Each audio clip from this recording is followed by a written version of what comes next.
Hello and welcome everybody to the AMB Michigan Regionals. I'm joined here with Clem and Alex K. These are actually the people that we're going to be casting Ascent Utrecht with.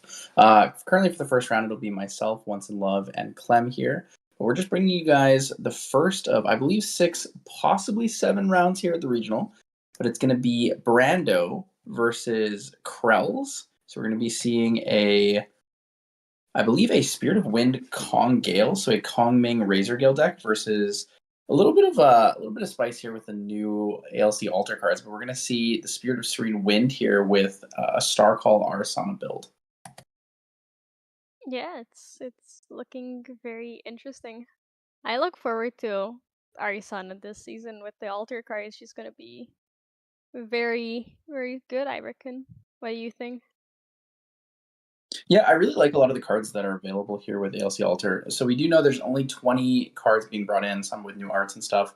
But the ones to talk about here are Horda Counter as well as Dawn's Reversal. So in this deck, we actually don't have a Dawn's Reversal, but we do have Horda Counter. So Horda Counter is a card that allows you to, as additional cost, sacrifice Y number of herbs, and you can negate a target card based on its cost of X plus Y. So Horda Counter has a variable cost with X, but it additionally has the cost added for the negate of the number of herbs you sacrifice. So this actually pairs really well sometimes with that Polaris. It allows you to sacrifice more herbs and get more value out of the sacrifice.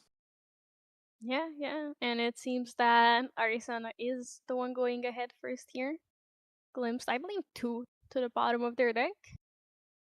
And I see a mnemonic charm in hand, which would be a wonderful turn 1 play here. There it is as well. Draws a card into memory. Uh, I'm looking forward to this matchup. Both decks, Wind is making a comeback this season. Like these past few ascents has been very powerful, and with everything coming out, I think it's getting a good boost as well. Yeah, there's a lot of really powerful, like effective wind cards in the meta right now. Wind itself no longer feels like this kind of mosh posh mixed deck where you don't really have much aggression. You also don't really have much defense. It has a lot of like very unique, specific answers that allow you to kind of push a certain type of playstyle. I mean, Wind Burn, as you can see here with where Razor Gale Kong Ming is like actually a real deck. But the thing I want to talk about first here is I'm a little bit interested in okay, well that was definitely more interesting than I was expecting. I did not expect a Force Cake to come out in a Kongale deck. I guess it's still decent because it is a 2-cost draw card, so it's like a quick cycle. And we're gonna see the Razor Gale come out. What I was actually most interested in is Serene Wind instead of Fragmented Wind on the side of Arisana. So Serene Wind means that when you release, you don't have access to things like your 3 visits. In this case, also doesn't have access to Scatter Essence, as well as I believe they're also running Fertile Grounds as their Yes, Fantasias. and Stifling Trap as well to counter all those pesky unenters. Yeah, so there's a lot of stuff in there. So we actually do have a confirmation. We're only going to be seeing 6 rounds today, which is nice for us.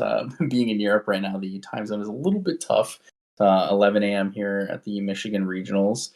However, for us, it's more like a 6 p.m. kind of angle. So 6 rounds it is. Arsana level 1 on enter going to gather. Going to roll a 2 and a 5. Yeah, I believe in the Kongale's hand. Saw 2 Razor Gills and 3/3 visits, which is a pretty strong opener, with especially with that turn 1 Razor Gill. Maybe Yeah, back in the day, that was the ultimate opener. It was the play 3 visits 3 times, deal 3 damage each time. Just keep going back before the errata to you must rest your champion to use this card as the additional cost. But we're looking pretty comfortable here. So we're actually going to see the sacrifice of the Mnemonic Charm here, and most likely going to be leading into an Indolent Leisure. It's a pretty solid +1 if you do have level 3. So there is Indolent Leisure is going to be draw a card into memory. Very strong. We're leading into Harvest Herbs as well, so he's going to be able to gather again here. you're building up to the big Polaris turn. Even if there are no allies on the board, Polaris is very good, right? Because you still get all those cosmic bolts for that damage. Yeah, there's a lot of value to it. So I think personally the sweet spot in general was 8 Cosmic Bolts. If you have a total of 8 Cosmic Bolts in your deck, you're in a pretty comfortable position to kind of find lethal against people. But now with the ability to use things like Horda Counter, as well as having, I guess Dawn's Reversal is also very effective for it, but you have more offensive and defensive options. I think that it's pretty realistic to get up to like 10 or 11 when it comes to your number of Cosmic Bolts. And that includes the ones you have in your deck already. So the 4 plus, potentially up to 7 more. Yeah, yeah. And the more cards you go through, and the later it is in the game, the more likely you are to find the Cosmic Bolts, right? Because more cards come out. So it's also doesn't hurt to wait late until later, especially in this matchup. It doesn't hurt you too much to wait until you're level 3 and can just destroy Kongale in one turn. So this is an interesting setup. So like you said, we do have three visits in hand. One was played at the end step of last turn. He could actually put those down to banish them, which would be kind of interesting to banish them for level up because it would allow you to use them again from the banishment pile. But I think we're going to see another Razor Gale come out here. So on the Arsana side, we're really going to need to see those Scatter Essences, maybe the Verdigris Decrees. Otherwise, this is going to be a little bit on the tougher side here. We do see a Tempest Downfall and a Zephyr, so there's a lot of like damage potential that can come out. Zephyring a Safeguard Amulet if the Arsana feels like they need to have that like defensive nature. It's going to be a great option there. Otherwise, the Cyclical Breeze to bring back cards is going to be really, really scary. Yeah, and there's a Bagua there as well. So this is very scary if you're Arisana, because 2 Razor Gales means basically every card Kongming plays deals 2 damage to you. So it's definitely scary if you don't draw those Scatter Essences or any answer to the Razor Gales, because there aren't many answers other than taking care of the Razor Gale itself to the deck in Arisana. Or you could win faster, of course, but that is pretty rough in this matchup because Razor Gale is just so fast. Yeah, it's really on the interesting side here. So we are going to see Ingredient Pouch. We're going to slow down the gameplay instead of like turbo rushing to 3, trying to get that Polaris in here. We're actually going to go for a little bit more herb generation. So no Fertile Grounds early game means maybe we're going to focus on, finding herb generation through the Ingredient Pouch here. It's a bit risky though, don't you think? When you have 2 Razor Gales on the field, like that's a lot of burst potential damage. A level up into, let's say, a Zephyr double Tempest Downfall is already going to be a ton of damage. Hey, you're definitely right. And you have to. I feel like you're kind of forced to level up here to get them more health and get closer to being able to combo off of your Cosmic Bolt. It's also a question of, do you want to banish the cards, right? Because do you want to lose what you already have, which is a lot of card draw there, from what we've seen. Yeah, there's a little bit of flexibility with the amount of life we have here on the Arasana side. So we do have Serene Spirit, which means we also have a Recover 6. There's a single herb available to recover 1. I believe I see a Silver Shine there in between the Mana Root and the, I think it's a Spring Leaf. No, that's a Razor Vine. But Spring Leaf and Razor Vine have the same effect, so it's going to be put a card from your hand to the bottom of your deck and then draw a card. So end step, we're going to see that 3 visits from hand get played. So we're going to see a little bit more damage.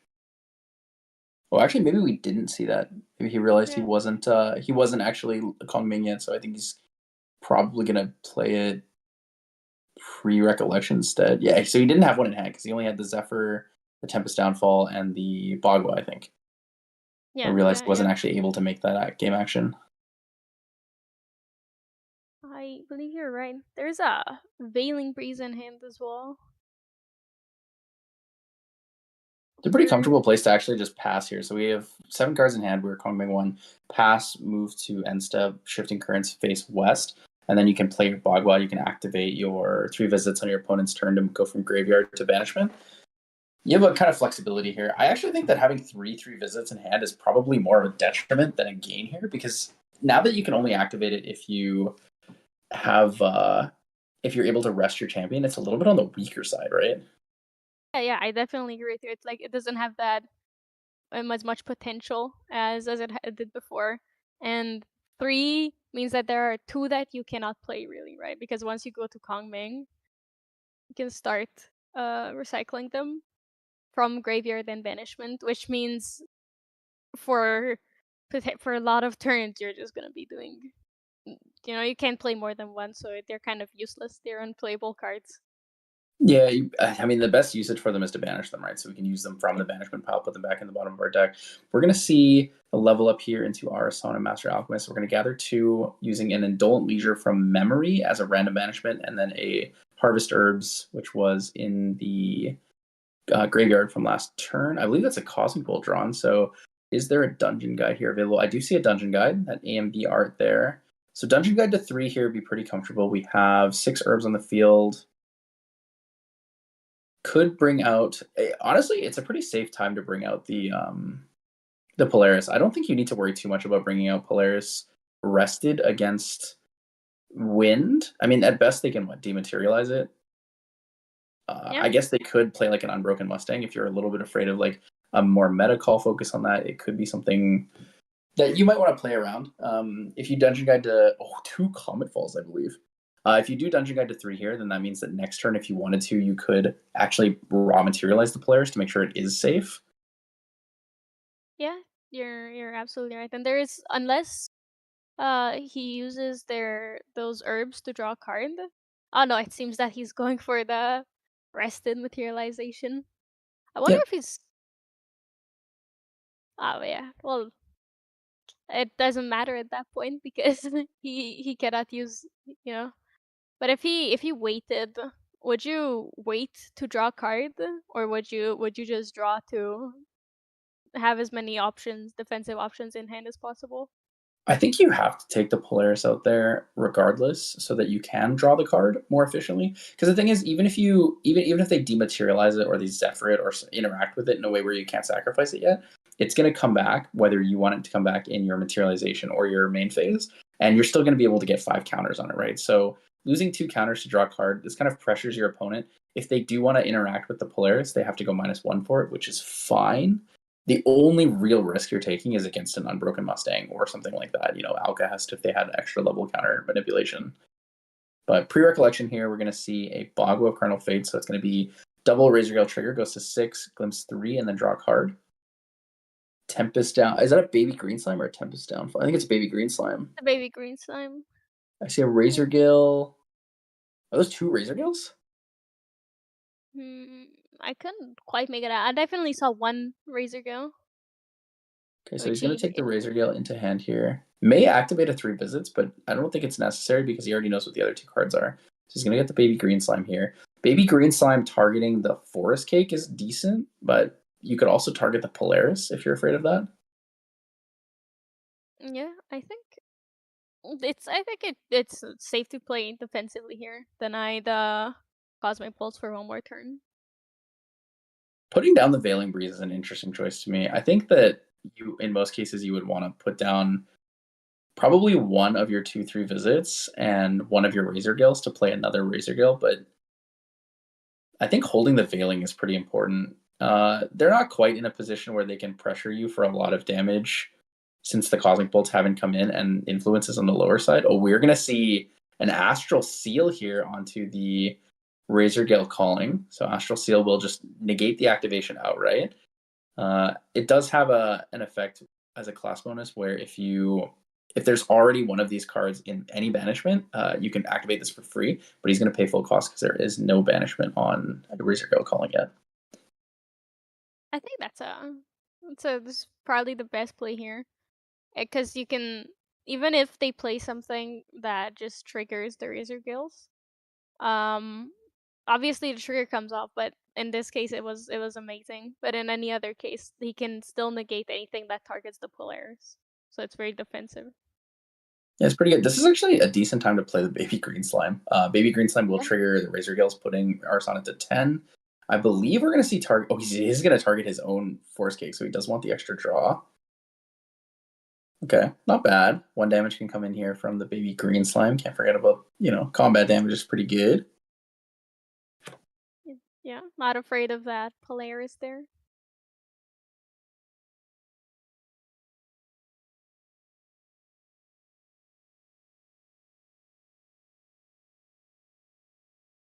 All going for the Astrocyte there. Astrocyte's so nice. Yeah. I really like the ability to use the star calling system, but the stack does get confusing for a lot of people. But you just have to remember that whenever you activate or whenever you attempt to star call a card, it goes on the stack, and you need to finish resolving the card you have as well. Yeah, it can get a bit confusing, especially if you're newer to the game. But once you start keeping that in mind, it's straightforward. This ingredient pouch is getting some crazy good value, so we're gonna see Cosmic Astroscope come out here, losing the Astrocyte for that, or not losing the Astrocyte. Cosmic Astroscope was paid for with floating, or just another common fall.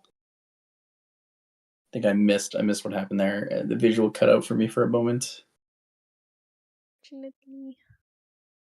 But this is going to be pretty good value. So Dungeon Guy comes in, it's going to target that baby green slime. Baby green slime will die. There's going to be a lot here. There's a lot of potential here. Actually, it looks like it was a fast cure recover for to pay cost for the Cosmic Astroscope. Is that can it be a lunar conduit? They're very similar looking cards, but I don't think there was anything banished there.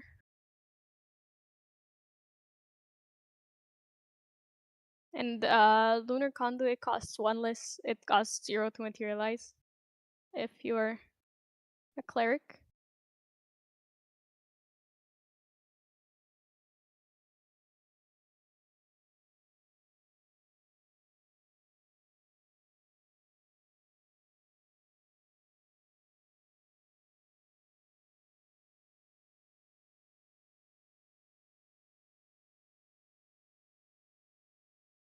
The Lunar Conduit is really nice. Lunar Conduit getting the charges is just a really effective way to actually kind of stack up damage and then be able to send it when you need the extra push. So being able to use that alongside the Cosmic Bolts is like very, very efficient. Yeah, and it helps with the timing of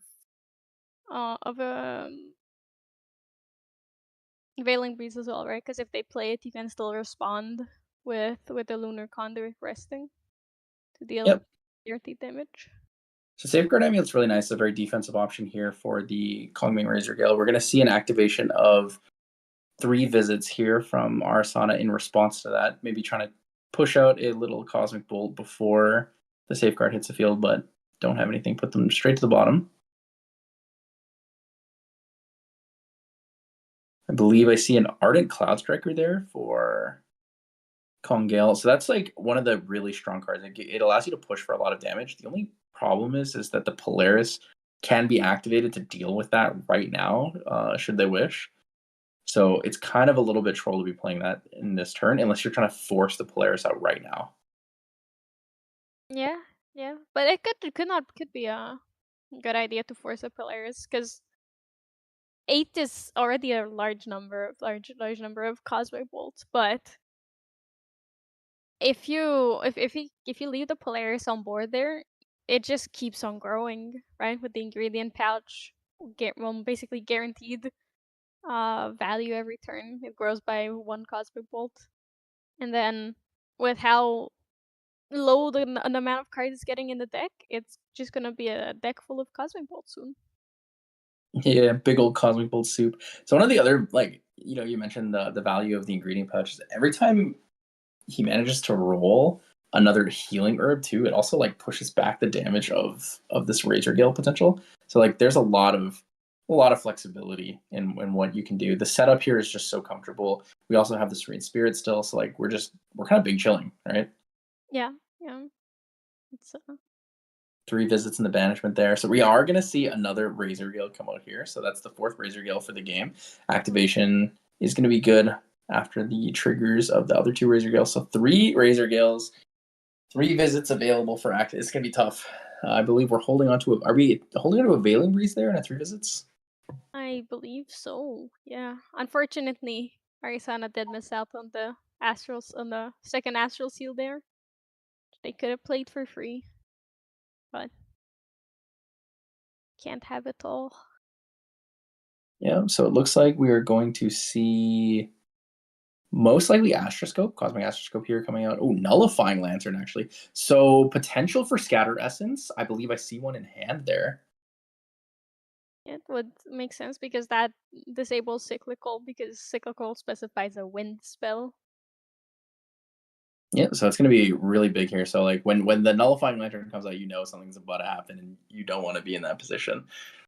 It's going to be a little tough here. So Mana Root is going to help. We're going to be able to get that inherited effect from Arasana should we need it. There are the Cosmic Bolts in hand. Puts one on the bottom. Yep, For so we're the going to see the effect. sacrifice of the herb to put one down, draw a card. I think it's coming out right now. Scatter Essence. Yeah, Scatter Essence is going to be really big there. So the Floating Memory is going to be good because it'll allow for the Cosmic Astroscope to come out for free. It's tough. In response to the Scatter Essence, we might see a Veiling Breeze or a 3 Visits activation. 3 Visits activation in response for the damage might be worthwhile before we lose it. Yeah, I have to agree with you because there is no guarantee that they'll do damage this turn, and you still get to glimpse with 3 visits, and as well as deal 3 damage. Yeah, so holding on to the any form of negate you have here. So National Seal would actually be better probably not to use because Zephyr is available onto the Nullifying Lantern. So Zephyr into a Cyclical Breeze does apply. But yeah, we need to make sure that we're keeping the correct amount of counters as well. I believe we're missing one counter on the Polaris because it was just used during this turn. I believe you're right because he got another herb from the ingredient pouch, and he had 6 on the field beforehand. Yeah, And now so he's he used the Razorvine to put a card to the bottom of the deck and forgot to add the counter on the Polaris at the time. It's non-mandatory though, so we're gonna see those. We're gonna see those 2 mana roots removed with the inherited effect to draw a card. I think it's being corrected here right now. Yeah, so it looks like. Oh no, that's just 5. Should be at 6. Should be at 6 from the Razorvine.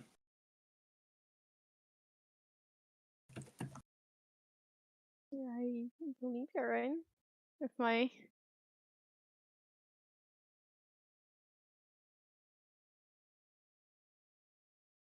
Yeah, there were 3 counters before, so inherited effect. It was.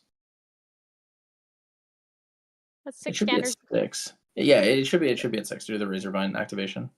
Yeah. But the trigger is kind of up to it's a non-mandatory trigger on the same turn. So I think Judge Ruling would usually just tell you to take it, or they at minimum would ask. Maybe they would ask your opponent if they'll allow it, but it is still the same turn and it's a non-mandatory trigger. It's something you can't really miss per se. So we'll see how it comes out here. I'm interested to see if Congeal goes for the Zephyr into Cyclical Breeze play. I think it's actually really valuable this game. And I think they also probably want to go Ventus soon so that they can start activating and pushing there. There it is. Yeah, the Ventus guaranteeing the suppress for the Tempest Downfall is very good because the Tempest Downfall not only triggers the Razor Gale itself, but it also deals a lot of damage on its own. Yeah, there's also there's so many options with that, right? So you get the Tempest Downfalls if you're setting up for kill turn. You can move Enlightenment counters if you really need to draw cards and you're playing from behind. I believe it's a Nascent Barrier in response. Is that a Nascent Barrier? It looks like a Nascent Barrier. Yeah, I think It's gonna be a you're Glimpse 3 here, and then block level +1 damage. I see 2 go to the bottom. Debating on that top card here. No free star call though, sadly. could also have been a choice. They might be waiting to crack that Polaris, get a load of Cosmic Bolts in their deck, and then just start blasting. And start blast, and yeah, there's a decent amount of flexibility with how you would want to play this. You don't really need to rush the game down, right? When it comes to Konge is going to try to push you down really fast. You have a lot of flexibility in your ways to kind of protect yourself. So you have Nascent Barriers, you're going to have the recover from 3 visits, fast cures, and then we also have the Serene Spirit available there. And there's a point after which they cannot have enough wind cards in their memory where that you can just push over with the size of your Cosmic Bolts because they just keep on growing. Yeah, you also have more negates now too, right? So on top of having Astral Seal, we also have Horda Counter as another option. So keeping other herbs available here is actually like pretty efficient because you can kind of scare the pressure with Horda Counter, and it makes it a little bit scarier for the Kongale player. Absolutely. I Baby Green Slime targeting the Forest Cake. We're going to be doing the classic target my Forest Cake, draw a card again, self cycle. End step, it's going to return. So it looks like in end step, on the on enter trigger, we're going to be activating the 3 visits here. He's going to recover 2, put the cards to the bottom. Oh, leaving both on top, actually. Ooh. 3 visits will go to the And bottom here. didn't Star Call either. So it has to be some good cards. Yep. They did not forget to rest their champion.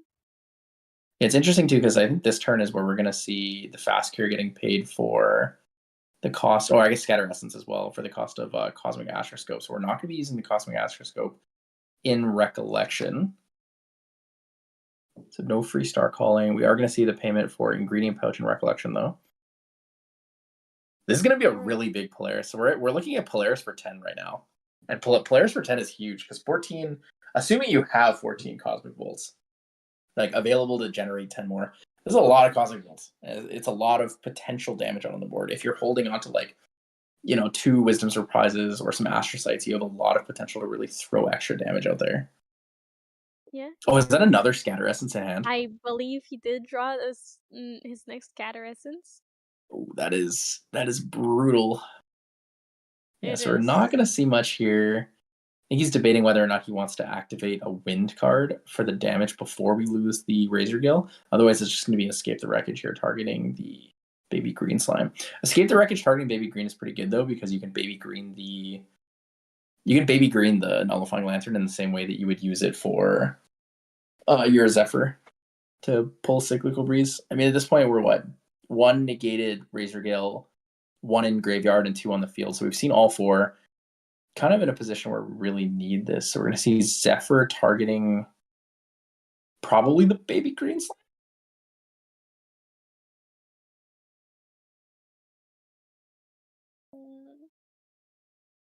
Not quite sure where that target's going right now. Their cost of thought could be.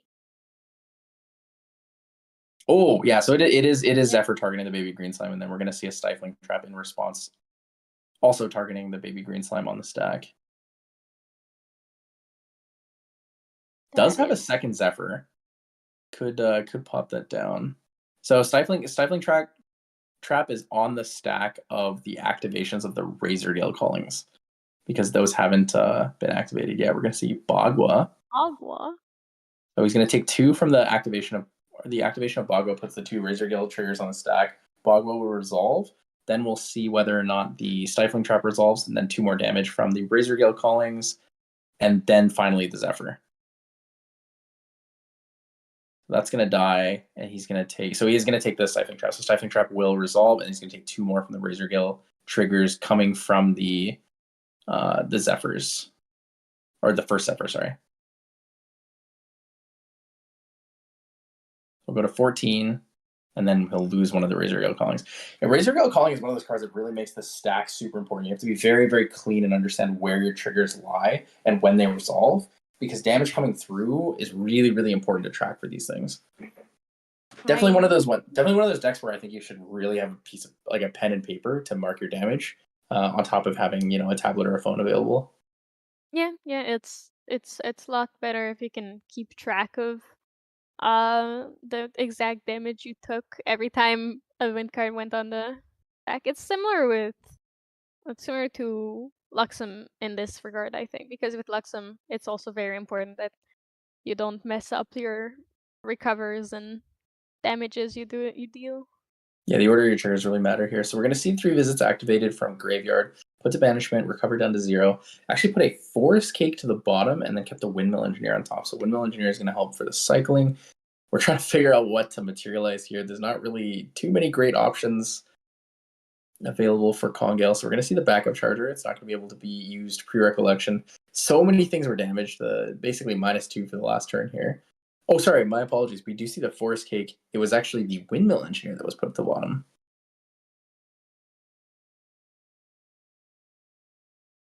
Yeah, tough situation to be in. And Zephyr targeting the baby green slime, no longer going to be able to Zephyr the Nullifying Lantern and then go into a Cyclical Breeze.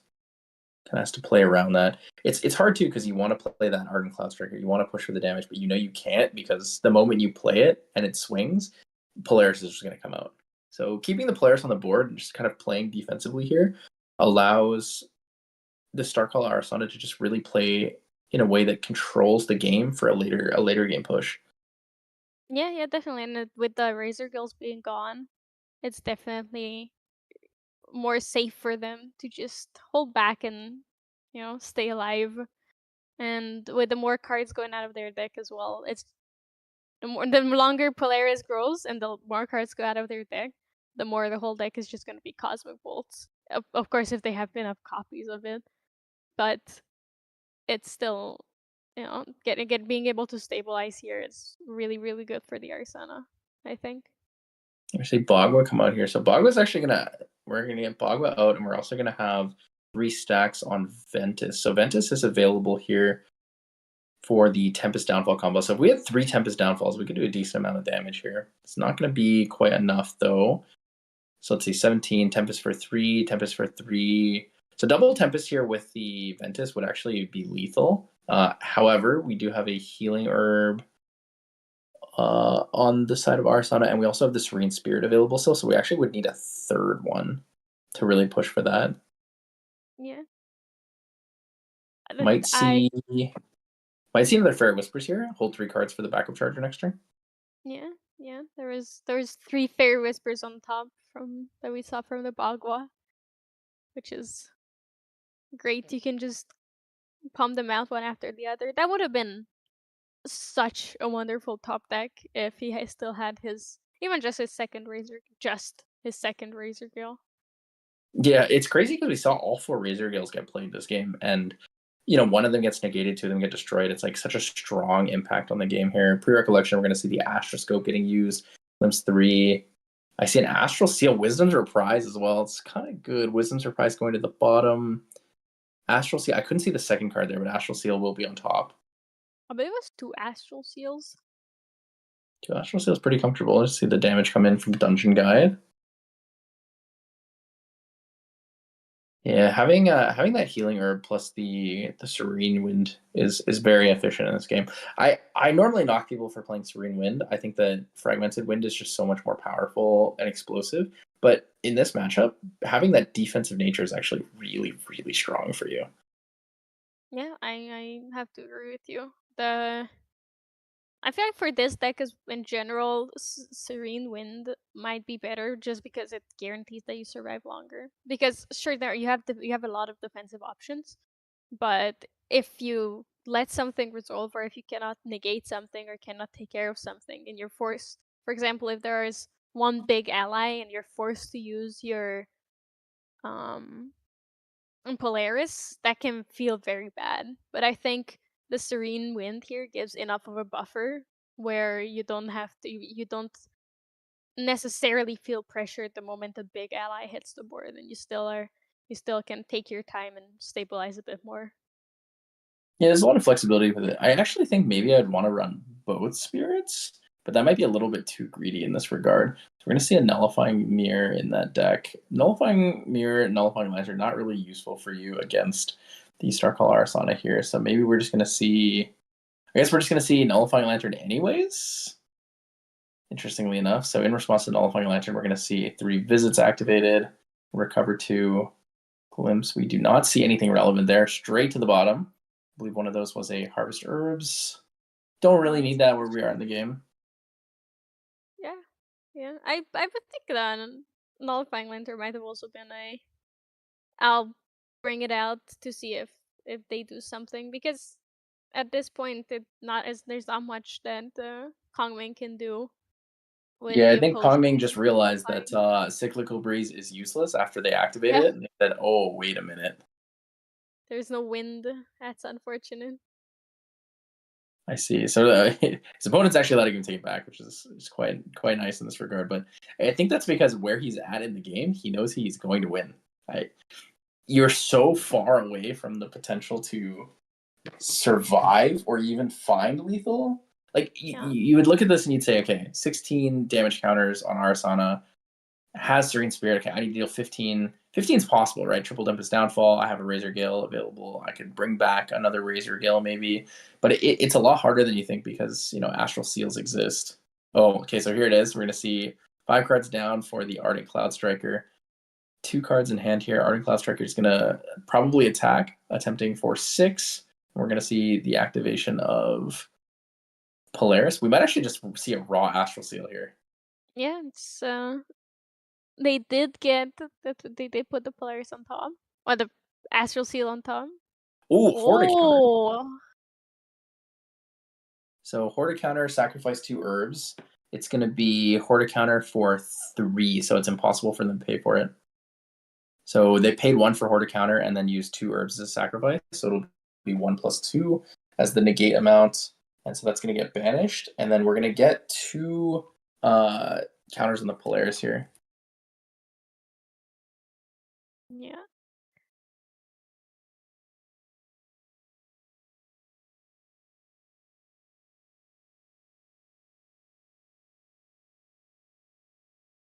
That's big. Yeah, Horde counter is one of those cards I was talking about, which I think is like really, really fantastic for allowing Arasana to have more options, right? So we're going to see the activation of an Astra card, which is going to help with gain a stack for the Lunar Conduit here.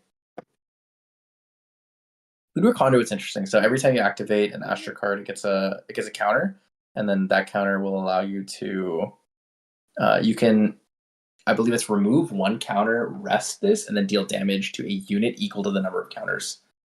But we're going to see the glimpse off the Horde counter is going to give us a Cosmic Bolt here. So the first Cosmic Bolt comes in for 4. Cosmic Bolt activation will give another counter to the Lunar Conduit as well. Yeah, it's quite powerful. Oh, there goes a Polaris. 11. Yep, that's big. That's a big Polaris. It's quite scary this late in the game. We did see a Cosmic Bolt earlier. So there is we know that there's a Oh 3 my at least god. 3 left in the deck plus another 11 coming in. A quarter of his deck is now Cosmic Bolts. That's wild. I was actually incorrect about Lunar Conduit. So Lunar Conduit removes the charge counter after it deals the damage, not before. But and you also have to pay 3 for it. So it's pay 3 as a spell, deal an amount of damage to target unit equal to the number of charge counters, and then remove a charge counter, which is still like very, very efficient, very, very strong. Finding ways to find more damage. I think if you're a Kong Ming here, you actually really need to just scoop. You need to look at this game and say it's unwinnable. I need to go game 2, try to find either a draw, which is never a great thing early on in the tournament, but better than a loss, right? So you need to know when it's time to say game 2. I'm gonna get you in game 2. Surely you're not gonna have more scatter essences available against me. But I think with where we're at in the game, we should probably talk about sideboarding options because these players really need to think about what they want to do next. Yeah. I see in the I mean, if you're Brandon here on the Kongale sideboard, it looks like pretty much only focused on enemy Kongale as well as like Mill Ari, right? We're seeing Unbroken Mustang, Dematerialize, Scatter Essence, Vertiger's Decree. The incapacitates could be useful, but they might not slow down your opponent in the same way that you're looking for. Maybe the Stifling Traps for a Dungeon Guide. And then when we look at Kevin's side with the Serene Wind here, one of the interesting things I noticed actually is that he has backup charter, but it's in a sideboard, not on the main board. I think it's backup charger is one of those cards that is extremely good, but in a deck where you have such a straight game plan and you always want to be proactive and not hold up too many cards until later in the game because because he's playing Wind, most of his negates are Astra. He has 2 Stifling Traps and that's it for reactive cards. for early game. So you don't want to keep up cards necessarily for a response. So backup charger could be detrimental, I feel like. Unless you know it's a slower matchup and you can just relax and keep then not you don't have to rush as much. Is that a hard cast meteor strike? I think it I is. Or is it think common fall? so. I can't tell. I think that's meteor strike, right? It's meteor strike, yeah, common. Interesting. It's neat because hardcast meteor strike allows you to destroy target non-champion object, and so he actually just destroyed the Razor Gale calling. Yeah. This game is like completely over now.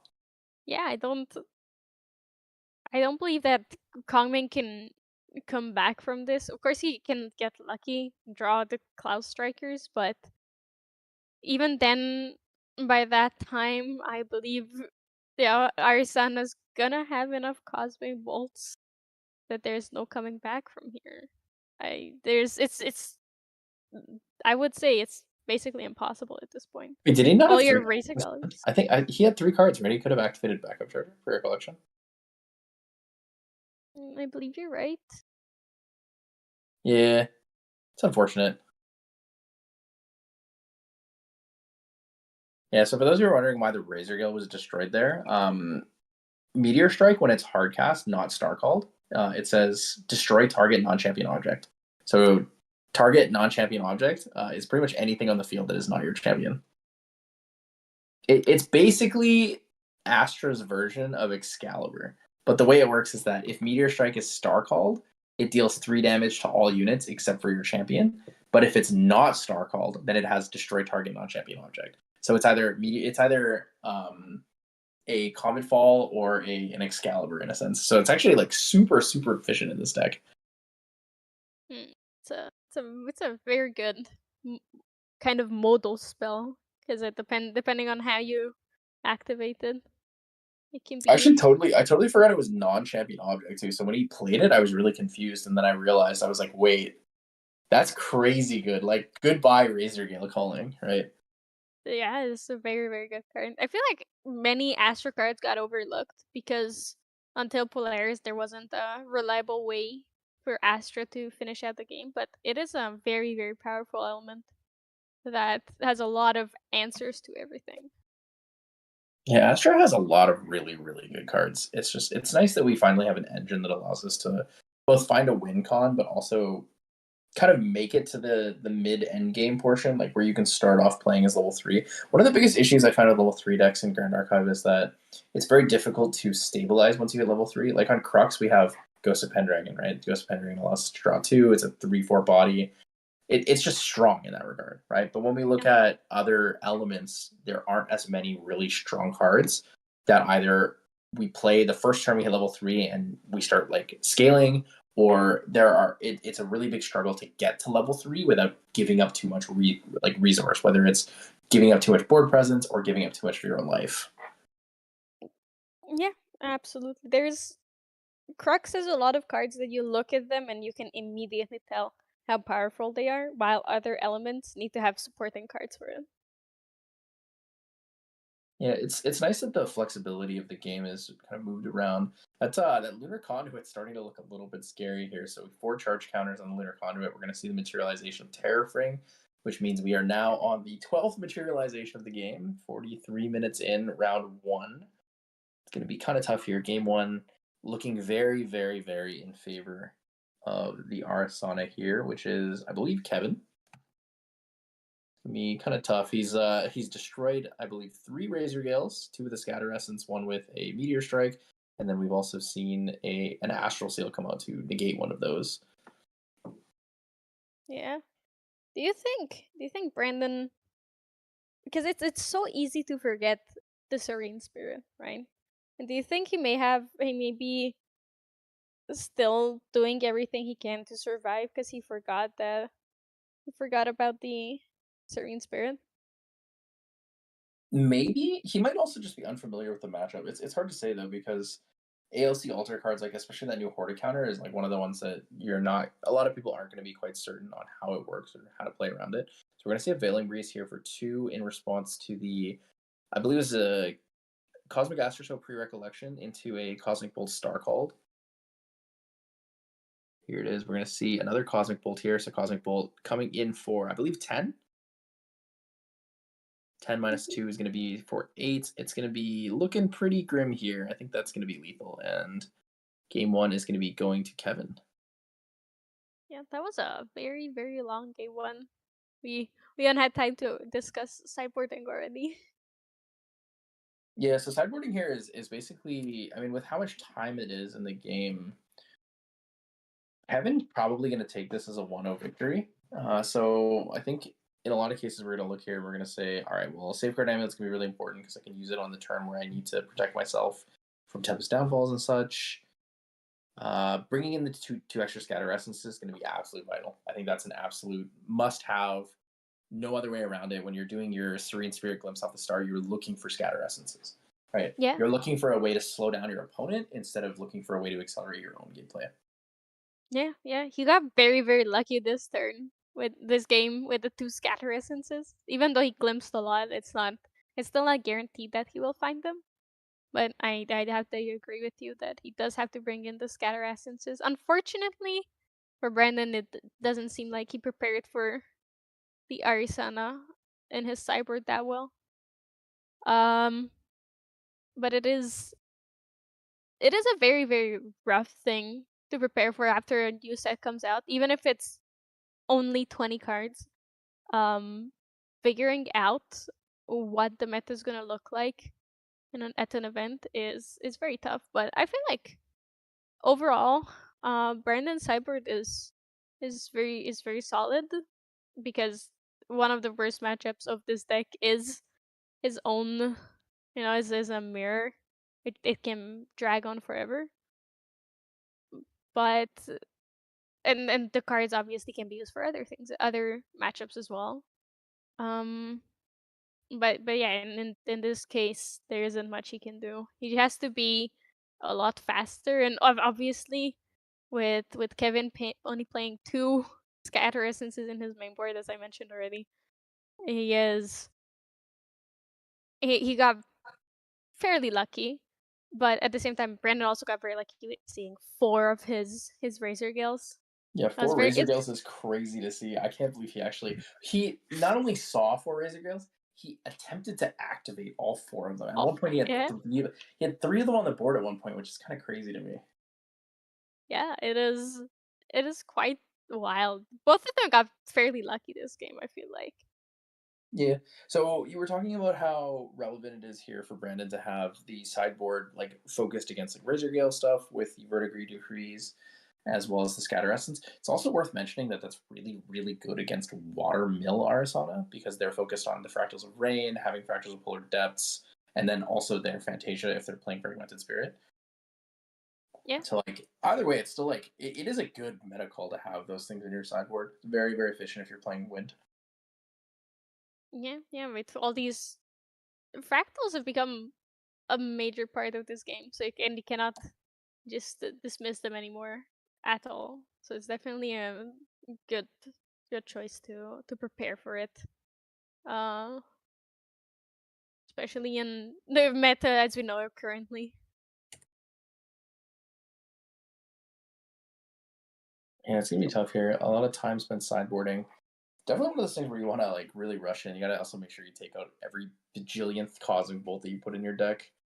Yeah, I think that is probably the only issue with the Polaris deck is you have to be 1,000% sure that you get all of the copies of Cosmic Bolt, all the extra copies of Cosmic Bolt out of your deck. Yeah, just one of those things where you need to just, I guess, get into the habit of it, right? Since you're playing Starcall regularly, you're adding cosmic bolts to your deck, especially a different amount every game. Yeah, So I really need to just kind of have that on lock. I don't want to get any pointless game losses for that kind of stuff. yeah. Probably also want to keep a paper note for that as well to be sure that you get all your cards out every time. Yep. So we also got a 3-minute extension on the stream match due to a judge explanation call here. So that's already been added to the counter. So whatever you guys see on screen is currently accurate. So it's going to be the 14 minutes plus 5 minutes of overtime.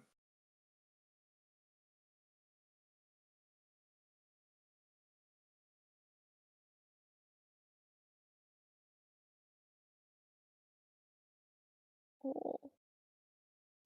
I respect the people who re-sleeve their deck, but I feel like it also can be a very uh stressful situation because it can be so time consuming when you know like I get it because sometimes people use it as a way to learn sideboarding, right? So that they don't overpack their deck with useless cards or they don't have enough used sleeves, but it takes so much time, especially if a game goes this long. It can be a bit much too. I think it's kind of bad practice. I feel like spending this much time sideboarding is like almost like stalling in a sense. It's one of those things where I feel like if you're good at sideboarding,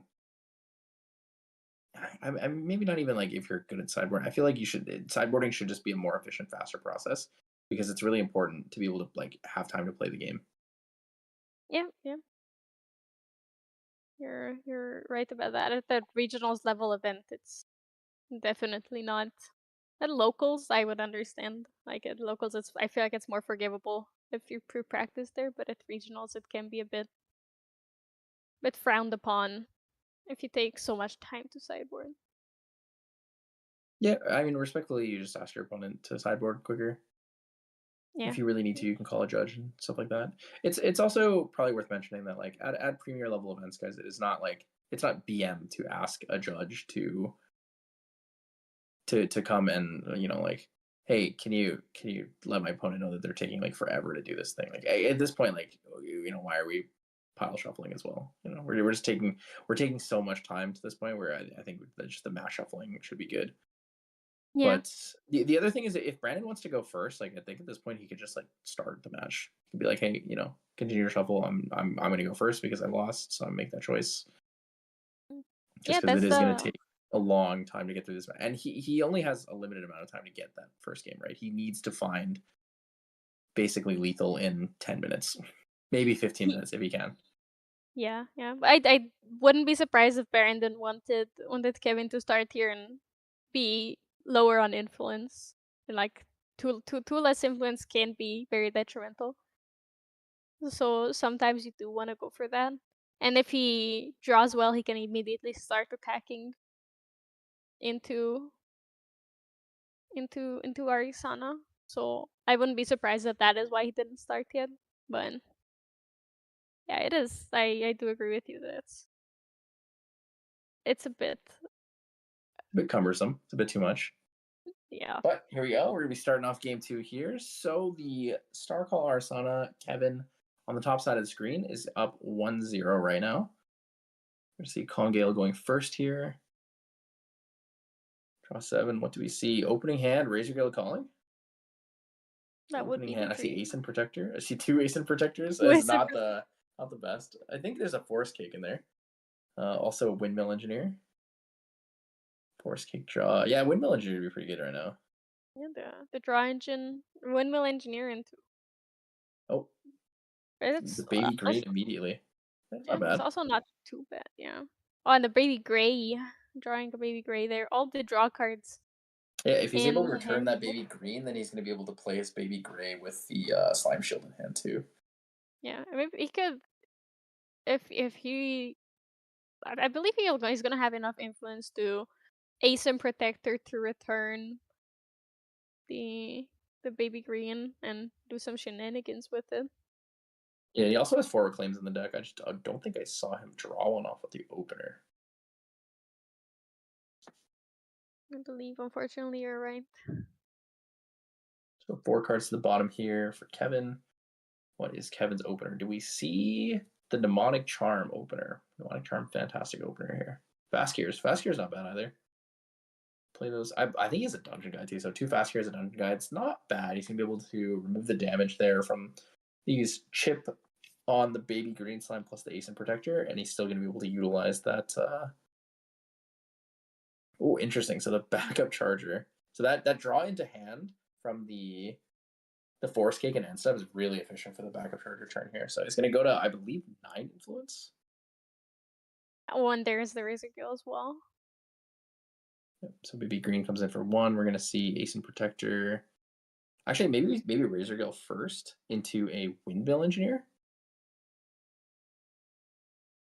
Also, though, I he might be after last game. He might be scared of the scatter essences, so he could be playing a bit more ally and comet damage focused instead of banking on the Razor Gills, especially with that hand, right? With the two ASIM protectors and all the allies there. Baby Oh, Gray Slime's pretty good here. Yep. So reveal, yeah. draw. Oh, and the Force Kick. Holy, Oh, this is actually pretty good. yeah, that is the ideal draw here. Anything that draws even more cards. Yeah, it's gonna go to Influence of 9. So Force Kick. I mean, I don't think you necessarily need a fast cure there. I guess it doesn't really matter in this regard because he has so many cards like Influence of 9 versus Influence of 8. But the fast cure is going to bring him down to 1. He's going to get the Arsana, gather 2. So he's going to be able to fast cure the next turn as well, which will be really nice. So fast curing into the Baby Gray plus the Ace Protector. I think we're also going to see another Ace Protector come down after the Baby Gray attacks. So it's going to be 7 damage per turn. Replay the Baby Gray Slime for 8. And draw another card. Pretty strong. All these cards being able to be recycled so efficiently in this deck and in Wind in general is it just shows the power of these cards, right? There's a reason that Baby Gray is being watched out for because this deck is not a slime stack. It's not a Sylvie deck, but even like this, it's such an efficient card. Pre-recollection, we're going to see the Wind Bobble and draw into a Tempest Downfall. So here's going to be a lot of damage this turn. So we're going to see 1 from Baby Gray, 3 from the Ace and Protector. I see a Cyclical Breeze in hand. It's going to be Ace and Protector, return Baby Gray, swing for 3.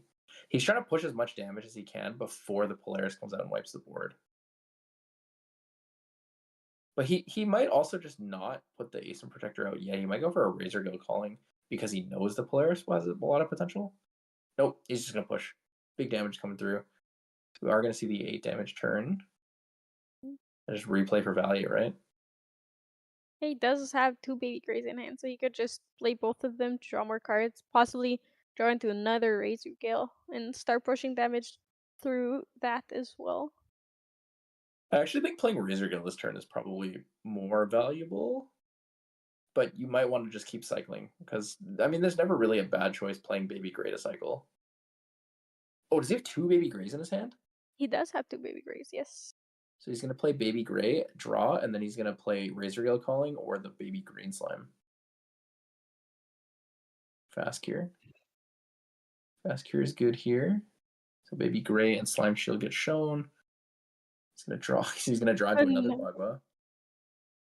Bagua's down. Yep, he's just going to keep cycling them. Yeah. Baby Green. I think this is fine if your goal is to cycle your deck. If your goal is to push damage, you might actually want to cycle the Ace and Protector and replay that, right? Yeah. You swing with Ace and Protector, you pay 4, play Ace and Protector, bounce the Ace and Protector, put them down again, play him again. So you swing for 9 in the turn instead. So you end up getting 10 damage on that turn, and you can still return the Baby Gray and replay it. I think he had the enough influence to make that happen. It depends if you're going for more card draw or if you're going for more damage on the board. So in this position, we know that he's just all inning, right? Everything's all in. All the damage is going to come through, and then we're going to say, okay, hopefully he doesn't have another fast cure or like the availability for 3 visits. But Gentle Respite getting banished there is pretty nice. So it's basically all floating has been used. One of them was a floating in the actual memory instead of the graveyard. But Kevin's got pretty good value this turn. We're going to see Dungeon Guide here to 3. I don't think we have a Stifling Trap in hand. Windmill Engineer. And I think was it 2 Bagwas or one Bagua or something? I believe one of the Bagwas is already in memory. Meteor Strike and a Nascent Barrier. Let's see, Arsana. The Star Calling Edition. I think it's what is it? Let's see. It's Lucent Arbiter, right? No, Astral Zenith. Astral Zenith is the Star Calling. Lucent Arbiter is the other one. Lucent Arbiter is the negate one. Yep, so 1 damage here from Dungeon Guide. We're going to see one herb get sacrificed, recover 1, gain a Polaris counter. We're going to see another herb get sacrificed, recover 1, Polaris goes to 2, and then end step, inherited effect, sacrifice both of the Blight Roots there. Polaris goes to 4, and then draws the card. That card is good value. Can't play the Indolent Leash yet, so we're actually going to see the activation of Polaris now, which is interesting. So everything's just going to be cleaned right off the field there. Not even including giving the Dungeon Guide. I have to remember the Dungeon Guide does also take the damage. Yeah. Yeah, not giving uh Brandon the opportunity to do anything there really, have any way of protecting his allies, sacrificing the size of the Polaris to for the safety of his health. Yeah, so I mean, we can have Reclaim, Slime Shield. Slime Shield, I don't actually. Slime Shield would be enough because it would be 3 plus the buff counter. So it would be all right. I think Reclaim is probably the best value there. You Reclaim into one of them. Yeah. But yeah, we're gonna see how this is. Let's see if. I mean, honestly, let's see if Brandon has enough push. We're gonna see if he has the damage available here to get through this. I mean, so Serene Spirit means we have 20. What is it? 26 effective. So 20 or 20. Yeah, 26 effective right now. So it's going to be pretty difficult for Brandon to get through that. No Razor Gales on the field. He does have the 2 Bagwas, which are really nice. Baby Grave will allow him to get a draw here. 2 Slime Shields now. So he's going to draw to that, get another Zephyr, 2 Bagwas, I believe 1 Cyclical Breeze. Oh. A Veiling Breeze, a Windmill. We're going to see 4 down for a Razor Gale Calling. Razor Gale Calling will come out, and then we're going to see Bagwas an end step or Bagwas on the opponent's turn. Yeah, keeping up the Veiling Breeze learning from their ways last turn. Oh, never mind. They're imbuing the Windmill to draw more cards and get the damage from the Razor Gale.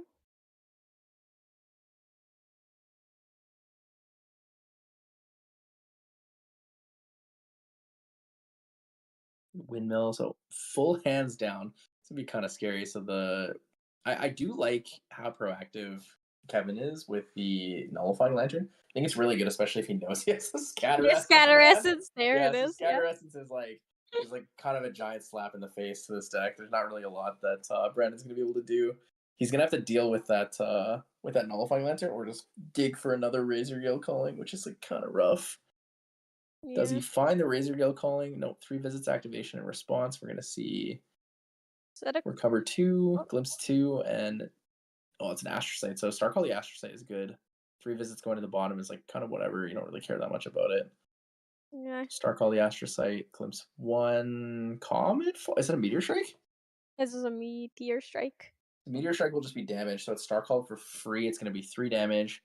Clears the board. Yeah. So he has to draw from the Astrocyte first, and then he can resolve the Starcall Meteor. Because Meteor Strike. the card has to resolve. Yep. So he activates the Starcall. It goes on the stack, and then it kind of just chills from there. The damage is going to come out. Combing will take damage as well from the Meteor Strike. And then he can move to his Recollection. There is the Cloud Striker. The Cloud Striker. Cloud Striker will save us. Surely the Cloud Striker and the Forest Gates will save us. It's looking kind of grim here. He's thinking about the Zephyr. Nope, Zephyr's going down. He does have a cyclical, but he's not gonna use the Zephyr cyclical combo to try to bring back the Razor Gale Calling. It's like a little bit too far behind. He needs to play the Cloud Striker. Yeah, he needs to push for damage here, and he needs to have as many cards down in his memory as he can for a Veiling Breeze later. It's a little bit scary though for the Veiling Breeze, because if you Veiling Breeze at any point, you're like relying on a single Veiling Breeze. Astral Seal can just end the game for you. So Cloud Striker will come in. The interesting thing is though, a single Cosmic Bolt will kill the Cloud Striker. So again, pushing out another piece of potential lethal. We're gonna see Scatter Essence for the Cosmic Astroscope, I believe. So yeah, it looks like Kevin's just looking for fast lethal here. He has the potential activation of the 3 visits should he want to. He's going to use the Astroscope first. We're going to glimpse 3 here. Wisdom's Reprise, Fertile Grounds. I can't quite see what the third card is there. Probably putting all to the bottom, I would assume. But one card to the top, maybe it's Indolent Leisure. If he needs the +1. See, Recollect, draw here. Is that a Wisdom's Reprise or an Indolent Leisure? I can't quite tell what you put there. Fortunately, I can't either. He's being swift. So I guess before Recollection, we're going to see a Bogwa of Cardinal Fates. He's going to leave all 3 on top and then draw the card. Oh, another Cloud Striker. Yeah. And just a pass turn here.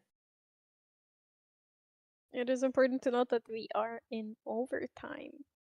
So Ventus it's actually looking for lethal this turn. So Cloud Strikers, 2 Cloud Strikers here. Gonna come in for 6 damage.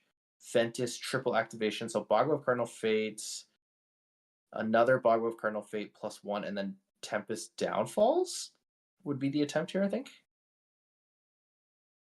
possible, but yeah. Needs to push. You need to push a lot of damage to get through that, though. It's gonna be pretty tough. Astral Seal in hand too is really, really big for Kevin. So Wisdom's Reprise. Seems that Wisdom's was Reprise the in response to Materialization. Oops, my bad. Another Astral Seal. Or Astral Sight. God damn. We'll Star Call the Astral Sight for free. Glimpse 1. Oh, sorry. Resolve the Wisdom's Reprise. So he'll draw the card into memory. Then he will Glimpse 1, draw a card. I think he's going to do another one. I think he's Wisdom's Reprise again in Recollection. Yeah, so he's going to go for another one. So Glimpse 3, draw the card into memory. Looking for those. Ooh, Comet Fall. Ooh, and a Cosmic Bolt. Ramfall and Cosmic Bolt, both. Comet Fall is pretty good here. So I'll put both at the bottom because he Star Calls, forces him to put the cards at the bottom. Then we're going to see the draw card into memory.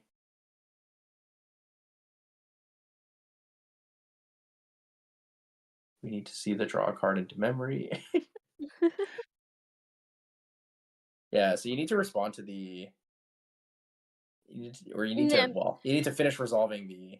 And then you can respond. Yeah. It is a bit tough, sequencing wise, like we talked about earlier. But once you get it down, it's. But yeah, the Veiling Breeze is important there. So the Veiling Breeze will protect him from the Comet Fall. He does lose the damage to the Cloud Striker though, but he still needs to draw that card into memory from the Wisdom's Reprise. That's really important. Indeed. There's a Veiling Breeze, a Tempest Downfall, and I could not quite make out the last card. But unfortunately, even if he has everything in hand, it might just be too late. Taking out that Ardent Cloud Striker was like really, really important there. Yeah, I do agree with you because that was one of the most one of the easiest ways he could push for lethal. Otherwise, it's very easy to be short here. Unfortunately, with no Razor Guilds, no board presence, not many things in hand to deal damage with other than another Cloud Striker.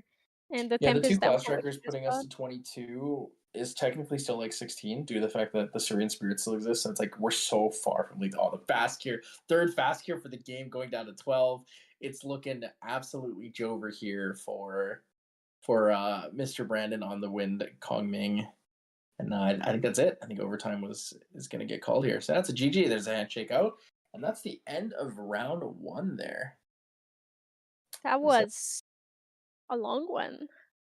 Yeah, it was a lot longer than I was expecting. That first game, he really needed to concede. He had a pretty good chance, knowing he had the Cloud Strikers available to him. Unbroken Mustangs. He had options, right? He had options and choices, availability to push for damage, but he kind of just drew out game 1 too far. Like after the second, maybe after the third, Razor Gale Calling was destroyed. It was kind of like pretty useless at that point. You're like, hey, if I'm not going to invest the resources in going Zephyr, Cyclical Breeze, I think I should probably just call for game two, go for a faster lethal, and then win out on game three. But it's one of those things that requires a lot of time and experience to get to that point. And I mean, I guess this game is a good show of that.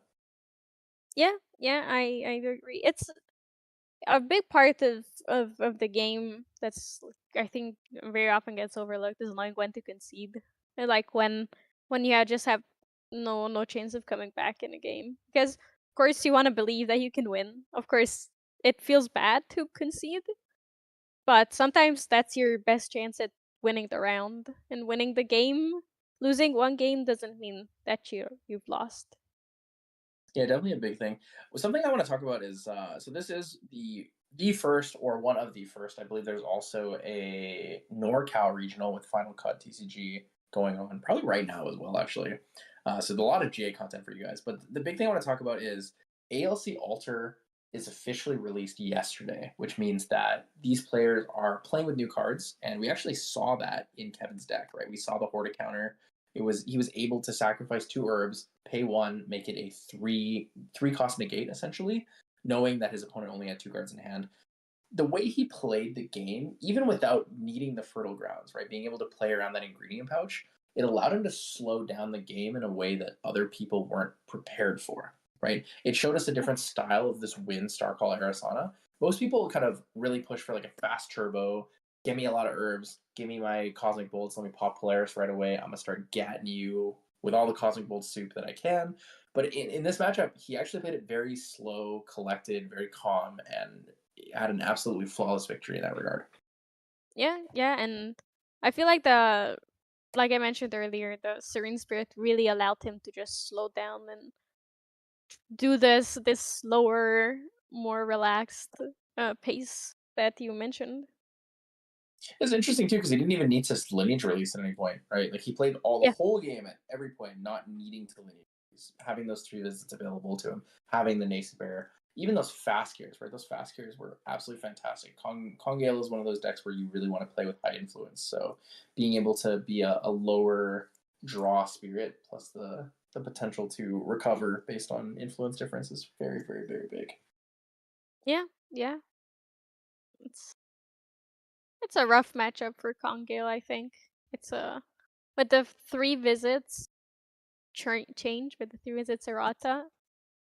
It's quite a it's a I feel like it's a lot more difficult of a matchup than it used to be. So we're going to be going into round 2 shortly here. Pairings are up. We're actually going to be saying goodbye to Clem for this round. I'll be joined by Mr. Alex Kivitz. I believe he is one of the TOs in Belgium. Pretty cool guy. Pretty cool guy. I was introduced to him by you. He's going to be hosting Utrecht with us as well. We'll be casting on that regard. So thank you for joining us for round 1 here. Much appreciated, Clem. Any last comments before we see you on a later round? No, good luck to Arisana. I hope to see her win. Mm, This is an unwinnable Arsana matchup, I think. yeah. But we'll see. We'll see for sure. But yeah, whenever Alex has a chance, he can jump in here. Right, see you guys Oh, later. this is a tough one. So we're gonna see. Kevin will be returning. So Kevin was the Serene Wind Arsana player that we just saw. He'll be playing against Sir, who is on a Serene Ice. The deck after my heart, the Serene Fire Blinding Steel Xander. It's a fantastic Luxem deck. It is probably the strongest counter to win Starcall Arisana. It's one of those decks that allows you to play a lot of potential defense because you have things in your main board. So like 4 Incapacitate is very, very strong against this. If you're able to play 2 Luxem, like have 2 Luxem sites on your reveal turns, it's very, very difficult for Arsana to get enough Cosmic Bolts to kind of overcome that before you kill them with your Lightweaver's Assaults. But the other additional thing that makes it really difficult is when you look at game 2, things like Reduce to Ash, Excalibur, as well as Blanche make it so that as the Arasana player, you have to play way more defensively. You can't activate Polaris in your main phase in risk of a Reduce to Ash or an Excalibur coming out and killing it before you can sacrifice. Right, you're forced to take the extra turn to materialize it in your materialized phase so that it comes in on awake instead of being rusted. So it's definitely a really tough matchup here for Arasana. But after we saw how Kevin played game 1, I think he has a lot of potential actually to do really well with this, right? He has the extra buffer of health, the life pool with the Serene Wind Spirit. but also having the Horta counters. I think the Horta counters can give him a little bit more potential, but also he does have one Prima Materia in the sideboard, and I think that that might be what makes the difference in the amount of damage that can be dealt. Because a brewed Prima Materia can actually push damage very effectively over what you can kind of heal with Luxem sites like Root Assaults and other reveal cards in that regard.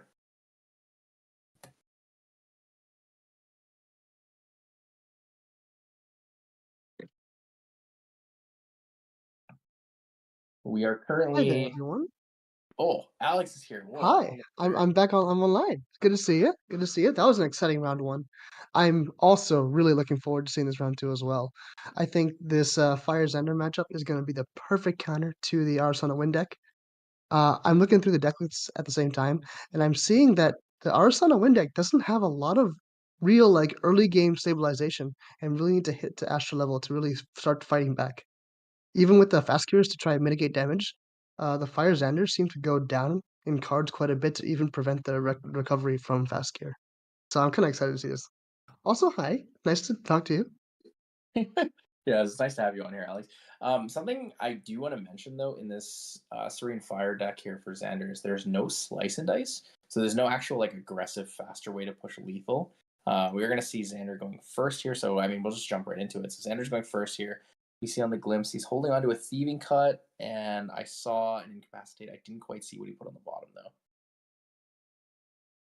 Though the lack of slice and dice is kind of interesting. I don't think it'll matter too much in this matchup. I think the damage is just going to be there. The Serene Spirit, sure, is a heal 6, but there's just so much aggressive power that and Arsana needs at least 2 or 3 turns to get level 3.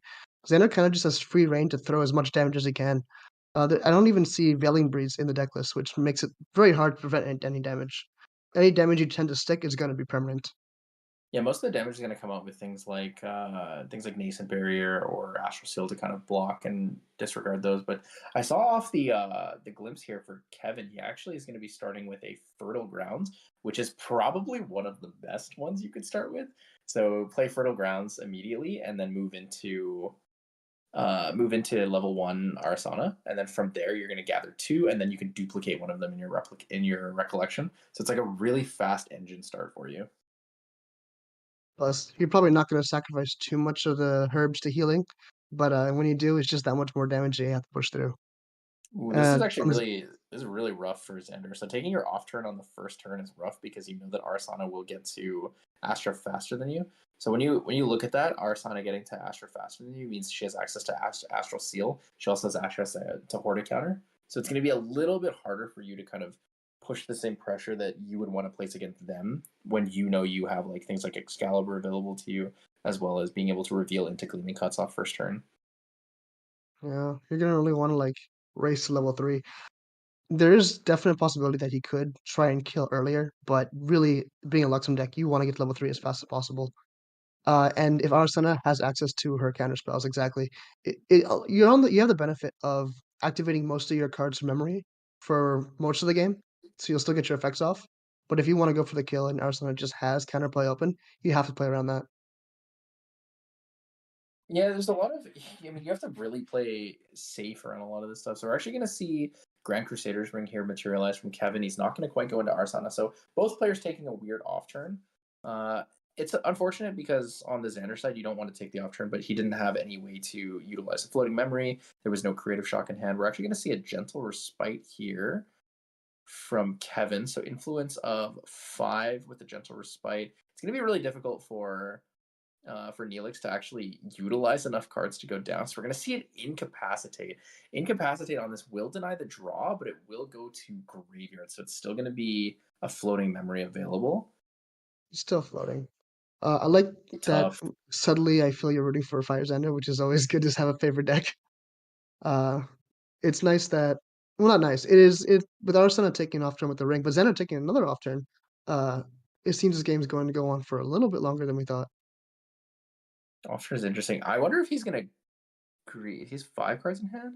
I thought he was going to greed there potentially, put 3 down, and then look for the creative shock. But I think the Mm. goal here is to end step creative shock into discarding the reprogram. It's difficult because you're digging for things, but you don't. I don't think he has a dungeon guide in his hand. So even if he does go end step creative shock, discard the reprogram, level to 1, thieving cut, prepared, he's gonna draw, he's gonna put the 2 cards down, he's gonna level up into Xander to return the thieving cut, but he won't have a dungeon guide to go into level 3 immediately. So it's gonna be a little bit awkward, and he's probably gonna have to find something to put 3 cards down. Because Let's like see. playing another Lightning thieving coming cut out. under Xander level 2 turn doesn't work for level up because you're 1 card short. Yeah, you want to be able to really just cycle those cards, get an efficient level up. Thieving Cut's really good because it does make your levels up super efficient with the Dungeon Guide. Um, Like, 2 Blight Rage there is incapacitate onto that. interesting. I gotta go back to it, but the incapacitate on the gentle respite just feels like not great value. Sure, you deny his draw, but he still gets the floating memory. Maybe if you were doing that because you were forcing yourself to put cards to level up, I could understand the value of that. But I feel like if you're gonna go Grand Crusaders Ring and take another off turn in this regard, it might have just been a waste of the incapacitate. Incapacitate is really important for you to use against the Cosmic Bolts to start doing too much damage, or against the Astral Seals or Horde counters when they're attempting to like push for, more aggression or more defensive nature. Yeah, it seems like he went kind of down 1 card to keep Arsana down 1 card, but it Oh, wasn't even putting that's her number. down a card. It was just Oh, floating memory. he's actually playing Gentle Respite in his deck for the Xander. So he kept the Gentle Respite and discarded the reprogram. It's interesting. Yeah. Gentle Respite, I feel, is a card that makes the run a little bit greedy. It's a little bit slow in that regard. But I mean, he is playing a slower deck against a slower deck, so maybe it's okay to just push for higher influence in this regard. I could see the logic behind running it, so once you burn your cards going level 3, you start to catch up faster, but I feel like there's gotta be better slots better things to put in that slot. The hard thing with going Gentle Respite and like using it after you get level 3 is that you don't really have anything that utilizes floating memory after you hit Xander 3, right? Maybe in your sideboard you're gonna run things like Blinding Orb, but in this Yeah. regard, everything in his material deck costs 0 when it comes to a memory cost. Yeah, So so it's Gentle just kind of like Respite is a regain influence, but even then, like that's what kind of like Gleaming Cut and the Cover the Plots are for. yeah, and, like, Luxem already has those tools, like you said. It's I can appreciate the idea, but I'm sure there's more efficient picks for it. But I mean, if it works, it works. We'll see how it goes in this game. So the Arasana kind of engine is really, really online now. So Fertile Grounds is really important in this matchup, or maybe in any matchup, because what it allows you to do is the inherited effect on Arasana level 2 allows you to sacrifice 2 herbs and draw a card every single time you do. So if you have Fertile Grounds, you can basically always turn 1 herb into 2 herbs and then use the effect in your end step to draw a card. So that on top of being able to like get the draw engine from this, it's a self-cycling draw engine that uses 1 card that you can play on your turn 1, and it also feeds into your Polaris, so it gives you even more options in that regard. So he doesn't even have to go level 3 right now if he doesn't have a dungeon guide. He can just sit here, he can hard materialize Polaris, and then play the game comfortably from there. It pays itself back after 1 card, and it just keeps going in value from there. The other thing when it comes to the Xander matchup is you have to be really careful of what you put in your banishment based on your level ups, because Astral Seal being online against certain cards is really impactful. Like you would never want an incapacitate in there, or even like a Light Weaver's Assault, because Never. being able to pay 0 to Astral Seal a Light Weaver's Assault is very crippling. Yeah, you wouldn't even wanna banish Light Weavers anyways. Uh, Dungeon Guide level 3, so already basically full engine online, has the extra card draw turn, has the Astral Sight start coming available to her. Ooh, a Cosmic Bolt in there is really good, actually. Yeah, One extra Cosmic Bolt value. goes in there. There's no Orb of Sealing here for the Xander, so there's no actual way to interact with the banishment, with your own banishment or your opponent's banishment. I feel like in But this matchup, Jender really would have wanted to get more damage on board before this point in the game. It's gonna be an uphill battle from here, especially with Horde counter now, and 6, 7, 8 herbs online can Horde counter anything. yeah, Horticounter should be really big here. Horticounter Dungeon Guide actually would be pretty relevant on this because it would slow down the game pacing enough, force him to level up on a hard level, and not give him the opportunity to play something like Luxera's Map or Insignia of the Korazi, or even a Safeguard Amulet. Really just force the manual leveling on your materialization phase. I believe that Um, was Under Fire and I think a Banish from Sight. So one he's level going to go to 2. go to 3 prep counters, return 1, or 2 prep counters, return 1. Get the Juggle Steven Knives. Cup from Graveyard, Juggle Knives. Yep. Could look to respond with Juggle Knives to get the Juggle Knives back. Yep, I think he's trying to take the Juggle Knives back. 2 down, Juggle Knives. Go to 5. Draw a fast cure. Kind of irrelevant there. I expect the Xander to have lower influence, but that is not the case here.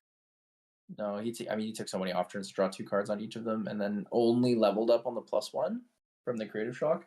So he's going to be an influence of 10, I believe, right now. Or 9? It looks like 9. The Gleaming Cut in hand is nice. I mean, ideally, you'd want a Dungeon Guide with the Respites. With the Respites down for Dungeon Guide. We also see the Vanish from Sights in his hand, I believe. Which are just I not think at all he might helpful. actually just play. He might just play Double Gentle and into a fast cure just to have 3 floating. It does put every card down, which is kind of nice because it also means that you're on your Xander trigger, you're going to reveal everything. So in response, we're going to see 1 card go down to the bottom, draw a card, gain a level counter on the Polaris, or an H counter, sorry. And then a Wisdom's Reprise. Another Wisdom Reprise. Wisdom's Gets a Reprise level. is nice. I actually really like that card in Sander too. Being able to have more options on your level 3 turn is really nice.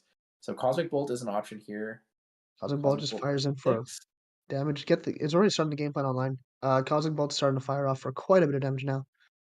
And with Polaris on the field, the game could be over in as little as 2 turns. Yeah, it's kind of big. So I mean, Polaris is very, very, very much online. It is not awake yet, but I mean now it is. In a scary place. Yeah. In a scary place. So the Power Cell's there. We see 3 down with the Gentle. Probably the Astroscope coming out. If he wants to play more aggressive, the Astroscope could come out. Getting the ingredient pouch. Yeah, taking his time. Pretty good value here. Pay for the ingredient pouch. So he wants to utilize the fertile grounds. So every single herb he gains that's like just overall healing, I think is like really relevant here in this matchup. Makes it harder for Xander to push for lethal. I'd say that, but the current game state, like I don't think our son is in any rush. She could take her time, digging for cosmic bolts. I find it hard to see. Obviously, she doesn't know what hand Xander has, but pushing 26 damage, 26 damage, yeah, is not very Reprogram to feasible. stop the Dungeon Guide damage. Okay, interesting. Dungeon Guide damage out. He's gonna fast cure. So he's gonna use the fast cure regardless if he gains influence from it, just to protect himself from losing any cards that run to banishment. Yeah. It's interesting that he's playing so much fast floating. So that's why we saw the first Gentle Respite, right? Gentle Respite is 1 floating, reprogram for a second fast floating, and then we're gonna see 3rd fast floating from the fast cure. He is, I believe, holding on to a incapacitate. Vanish. There's a Vanish incap still available, which I'm not sure. Interesting. So Counter here is actually pretty good. Counter, because it'll banish the reprogram, which means that it doesn't get to be used as floating memory. He's gonna sacrifice. It looks like 2. 2 herbs pay 1, so he has to pay 3, which is his full hand. Yeah, he's forcing him to pay everything down. I think you're better off making it 4 and forcing him to not take it, and forcing him to kind of accept that it's going to get banished. I can see the logic behind it, where he wants to put any potential Luxem cards into banish, so it's riskier to go to level 3. Okay, because so if he hits resolves, the banishment goes through. He's going to glimpse 3 from that, and then Dungeon Guide will come in for 1 damage. Oh, Comet Fall. Interesting. Okay, so Dungeon Guide won't come in for damage because it'll die to the Comet Fall. But Comet Fall will come in for 4, so it's Star Called for free. 11 damage on Xander level 2, so effectively 11 health. If he goes, but he's playing Serene Spirit Fire still, so he still has 6 health extra. Yep, so we're looking at 17 effective health. Those have the fast cure, but the fast cure is not going to be good in this regard. He has too much influence. Cosmic Bolt comes in for 8 damage now. I think there's 1 in Banish and 1 in Graveyard. Yep, so we're going to see the fast cure here. It would be interesting to see if he had another negate for this. That'd be kind of brutal. Yeah, so he's calling. He says that fine. Fast cure is good. He's going to use those 2, and then 1 random from. Okay, here we go. This is where the. I think we saw 2 Finish from sites. If he loses the Lightweaver's Assault or the or the Uncover the Plot. It's going to slow his game plan down a lot. We see a Fertile Grounds in hand from Arsana. I don't think we see a Astral Sail yet. That's probably the best thing you could have hit. Yeah, that's definitely the best thing you could hit. You would really want to hit the, as the Arsana player, you really want to hit the Lightweaver's Assault. Yeah. Activate 3 visits. 3 visits is good. Recover 2. Top and bottom, probably. Anything Yeah. there. Not at all Does useful. Does he have more?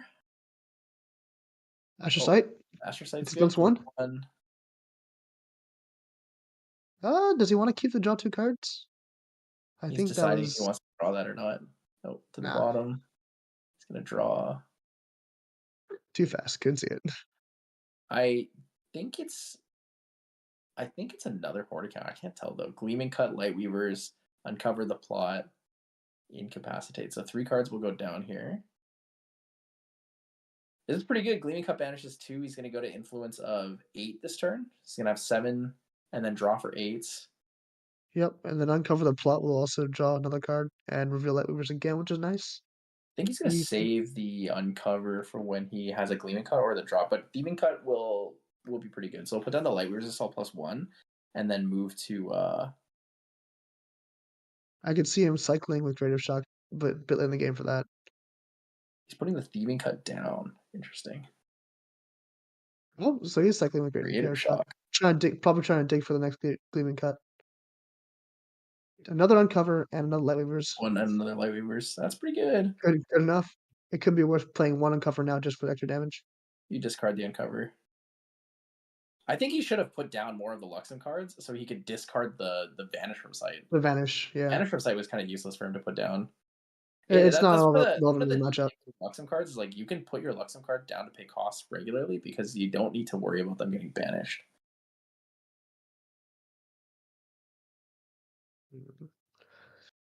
It's also beneficial that he hasn't banished any.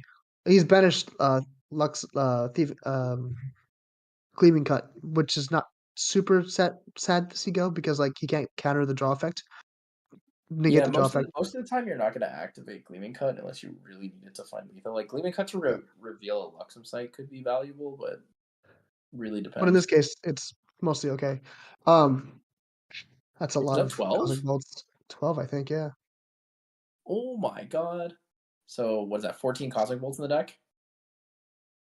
He only needs 2. 8 and 10. I'll do it. Yeah. Yeah, it's not bad. 8 and 10 is a little bit short, though. Need 1 more. All right. He has the Serene Spirit as well. Yeah, Serene Spirit is big. I mean, we're playing in a scary, dangerous territory here. So the problem that Neelix is running into is he doesn't have any Luxem Sights. Like 2 Lightweaver's Assault is great if you're actually going to push lethal on your opponent and kill them next turn. He's not at the point where he is able to kind of find that damage to come through. And while he does have 1 Incapacitate, he also has to keep in mind that Kevin is playing Astra, so Astral Seal exists. Horde counter is also an option. At least at this point in the game, Arsan does seem to be shields down. 1 card in hand, no herbs on the field. So if there ever was a time to go all out, now would be the time. He doesn't have the influence to do it though. You need 10 for 10 influence. Yeah. Double Lightweavers on 10 influence is only 16 damage unless you have an extra Lightweavers. If you had extra Lightweavers, it's 20. But even that's not enough to push Arsan into lethal, right? So we're gonna see Cosmic Astroscope. He's gonna pay from memory. Interestingly enough, it's gonna be a Fertile Ground. This is the beauty of Fertile Ground. So Fertile Ground's Ingredient Pouch means he can in Recollection on the stack of the trigger activate it. And just get an extra card each turn. Drawing 2 cards each turn is the value you need to just every single negates another card. Yeah, it's pretty big. It's a pretty big combo. So on the stack of the trigger, you gather so that you have something for it, and then you just duplicate it. End step, you sacrifice them, draw a card. I think that's a Comet Fall in hand. Yeah. Ooh, Meteor Strike. Meteor Strike even. Oh, okay. So Meteor Strike will more free damage. Yeah, Meteor Strike's was under at 14. 8. So 11 plus 6. Basically 3 Cosmic Bolts. If you find 3 Cosmic Bolts this game, it's going to be really good for you. He also has the ability, so he paid for that That's star calling. He didn't actually need to. Oh no, he activated it for free. He used the free activation. Nascent Barrier in hand. I believe he has an Astrocyte as well. It's probably just a pass here. Wait till end step, or wait till your opponent's turn to activate your 3 visits. There's no rush to do it. At this That's point, one of it's a the waiting game beauties for of Arsana. playing at Zuxin is you can leave your 3 visits in your graveyard of management. You don't need to use it because you don't need to activate cards to use it. Not at all. And at this point, it's just really it's a race against the clock now for Xander. He needs to dig for his answers. He needs to prep to block Cosmic Bolts, and he just needs to build up some cards. Oh, that's a ballsy ooh. option. Right? So he's actually negating the activation of the 3 visits in response to materialization of the Sacred Amulet. So it's going to follow suit since the zone is supposed to go to. So it will stay in management, but Arsana will remain rested. Denies that little bit extra value. And with the Serene Spirit, Arsana has 28 effective health, which is it's still a bit of a way to climb, but it stops her from going down. Oh, Astral Seal. Okay, Astral Seal, the Incapacitate is interesting. So second Incapacitate is gone for the game. 1 Astral Seal has been used, so we're actually going to see Recover 2 here, Glimpse 2, Astrocyte. Okay, Astrocyte? so Astrocyte Free will cards. start off for free. What do we see? Glimpse 1, draw a card. Does he want that? Nope, to the bottom. What's he drawing for? Let's see. Does he have any other responses before? I think Nascent Barrier. He drew a Cosmic Bolt. That's unfortunate. He drew the Cosmic Bolt instead of being able to star call for it. It is kind of nice though because he can play it in his main phase at slow speed if he needs. So Nascent Barrier is going to come out. Nascent Barrier will block level +1, so it'll block 4 for the turn, but also give him a glimpse 3. Does he see Cosmic Bolt? I think he sees an another Astrocyte. Astrocyte? That's crazy. So we put in 12 Cosmic Bolts. He had 2 Cosmic Bolts still, so 14 Cosmic Bolts. Still hasn't. He's only seen 1 so far and hasn't hit them off the glimpses yet. And draw the card, bottom that, and then he's going to end up putting that card in his memory due to the Luxem effect, most likely.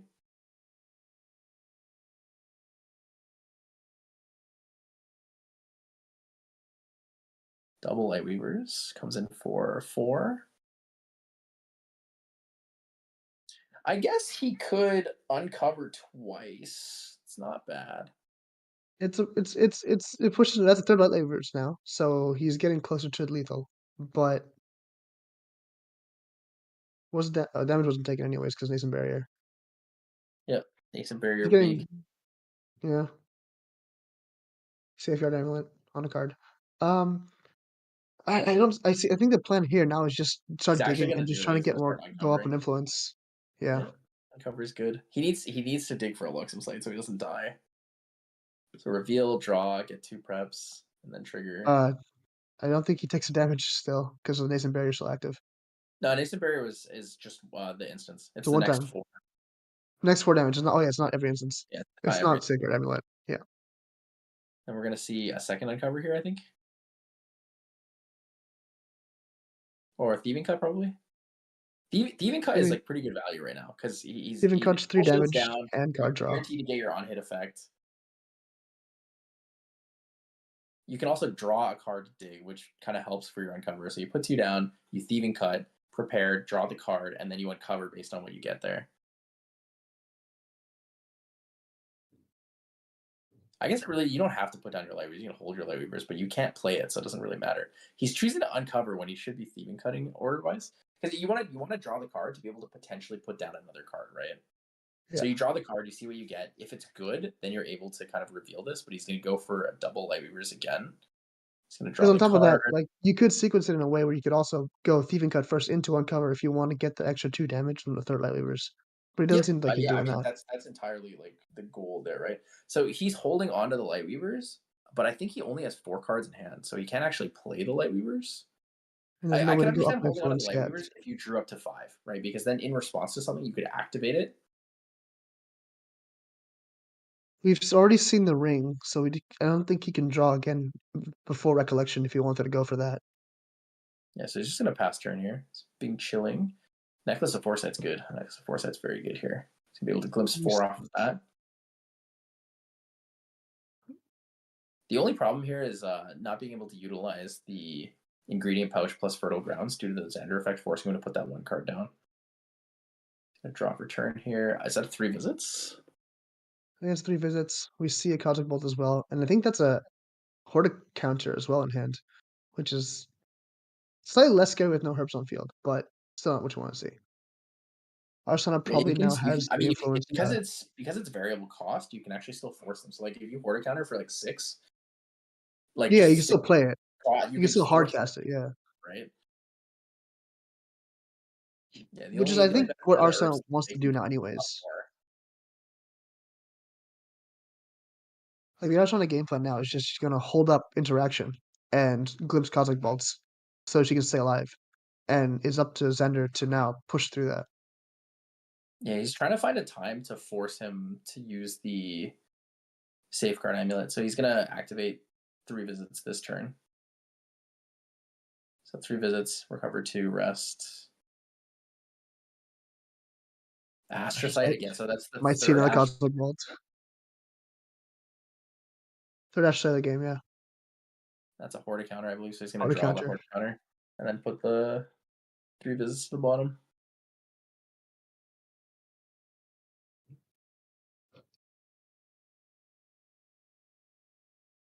Slight deliberations here from the judge.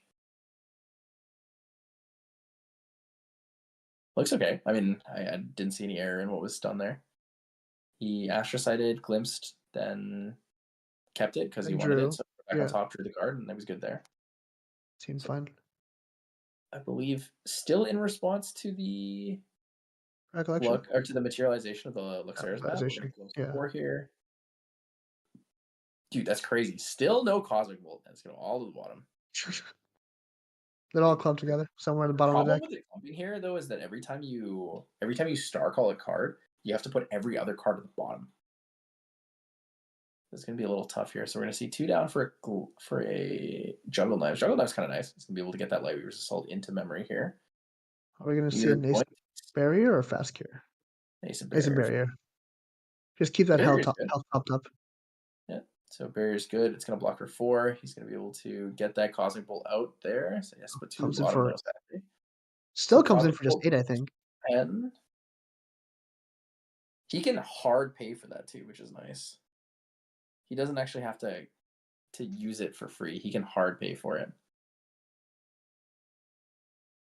The only problem with Cosmic Bolt is it's slow.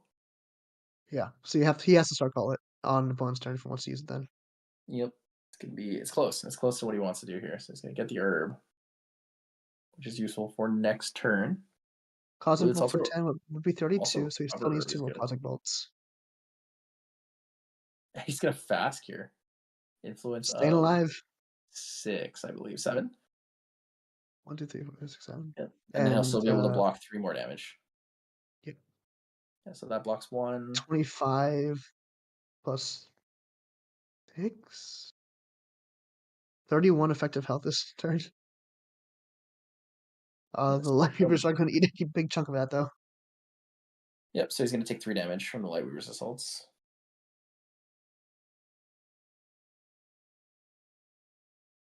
And then Nascent Barrier is no longer there. So it's an interesting matchup. This triple Lightweavers is really scary, but the problem is Neelix still has no Luxem sites. He just drew another Gentle Respite, I believe, and doesn't have access to his Luxera's Just map his yet. healing. No, he's in a really weird position. You really want to safeguard Amulet right now. I do think Xander's innate ability is extra useful in this matchup, though, as well, because it forces Arsana to put cards down, which means he has less options to counterspell, to negate. Yeah, there's way less negate options, which is really nice. Especially with less herbs open, the negates now, the Horta counter negate specifically, now cost cards from hand just to play. He's trying to count for lethal, but he doesn't have the availability for it. If he plays the Steven Cup prepared, deals 3 damage, goes to 9, recovers down for 3. If he draws another Lightweaver's Assault or an Uncover the Plot, he could find it. But he needs those exact things and doesn't quite have it. He'd have to hit for Drew it 16 damage off of Lightweavers and 8 more. That'd be 24 damage with all 4 Lightweavers. Dentor Spite, not the Well, most he doesn't useful have now. so he doesn't have the cards to play double Light Weavers. But what he could have Not done is yet. if he uncovers Light Weavers with 2 down, and then in response to the uncover, plays his own Light Weavers Assault, he can Light Weavers with 4 down or 3 down, and then 1. So you reveal 3 for 6 damage. Then you reveal 3 again for 6 damage, so it's 12. Plus you're gonna have 2, 4, Base Light 8 cards Weavers. down. Which is So 20 it'd damage. be 20 damage on that. It's actually still short. Yeah. It's still short. It's short 2 because it puts you to 29. 29. And yeah. The Conduit now is just another way to just force through some damage. Oh, is that an Astromech? No, that's Lunar Conduit. Lunar Conduit, you're right. The angle had me for a second there. I was like, whoa, Astromech Attendant's kind of cool. The coloring on the Astral cards make them kind of blend together for me sometimes. Yeah, Lunar Conduit is pretty good. Especially with allegedly 12 Cosmic Bolts in deck, if you see some. Yeah, he really We all know. needs We all know. to hit off this Cosmic Astroscope is really important to hit off of. We all know Cosmic Bolts don't exist. They don't actually exist.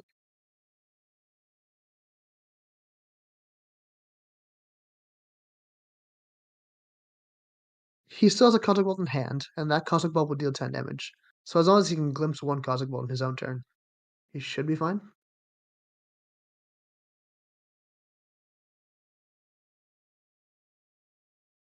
Glimpse into a Cosmic Bolt, and then hard play 1 for turn. Yeah, that could be 22 damage. Which is wild. 22 damage and then the Conduit for an extra 2 just to poke. Draws the Meteor. Oh, the Comet Fall. Or Comet Fall. Chalice of Blood. Interesting. So in He response is to Chalice indeed. of Blood, activate. Yep, he's gonna dig for it. So here's the first one. So he's keeping all of his cards available so he can pay for Star Calling costs. So in response to Chalice of Blood, we're gonna see 3 visits activation. Try to glimpse for that Cosmic Bolt. So the other problem is I think he needed to lineage release the Xander like a turn ago. So this Cosmic Bolt will come in for, I believe, 10. 10 damage, yeah. Puts him at Yeah, so 32 or so 26. what he's going to do here is he's probably going to lineage release and And then Safeguard. also pop his Safeguard Amulet. And then in response to both of these things, we're going to see the Astroscope. the Astroscope. Maybe Yeah. glimpse. Astroscope, Glimpse 3, hit another one. He can We actually haven't kill him seen before this happens. Before both. we If haven't he hits we a haven't Cosmic Bolt seen here, the him game's bottom. over. I think he So did. he sees Yeah, his there we go. Cosmic Bolt. Yeah, so this Cosmic Bolt still comes. This Cosmic Bolt will kill him unless he has a negate for it, and he's gonna pay. He's gonna pay the Star Calling cost of 3. Does he have a negate? Because if he doesn't have a negate, he's dead. So this would be this first Cosmic Bolt would come in for 6 damage, and the next one will come in for 8 damage. Through No, the so the Safeguard. Cosmic Bolt is in response to the Safeguard Amulet. So the Safeguard Amulet is still in stack.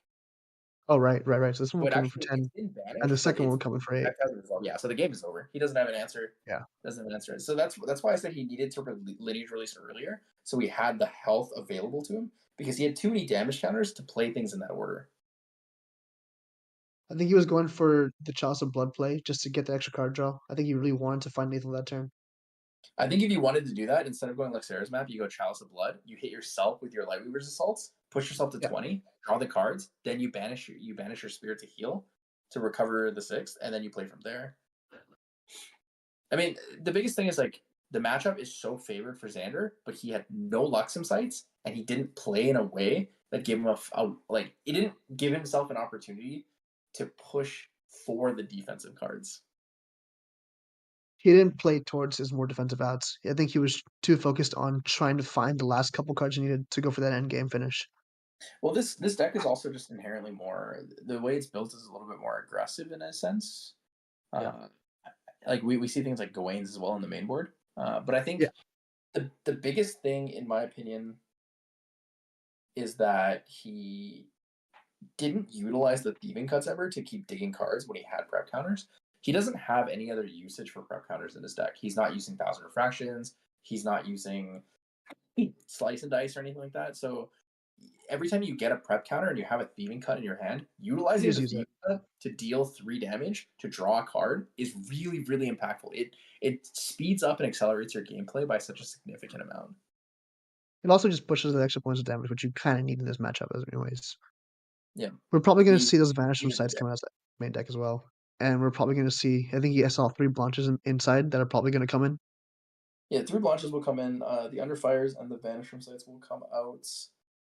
I think I'd be interested to see if he brings in the Scavenging Raccoons. I don't think they're that relevant in the matchup, but against Harvest Herbs, he might do it. Just to It's a bit tax interesting. the I think Reduced to Ash is level up. actually good though. Reduced to Ash forces you to play in a different way when Yeah. when you have Polaris. So one, you can never like activate it in your main phase. You have to bring it out as a hard materialization. But the other reason is that if they do bring it out as a hard materialization, you can actually use Reduced to Ash on the herbs if you want to. Yeah. Just less Cosmic Bolts in deck. Yeah, because if you bring the Cosmic Bolt count down to like somewhere around 8 or less, it's very manageable, right? You have 4 Incapacitates, you have 3 Blotches. They have 3 Horde counters, 4 Astral Seals. So like you're playing on a much more even playing field in that regard.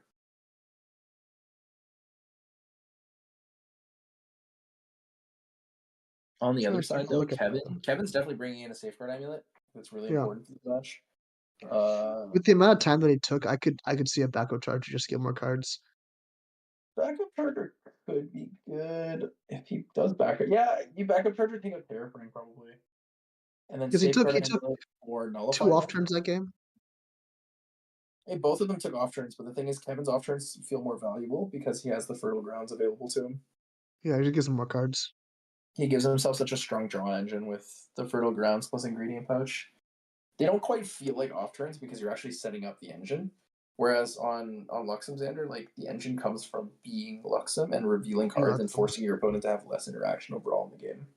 And any turn you take where you're just not going level 3 is just a turn that you should be going level 3. It just feels bad to hang around spirit level for too much like, for too long. Like, even going to level 1 is kind of important just to get that thieving cut online. I think when you see that your opponent plays Fertile Grounds, you actually do really want to push level 3 because you need to Excalibur it. Yeah, it needs to go.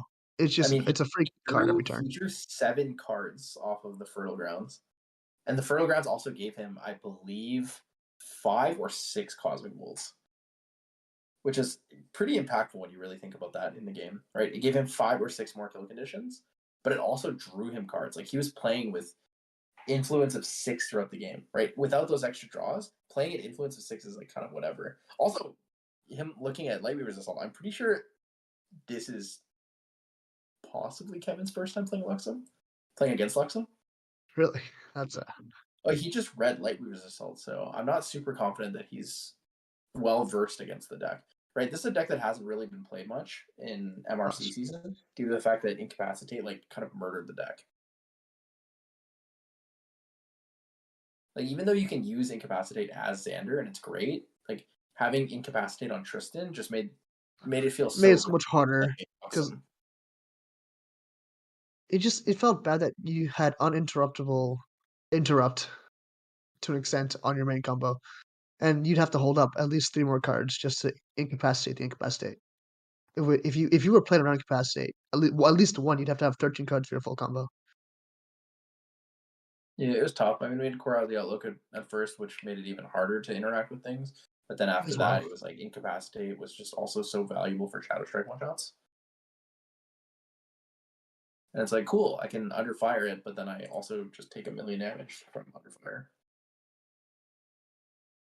Something interesting to know as well is, Horticounter and Astral Seal both just negate card activation. Doesn't have to be ability or anything, it's just straight any card, which is it makes it really wanna hit, like, Luxem before Arsena hits, Astral. Yeah, something that you actually just said there, wording wise, is interesting to me. So you said negate ability. I don't think we actually have anything that negates abilities in the game yet, but No, no, it's no, something no, that sorry. people have been Action talking about cards. a lot. People have been talking a lot about like what would it be like to be able to negate the ability of a champion, right? We have things like Caliburn of Silencing, which turns off a champion's ability for 1 turn. But Which other than is that, interesting. what else do we have available to us, right? Yeah. It's also like It's relevant to an extent, but I don't think there's many outside of Rai, old school, not too many heroes are like they're built like they have their abilities, but it's not like integral to the game plan. Sure, Arsana could like lose her star calling for a turn, or free star calling for a turn, still gains access to star calling. I think the most relevant ones I think would be Xander Blinding Steel and Merlin Kingslayer and Yeah, Rye Stormseer. So being able to Rai turn Stormseer. off those effects. Also turning off Sylvie's effect is pretty good. Because you can't activate advanced element Elementals, lines if you do advanced that. normal slimes, which is decent for a turn.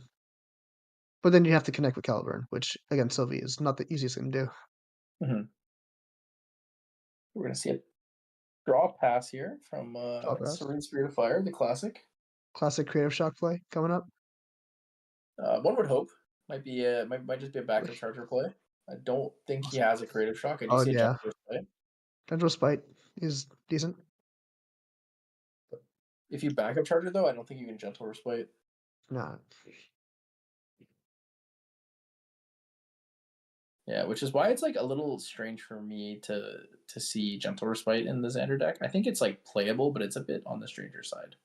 it's also rougher going against another Serene Spirit because once they play a card and give you priority, you're at equal influence. But then you play Gentle Spite, you're done less anyways.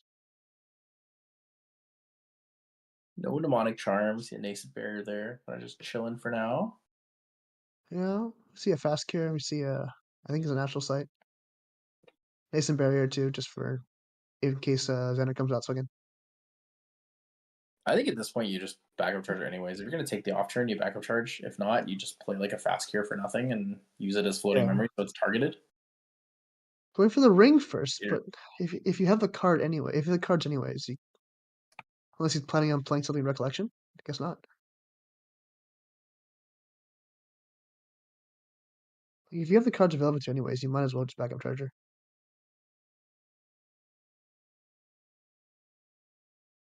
Interesting.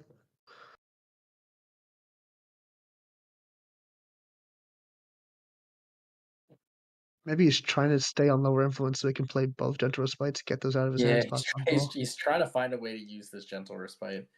So he does have the scavenging raccoon, so he might raccoons into the harvest herbs and then play gentle respite afterwards. I think that's the play here. Is what he's going for. Yeah, so raccoons target the harvest herbs, which is removing the floating memory, and then he's going to play gentle respite, so he's on lower influence. Yeah, so he's on influence of 5. Kevin's on influence of 4. He's going to fast cure in response. Yeah, so Play he's a going to make fast cure. neutral. Yeah, it's Yeah, just it's so there's neutral for neutral. It's no kind good of card. like all right. Scavenging Raccoon now coming out earlier is like tough because it doesn't hit the fast cure.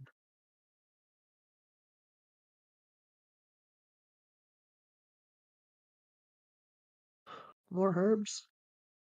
Just good value. Yeah, the herbs are good. So it's going to do the standard Arsana do Arsana things. Slowly get there. Cosmic Bolt in hand. No dungeon guides yet, so probably it's gonna play a fast cure at some point, go level 2. Askir is a bit awkward. He doesn't actually have a great engine to start with right now, so there's Not no really. fertile grounds. I think we see 2 Gentle Respites and it's Demonic Charm.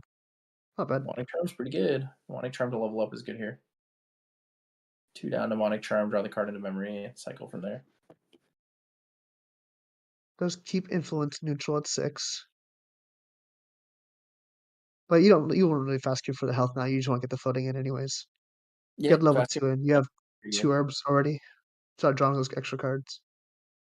The nice thing about being able to play a fast cure, even if you're not getting the benefit out of it, is that it's targeted banishment, right? So Yeah. if you're using it for the floating memory and you know you're not going to lose something from your current memory, it's really valuable. If you have to play it and take a risk of losing a really good card, then it's not so valuable. Not great.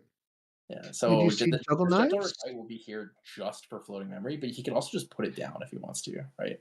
So like you put down the gentle respite and something, and then play the fast cure, or you put down like the gentle respite and the fast cure, and then you incapacitate something that's important. Which is nice, then you're just throwing away those 2 cards. Yeah, The 2 cards you wanna throw away. this is a perfect example where you really want the thieving cut, right? So if you thieving cut here prepared, you deal the damage, you draw cards, you cycle the card, and then you also put 2 cards down. So you can banish those 2 cards if you want. then go to level 2, expend the prep counter to return the Thieving Cut, and then you can use the Thieving Cut for your dungeon guide. Or you can just play the Thieving Cut again if you want to later. We have something similar now where I see a Juggle Knives in hand, where he could just play Juggle Knives, go level 2, Yeah, and do the he's same probably thing. gonna do that. It's It's less like damage though, but level 2. So Fast Cure, Gentle Respite goes down for the Juggle Knives. yeah. Deal 1, draw a card. He's gonna level up, then return the Juggle Knives, play it again, and then draw for turn. So here comes the engine. The Fertile Grounds is out. Program's Kevin out. is online now, but it might be like a little slow to be online. Juggle Knives. Especially because we see the Fertile dungeon guide in Charge. hand as well. We see Will the we he? see Do you the. think he'll greed because he just drew the turbocharge off the Juggle Knives? Nope. We're gonna I, see I hope he level. doesn't. No, he's not. Okay. I definitely would agree there. You're on track to go Luxem before Arsana hits Astra. You keep on that game plan. This is a really knowing what's in his hand. This is actually a really good turn to. On this turn, if he doesn't Ooh, want to push for the dungeon guide, he can turbocharge backup charger into turbocharge the following turn. It'd be that pretty is good value. true. Pre-recollection. He's gonna I get the I wonder. repro. I know he had a Gleaming Cut in hand. I hope he didn't put it down. Oh no, he drew recollect anyways, so that's Storm fine. recollection. So you can put down an incapacitate here. He can actually put down the turbocharge if he wants to. Putting down the incapacitate's a little bit risky because it gets banished, right? He So has then two. Astra Steel So but then Astra Steel can negate incapacitate for free. I think he's trying to play really aggressively this game. Is why he's thinking about doing it. So 1 damage from the Scavenging Raccoons. I would put down 1, but not. Not both. Not both. I would put down both. I would keep the turbocharge in your hand. I think you need to play aggressively in this matchup with where you're at. You need to draw cards. So what you do here is you dungeon guide to 3, you chill, you backup charge next turn, and then you turbocharge it immediately. Micro charge, turbo charge, and also your Gleaming Cut just to draw 4 cards. 5 cards. I But don't think he has a way to put cards down right now. So no, next just turn, backup charge. backup charge, put them down, draw 2 off that, and then you turbocharge it. So he actually kept his turbocharge. He got lucky on that regard. Nice. He kept the turbocharge. So what he's going to do is next turn he's going to backup charge, put 3 down, 5 cards in memory. He's going to banish the Gleaming Cut, draw 2 cards. So he'll have 6 cards, draw to 7, 3 down for the turbocharge, and he'll draw up to 8. Yeah. It's a pretty good value, fast way to push yourself to like a double Lightweaver's potential lethal.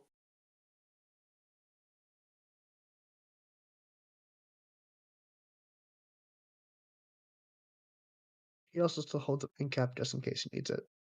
But he's not going to cap this. He doesn't really need to incap, to be honest. He's at a place where like incapacitate Yeah. is not super important for him anymore because he's gonna accelerate his game plan so much harder than his opponent is. Especially knowing that, right? Opponent goes Grand Crusader's Ring instead of going level 2. Like you're looking at this, you're like, man, if I had a Slice and Dice right now, I could Slice and Dice with Lightweaver's Assault for lethal. But is 1 prep counter short for that? So we're gonna see. Let's see, Banish Gleaming Cut goes to 8. He's going to reveal the Lightweavers. Lightweavers goes to 8. He's going to get 9, 10 from the Dungeon Guide and the Scavenging Raccoons. 10 minus the 6 from the Serene goes to 4, so he's 15 off lethal. He's actually within a double Lightweaver's Assault in like a turn. It's not terrible. So he could find lethal as early as the turn after this next one. I believe for Healingers, we only have 1. I think there's only 1 Silvershine. Dungeon? There's no way Dungeon gets it 2, right? 3 No, down. is he desperate? Is he desperate? If he's desperate enough, he might. If he really wants to get those cards Gentle off. Respite. Gentle Respite on higher influence. So he just wants the targeted floating Management, here. yeah. So yeah, there it is. A backup charger. It's gonna be Backup big. charger. It's a really big turn. Draws a If card, he banish if Gleaming he Cut, draws draws a 2 more Gleaming Cut cards. with memory right now, That'd it's be gonna wild. be huge. 3 visits. 3 visits is good here. This is a really good 3 visits. Yeah. It goes to He stay alive. Wisdom on top, Nason on bottom, probably, yeah. Just really try and keep digging deeper. Get that dungeon guide. all right. What do you think he got here? I think it's a lot. I'm praying for Gleaming Cut. That'd be kind of funny. Well, he Oh, actually it was a second Lightweavers. crazy That is crazy. So it's Oh gonna my take god. 4, it's gonna vanish. That's actually the craziest thing I've seen. Holy, what does he draw here? Uncover the oh my god, Uncover that's for more value. a crazy turn. This is a crazy, crazy turn. You turbocharge here for draw 2 more cards, and you can uncover if you What's this wanted to. card? And he has Excalibur. Excalibur. Oh, Excalibur on the Fertile Grounds is pretty good value. You can Oof. also kill. 2 damage comes Uh, in, goes to 10. You definitely play the turbocharge first. you play top, yeah. Give yourself more options. No, no, no, no. Oh, Oh, he's gonna go for this. He wants the targeted choice. The thing is, if you go the other order, it allows you to like draw 2 more cards and then put more things down put afterwards. more things in memory as well. Did he just draw a Gleaming Cut? No, I think it was another Excalibur. No, Oh, another Excalibur. Interesting. So 14. no, it was a Blanche. He drew a Blanche, Oh, it's a Blanche. which Just put is Blanche. decent. Blanche could go. Is he gonna Excalibur the Photogrounds now? He's No, gonna turbocharge. Oh, he's he's gonna keeping draw. the Blanche. I'm not sure why he's keeping the Blanche. He has 0 damage counters. He doesn't need to play so defensively. He should play super aggressive here. Oh, he can Another uncover uncover the again. plot. Scry the Skies is probably better this turn, actually. You scry, and then next turn you use your uncover the plot if you can't find lethal. Yeah, because you want like uncover. I would like to postpone for later in the turn just to give yourself potential for higher damage output. I think is he holding card? Oh, he actually passed turn. Interesting. So if you one down to scry here and you find a Lightweaver's Assault, you win next turn. Like you just 100% win next turn. If you find a Gleaming Cut, you put yourself in a really straight position because you can double Lightweavers. But the main reason you want to just dig faster here is because you're at 0 damage counters, right? And your Yeah, opponent has not gone for Polaris yet, so you can just keep this pushing damage. is They're this is like the complete small opposite of the allies. last game as well, where it's just like at the last game, Arsenal was just leaning back, taking your time. Now, Xander's in a winning position. I feel like you should leverage that some more and really go for the kill. He needed to push and leverage a little bit more before Arsana was in the position where they could dungeon guide because he doesn't have a stifling trap to deal with this, right? He's playing fire. Yeah, Doesn't have any hard negate for allies, only for actions with incapacitate. But here it is, dungeon guide. Do we see that? Does he have a that's dungeon guide? also he also rested Polaris, which is kind of vulnerable to the reduced dash. Dolan Leisure's interesting. Yeah, Dolan Leisure's good. So I guess Plus cards. he doesn't feel threatened right now. He doesn't think that even with a double Lightweaver's Assault that Neelix will kill him. Probably not. Nascent Barrier is 4 damage, and then Serene for 6 is 10 damage for entry. He's at 4 health essentially. There's map is so good here.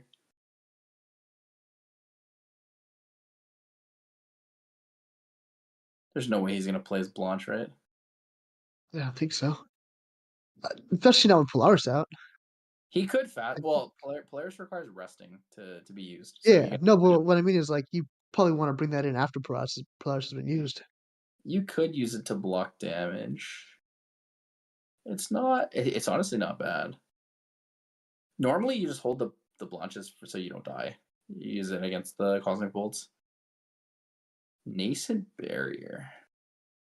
Nascent Barrier for 3 On recollection or in response to Xander trigger on the stack. yeah, it Yeah, Nascent Barrier blocks. for 3 is fine. He's gonna glimpse off of it too. Won't be able to start call, but could glimpse for the dungeon guides. Oh, he actually used a leveler, so it's gonna be for 4. So he sacrificed one of the level herbs so that he could be a higher level for the Nascent Barrier activation. Mm. Just so that little bit Oh, he's extra. putting that Nascent Barrier to the bottom. I think he's just trying to find a way to get to 3 as fast as possible, as efficiently as possible too. Okay, so let's see. All the damage comes through. So can't activate the 3 visits. So it's going to be 12, 6. Needs to find 16 damage. I think he actually has exactly that much in his hand because he's going to go to 10. Double Lightweavers is lethal. Yeah. So that'll block all the damage. He has 3 recover herbs. So he's 1 damage short. 3 recover herbs, restores 6 from the release. Yeah, I think you really wanted to scry this guy's last turn. See if you find a Lightweaver's Assault. If you find the Light Weaver's Maybe, Assault, you can kill him for sure. maybe he just doesn't get punished. 12. Ooh, that's unfortunate. Glimpsing of the Cosmic Bolt. It's not when you wanted to see that. On the bright side, if he Polarises, it gets Oh, shuffled. he's So it won't leaving them show. up top. Holy. Oh, is he playing on just hard leveling 3 next turn? He might be. He has to. He has no dungeon guide, so he has to hard level. Yeah.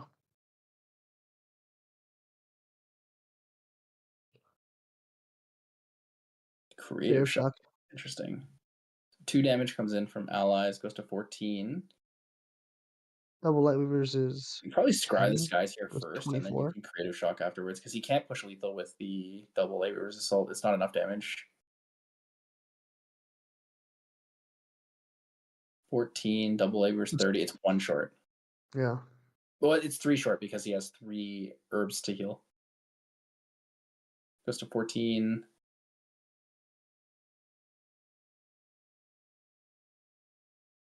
Probably scries Oh, this guy now.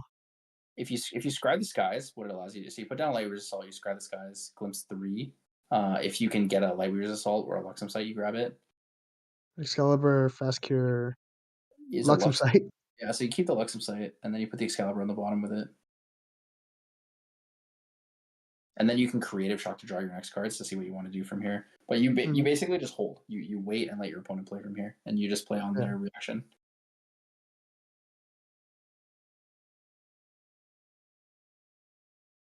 I'm wondering if you try to hold up incapacitates at all, but probably not. You just go for the highest damage output.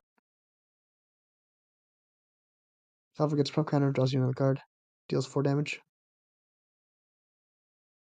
Oh my god, he also gets to recover 3. That's insane. Recover all those damage counters he has.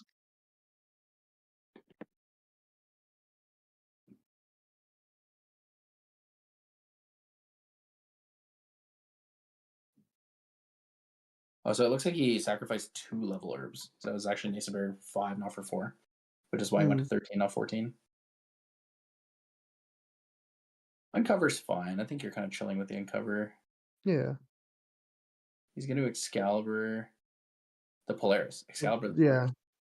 Polaris. Yeah. That's it had to happen. That had to happen. Yep. Excalibur Polaris is GG. It's like no counterplay for him. He's not going to be able to find lethal in this game, so it's going to be it's most likely going to be a draw. We're moving in 4 minutes here in regulation time, and then 5 minutes. Even if Arsenal were to concede right now, they wouldn't have time for a third game. Yeah, their third game is not coming through here. So Astral Zenith will hard level here.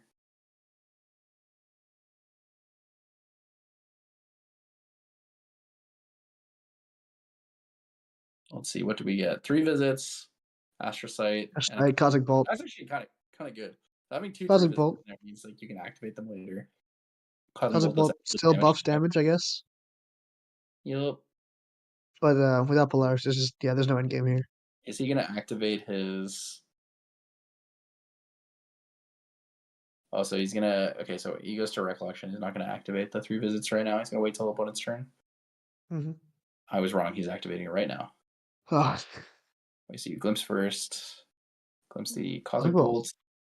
Comes in for 6, I think. There's only 1 banish, right? Yeah. 2 Cosmic Bolts up from deck for 8 and 10. That's to rest his champion. Yeah.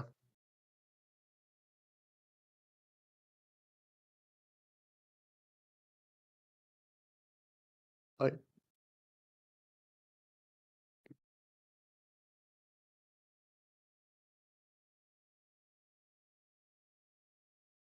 So what does Arsana have for a potential win con? Quadruple Cosmic Bolt. The problem is next turn is like double Light Weavers, because you go reveal your 2 Light Weavers, and then you say in main phase, Luxera's map throws a Light Weavers into your memory, and then you double Light Weavers for 22. I think for 22, because you'll have 1 extra card in memory. 1 extra card in memory as well. And I'll be Light Weavers, which is 4 extra damage. 4 plus 4, 8 damage. Normally it's 16, and then it's going to be 16 plus 8. Light Weavers plus 2 from the extra cards for reveal. Yeah. 22 damage is going to push you to 37. It's like not where you can be. So you'll be what, 4 It's 4, recover 4, so he goes to 9 from the Serene Spirit and then goes down to 5. I mean, the counterplay, I guess, would be to You because you have said to that. hold priority to double Lightweaver versus you, Horde counter and Astral Seal. He needs The Hordecounter or Astral Seal, yep. yeah, And I don't I think think he we has. I Oh, think actually, he does have a we see Hordecounter. one Horde counter in hand, yeah. So he The other thing is you can just play slow for damage and just say Incapacitate. yeah. Sight, double Lightweavers. Oh, here's the This problem. He just puts every card down, so you're just dead, no matter what. oh yeah, exactly. Luxem trigger, you just can't prevent it, can't counter it. Yep, he's dead. No, yeah. Double Lightweavers from here. So 15 down to 9. Double Lightweavers for 16 is exactly lethal. Mhm. 1. Heals one, prevents He heals destruction. 1, heals 1 again. Heals one again. Yep. Light, pop your Luxera's map, put a Lightweaver's Assault in. Yep. Try to do the math now. Yep, so he's going to let Luxera's map. The order he has to do this in is he has to put the Yes, Luxera's map Luxera's map first, yeah, because he can't. Luxera can't be I active at think he's fast just speed. counting the cards in his hand to make sure he can double Lightweaver's Assault. Yep.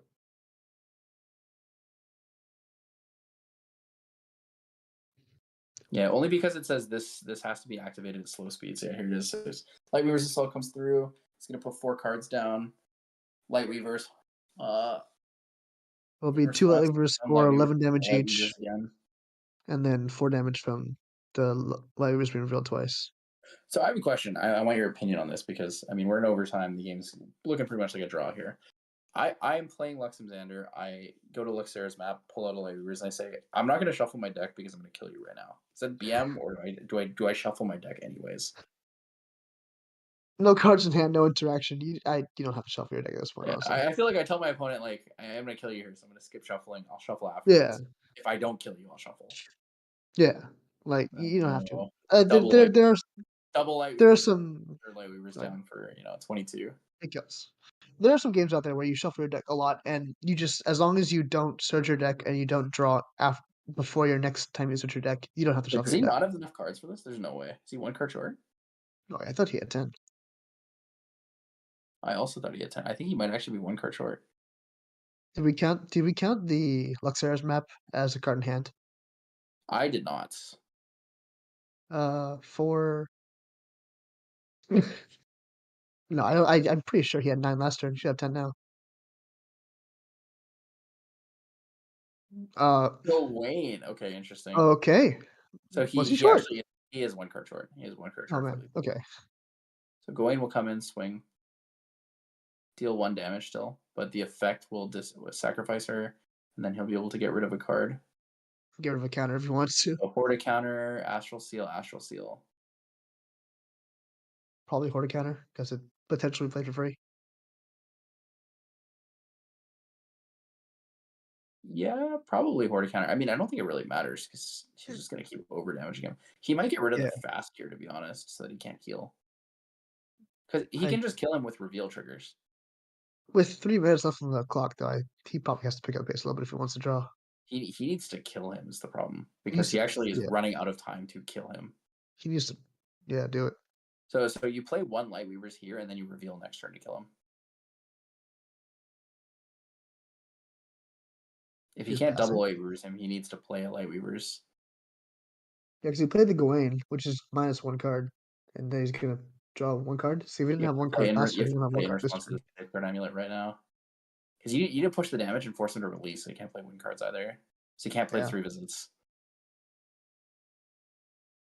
This is Oh, he's letting you go through. So Safeguard Amulet's on the field. He's going to 3 visits into a Comet Fall. Comet Fall clears the board.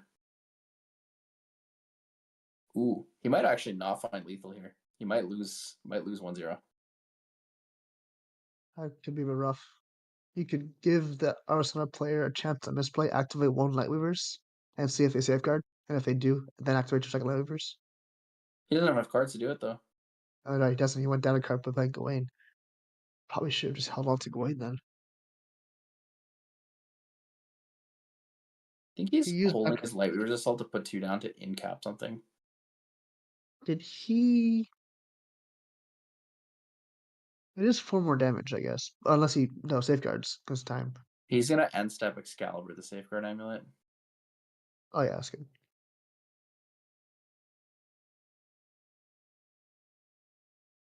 End I mean, step, it's fine. Honestly, Excalibur, it's fine to hold do up, it. end cap. I think it's worth doing it. You force them to play around different things. Yeah. Oh. Oh.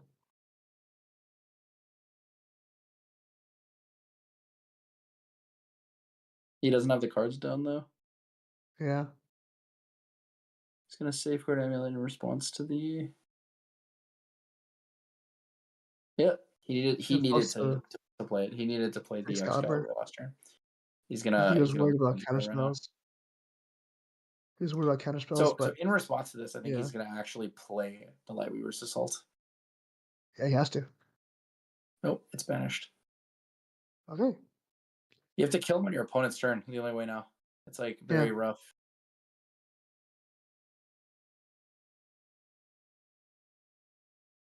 They'll reveal that Ubers won't do any damage, which is rough. Yep, reveal does no damage. Time gets called, and GG. Unfortunate. It's an unfortunate situation to put yourself in. It's like it Yeah. is what it is. You have to figure out like where to find lethal, right? Because there's Yeah. a lot of like missed timings here that were really important. So the Gleaming Cut.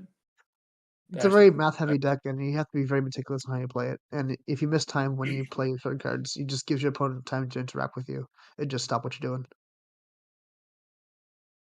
Yep. So I mean, ideally, banish the Gleaming Cut, draw 2 cards, reduce to Ash and Excalibur. Yeah, the irrelevant cards. He needed the damage. All right, that's a So it looks like rough way to go. Kevin's actually going to take that 1-0 again. Okay. That was I really wasn't expecting that. Like as a Lux and Xander player, I feel like the matchup is so favored for you. You have to I you think have it's to definitely the know nerves. where to push for it, right? Yeah, I think most of it might have just been the nerves. Like I don't know I don't know the player. I did see that he was silver, which means this might be like an early regionals for him, one of his first regionals. Uh, he probably just on stream, just stream gets a little bit stressed. Yeah, it Starts could be like that. math makes it The other hard. thing is, I think a lot of people are not familiar with playing against Arasana. So like how Arasana operates, like where she can find damage, where she can negate damage.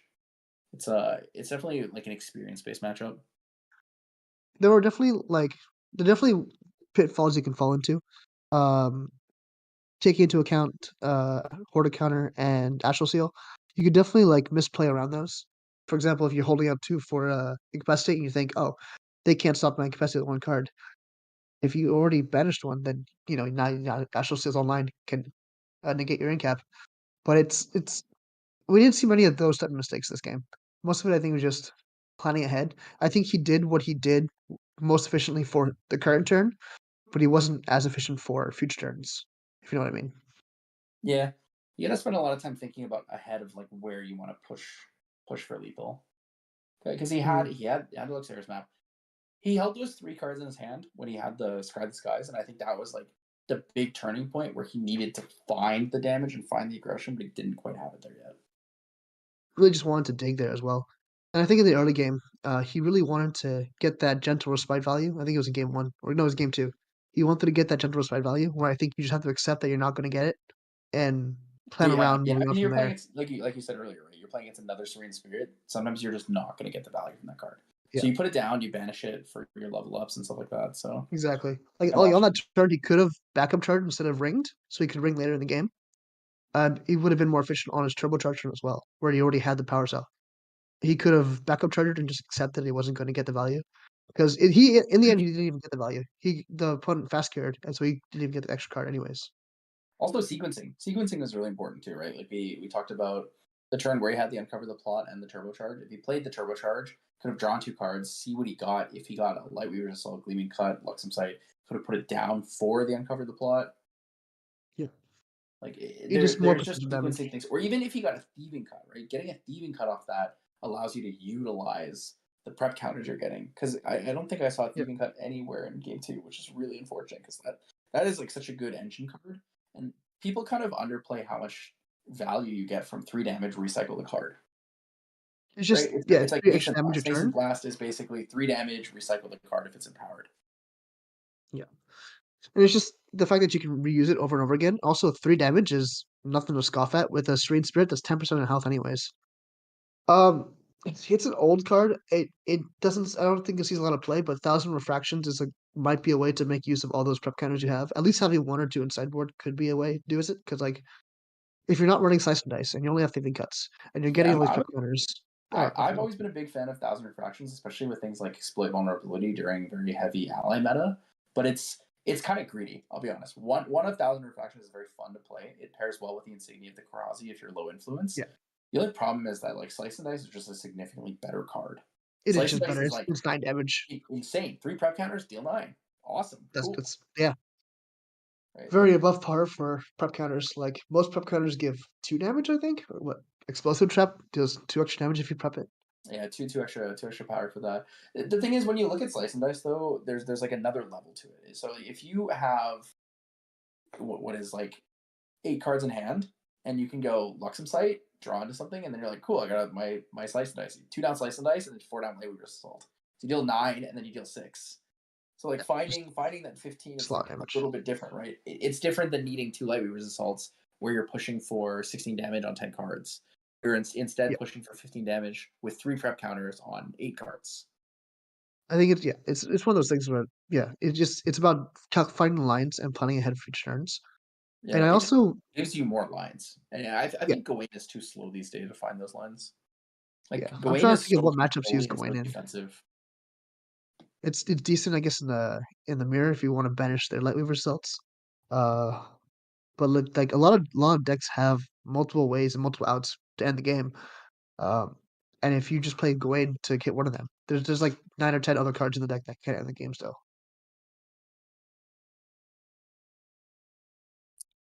Yeah, it's tough. It's tough. There's a lot of different avenues that each of these decks has to take, and I am happy to see Arsana doing well, but it hurts me not to see Luxem Xander doing as well. I love that It deck. hurts to see. It hurts to see your pet deck not perform well. No, I get that. One day, Rai will rise up again, and we'll celebrate. One day, That's a good joke. I can hope. It's called cope. This guy Called said cope. Rye is going to be good one day. That's a funny one. One day, I pray. Okay. Yeah, so I'm going to be stepping off here for round 3. I'm going to be joined back with Clem. So I hope you guys enjoy round 3. You see, holy. Wow. For a second there, I thought we were going to see Neelix again for like another game. And I was like, wait a minute, hold up. But you guys are going to enjoy this one. This is going to be a good matchup for sure. Hi, Clem. Hello there. How you doing? Feels good to be in the casting with you as well. Yeah, nice to have What you. what am I seeing in front of the screen today? What are we watching this game? This is pretty We interesting. are looking at of our, one deck we know quite well by now, a serene or water Sylvie into Nico with the half animal slash beast focus deck, half mill, versus a water slimes. A water slime deck. This is interesting because I'm seeing some funky stuff. I'm seeing a verdant slime. I'm seeing 2 slime kings. Uh, I don't know where we're going with this, but I'm excited to find out. Yeah, this is definitely looking like an interesting deck. The idea itself is wonderful, I think, like because water has so many good offensive cards. Noel here is on the water slimes, the very well known chess clubs Noel.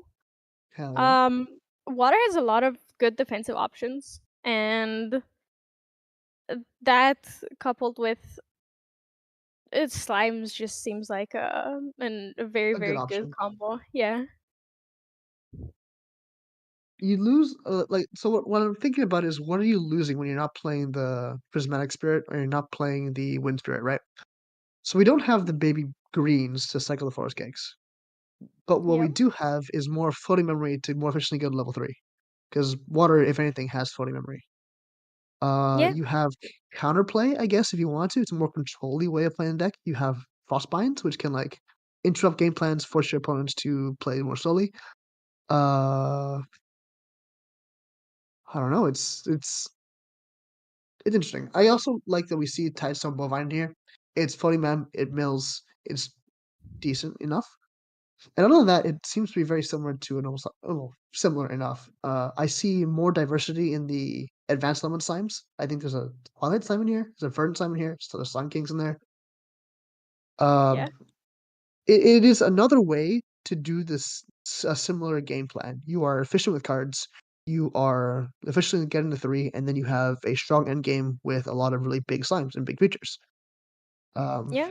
Yeah. in action, though, I've seen in action. So what are we seeing on board right now? What do we Well, got? both our players had the very ideal openings. Noel starting out with Fractal. that forest cakes. On Yeah. forest cake, and then Superior out there with the double fractal of rains imbued. Of Double course, Fractal Rains and B is a great start. yeah, it's what you want to see on this deck, right? You get to start milling yourself early, get that floating. You still have your influence in a way relatively high with the reservable fractals. Yep. Um, We also saw an MB with the rip back terrapin, which means he has the potential to, if he mills the Sea Glide, if he has it, to yeah, he can, Seaside Ringleader, he can get it to a really sizable ally. he can definitely get that Sylvie value off there. Um, Potentially. Null immediately also went to level 1, losing a Gaia Songbird. He's trying to put the pressure out there because the moment you see a fractal of 2 fractals of rain, You you really have have to get you going. have to get going. Yeah, you Yeah. really have to start putting pressure on.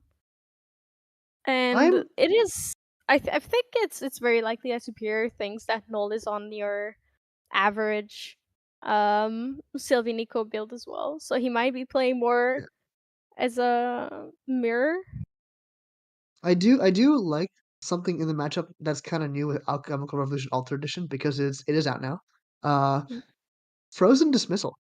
Uh, it can cost just 2 if you have, and it negates target ally activation unless they pay 4. Notably with slime decks, I see a lot of times they go to a higher level and they rely on that free activation of a slime, and now you can't. It's pretty good. It's pretty good. Yeah, I do agree with you. Just a quick note that it's has bonus 2 costs, otherwise it Cosmos. costs 3, yeah. Right, But right. but yeah, It is a class. It is a clear Cosmos. but even as like a 3 cost negate, it's a wonderful card.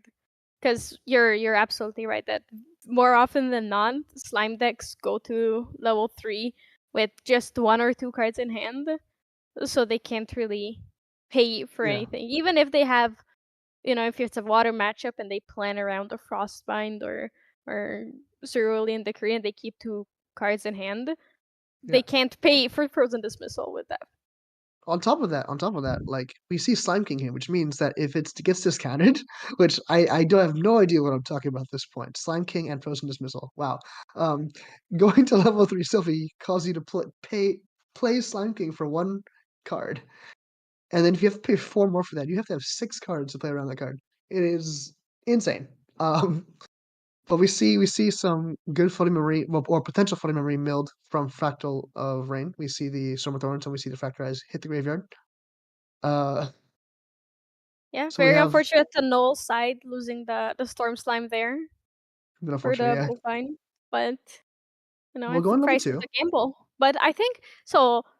You don't see Slime King very often in slime decks, but in water, if especially with Bovine and ways to mill yourself, it is a wonderful card because you get to recycle the cards you mill, right? You get to just because his Storm Slime is engraved, it doesn't necessarily mean that it's gone. He still Exactly. can get it back later. If you mill, yeah, exactly. That Storm Slime engrave, that's perfectly fine. Slime King can bring it right back. Exactly.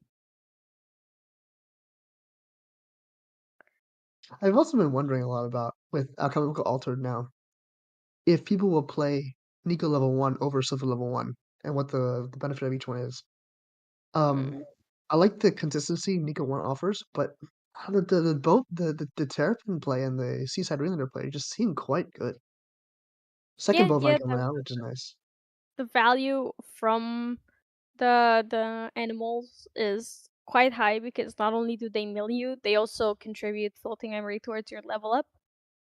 So you don't have to stress too much about your influence there.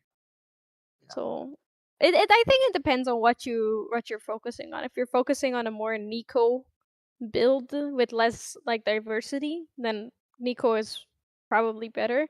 But if you still want to go with a more diverse build that That's has we s allies and I touches think we everything, just I think we just saw the Frozen Dismissal used on the Tyson yeah, bovine. Oh, man, feels good to see. I mean, it doesn't feel good to see, but I like seeing it.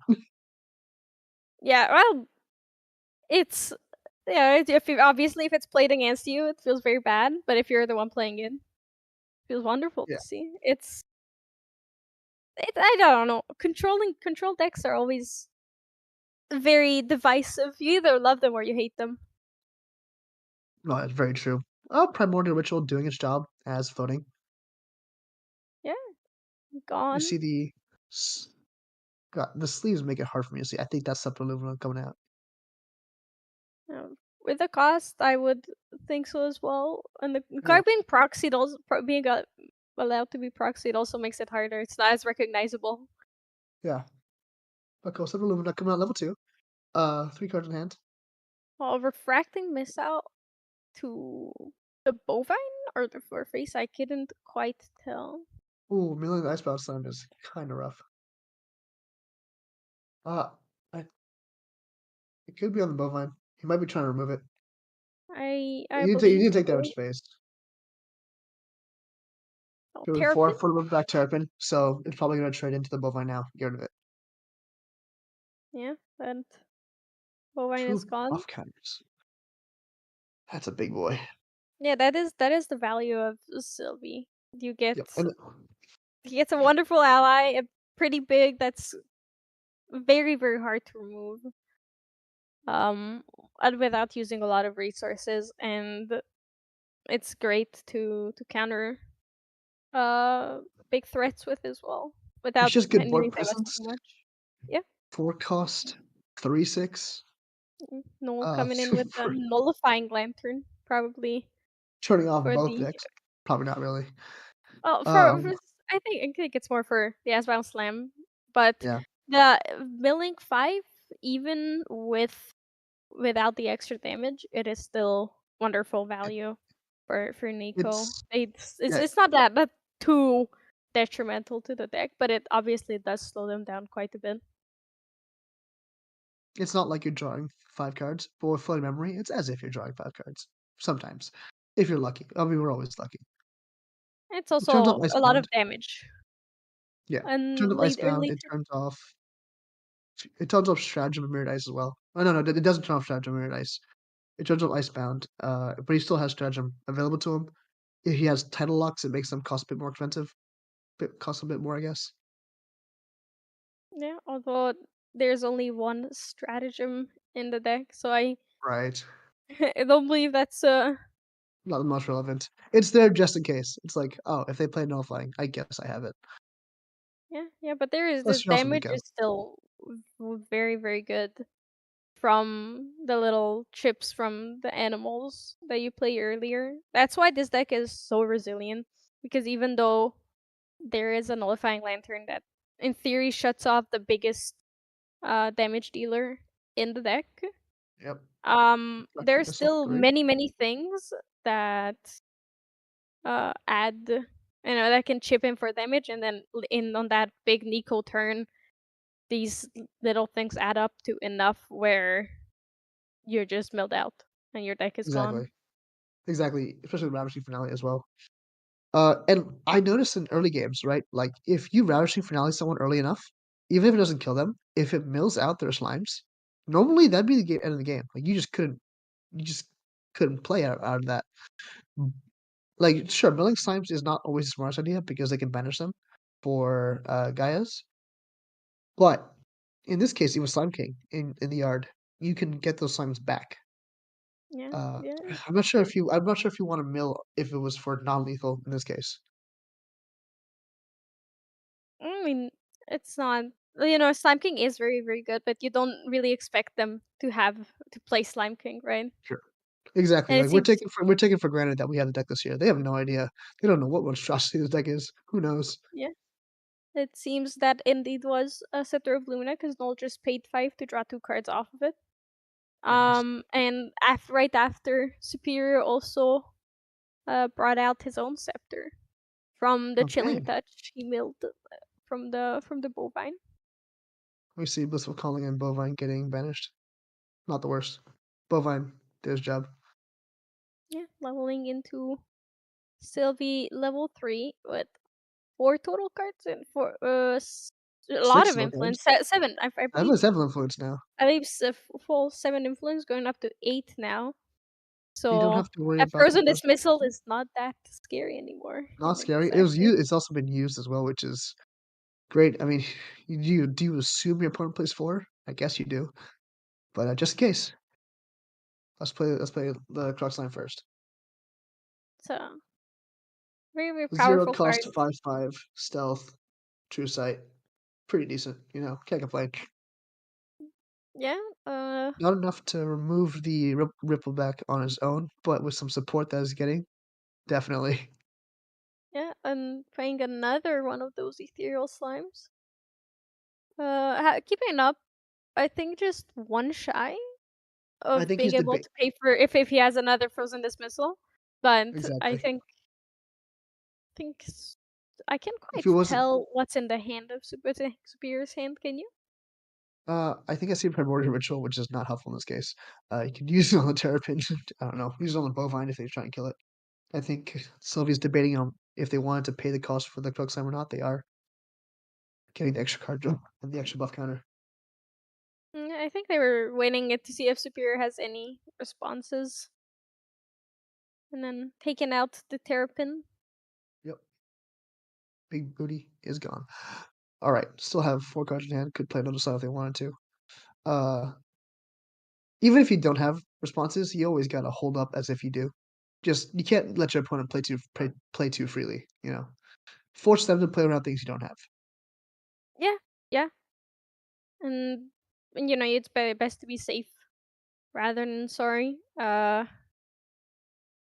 Just to clear out the board so they cannot chip in for the damage because, like I said, it Exactly. adds up. And also And we've seen Nolan's the in a frozen very dismissal. comfortable spot right now. Yeah. Yeah, Yeah, we've seen this dismissal been used as well. We do know that there's only one frozen dismissal in the main board. So we don't have to worry about that anymore. There are 2 more frozen dismissals in sideboard that are probably gonna be coming in. But for now, he can just do a little pause after each card activation, make the silly player sweat a little bit, and then just say, "It's fine, go ahead." yeah, yeah. It's um, it's definitely not looking good for Nico though, for Superior here because uh, obviously he does have the refracting missiles, but we've already seen 2 go out, and the damage is not enough to kill the ethereal slime. And with stealth and true sight, there are Which very is hard to deal few with. to none, I mean, basically no like guaranteed answers to it in the deck. Yeah. And I think it's kinda smart as well, just, holding up those cards in hand. I think he held up 4 cards in hand on his last turn because the silver player could have played another slime, but he could not have paid for a frozen dismissal, which is kinda good to just make him sweat. Force your opponent to slow down so you can catch it. We see a Yeah, Tidal Lock yeah. getting milled. Here, like playing one frozen dismissal in the main deck is actually genius because the You only have threat to see of it it once. is often the threat of it is often enough to force your opponent to keep their hand large, keep their influence very big, and be afraid to play slime. So which could get you just enough time where you survive and you push through. Yeah. It's really good it's just good effective value, right? If you're forcing your opponents to play around something and your opponents are playing around something, it's as if you played that card. Third Tidestone Bovine coming out. More mill. Really sets up that fractal if he the Stratagem Mirrored Ice if he wants that. If he does get to it. I don't think it's been milled yet. Um Ravishing Finale could also be used here. If you go level 2, just get those last counters, play it, roll a bunch of cards.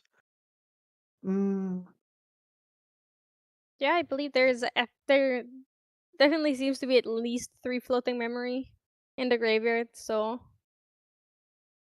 Ravishing could be an option here. yeah,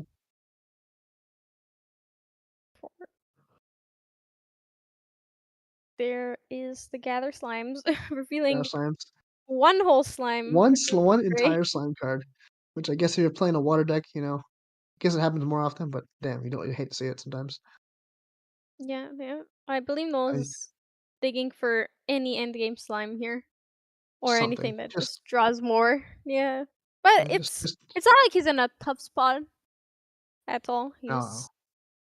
He They're doesn't have fairly okay. much down. He doesn't Yeah. have interceptors or taunt to protect him, but he has 2 pretty beefy boys out there. Yeah. And he goes for the Responding to grill. his chalice. Is he gonna respond to his grail? Responding to his grail by activating his own grail for terraforming. Okay. Oh, Terraforming, yeah. Just keeping it safe, because I'm keeping it safe. if if Terraforming gets fracturized out any time outside of recollection, it doesn't do much, unfortunately. No throwing Not bad. the Covenant under Yeah, grill under his looking grill. through his cards, I think I see that's a Verdant Slime and a Lustrous Slime in hand. He has a forest cake as well. We saw the 2 baby grays. Mhm. I believe I saw Twilight Slime as well. Just Yep. a bunch of Verdant wonderful cards. Slime. Verdant Slime is just another taunter, which is kinda nice. A taunter that can destroy Regalia if needed. Also, if you choose not to destroy Regalia, it puts 2 buff counters on himself, becoming a 4/4 slime. Yeah, Lustrous yeah, Slime coming out though, just fulfilling the role of just protecting. yeah. Lustrous Tidal Slime is. Lock. Paying full price for Tidal Lock, but able to pay through it.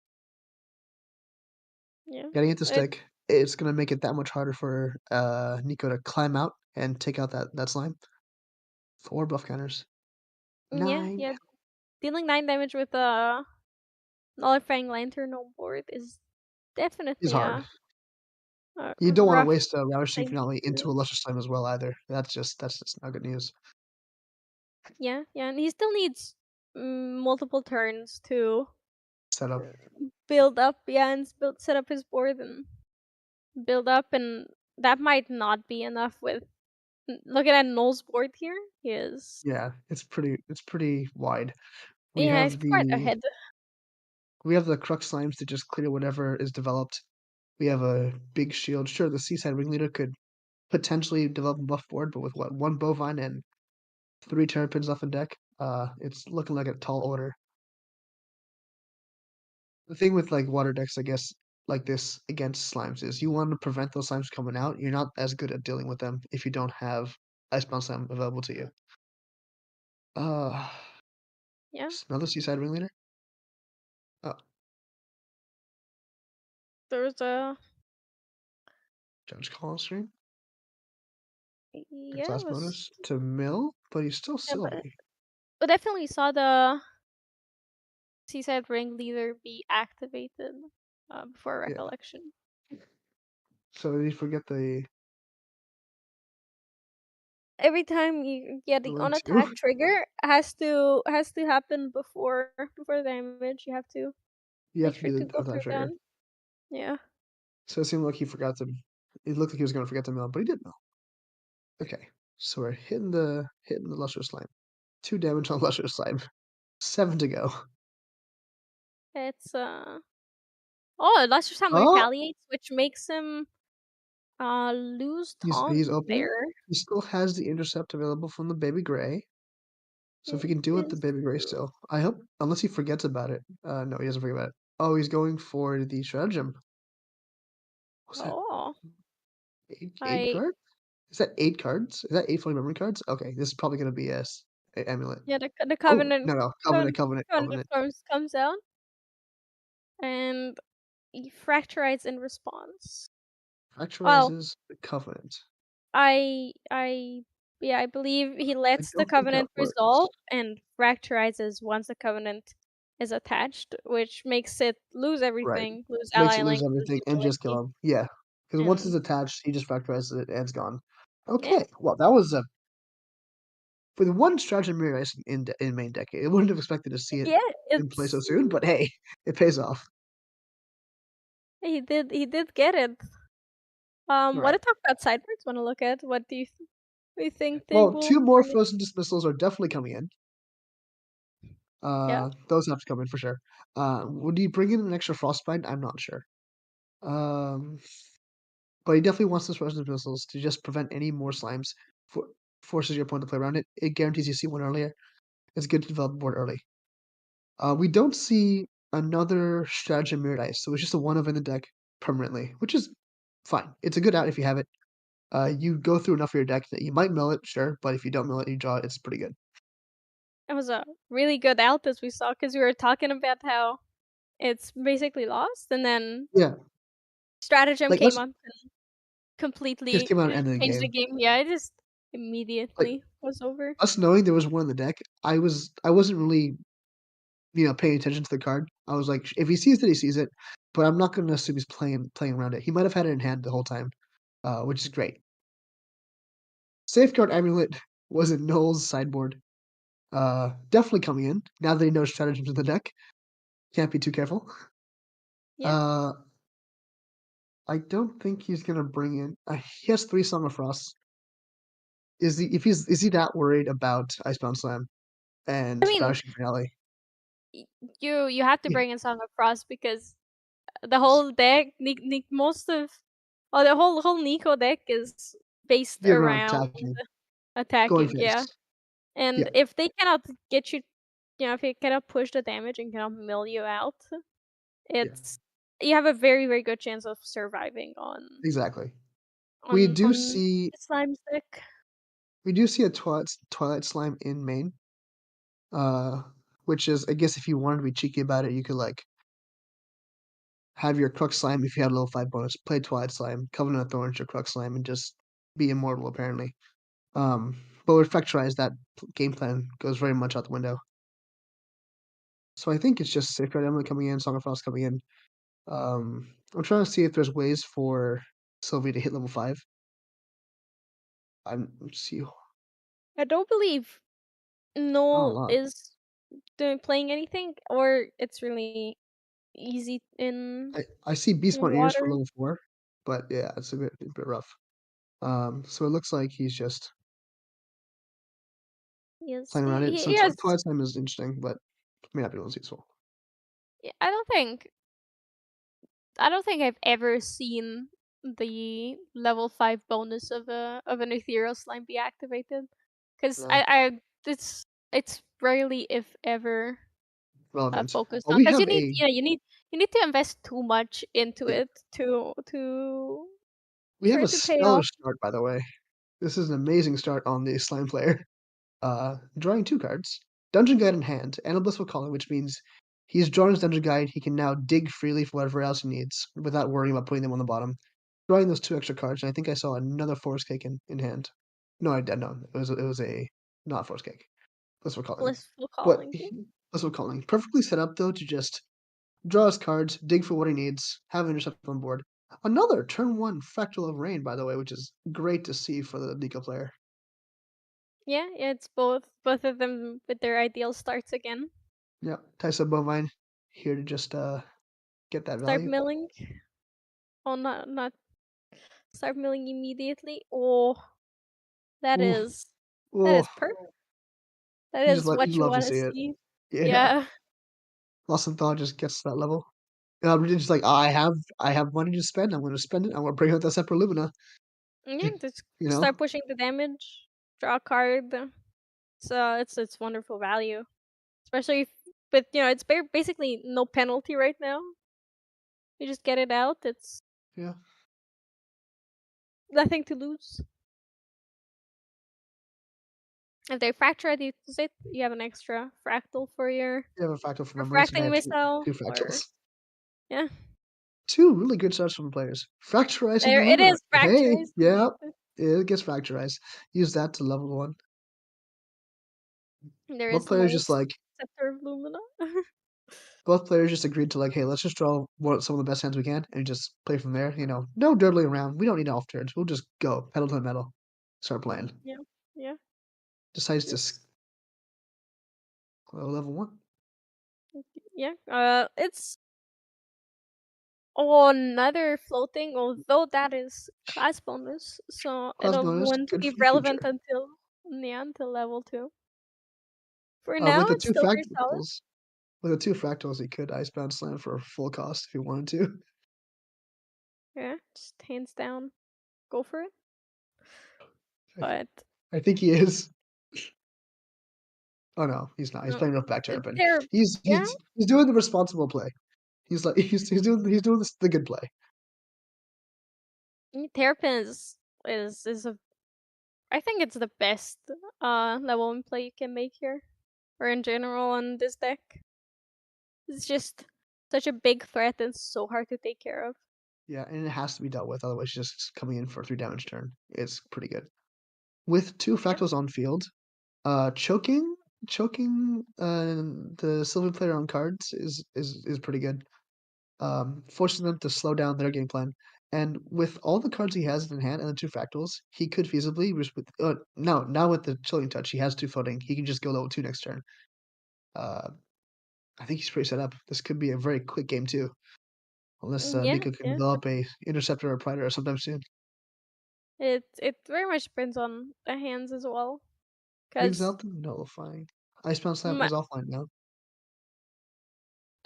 pushing for damage is good, but I believe Null doesn't have enough damage on him yet where it would be worth it for Superior to go up to level 2 and go to Nico Yeah. yet. Not too much floating, only 1 floating in graveyard if he does it. The health doesn't matter too much, and you still have the bovine on the field. You might want to use the bovine to level up if he wants to be efficient with it. It's also just wonderful mill. Like it's great value from the bovine to Yeah, mill which 2. is great. That's guaranteed 3 mil a turn currently. Yep. Um, Sylvie, Null did level up this turn into Sylvie, so the bovine does get the buff counter there. Yep. Nullifying on the field does turn off the Icebound Slam from doing more damage. Still mills 5, which is always decent. Yeah, I feel like the mill is the most important part. Yeah. In the Sylvie variation of this deck, you're not too bothered by the nullifying lantern there.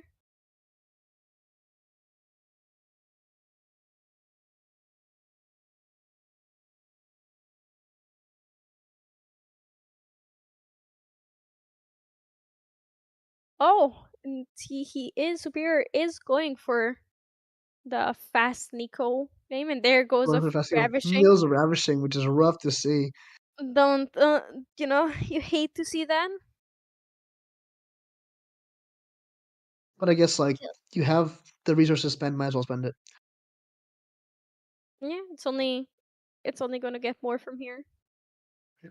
Seaside really Mills. nice Icebound Slam. Ooh, Rough, but that's also unfortunate to see. Nice, no yeah, floating. no Your floating. most reliable way to mill a lot at once is also gone. Yep. It's unfortunate to see.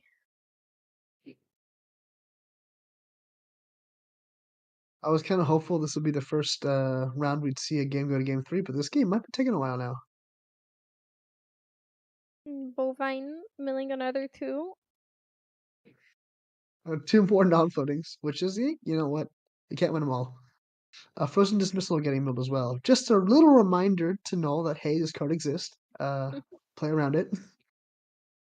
I Indeed. definitely yeah, definitely in person. I would like show my opponent, hey, by the way, I milled Frozen Dismissal. Just so you know. Yeah, yeah. With the bovine being taken care of on Null's side, he does have a floating and to level up from, so he's losing Yep. one less card there. Going to level Just 2 with going to no level animals 2, on board going. though is It is a bit rough, but I feel like the floating compensates for it well enough where yeah. it's not too big of an issue. He's Um, like, he's checking. He's gonna read Frozen Dismissal just to be sure we know what it does.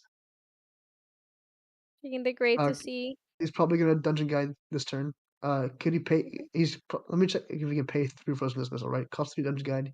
He would have to have 7 cards in hand to play through Frozen Dismissal. Indeed. 8 cards in hand. Depends Oof. on how scared he is as well. Yeah. How worried is he about Frozen Dismissal on the Dungeon Guide? Because like it's in the back of your mind. You probably have to force your opponent to have it at this point. You're in a losing game state.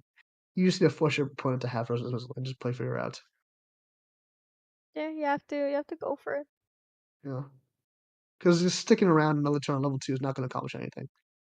There's You just obviously you know that there's a ravishing and an icebound slam already out of the deck, so odds are in your favor. But yep.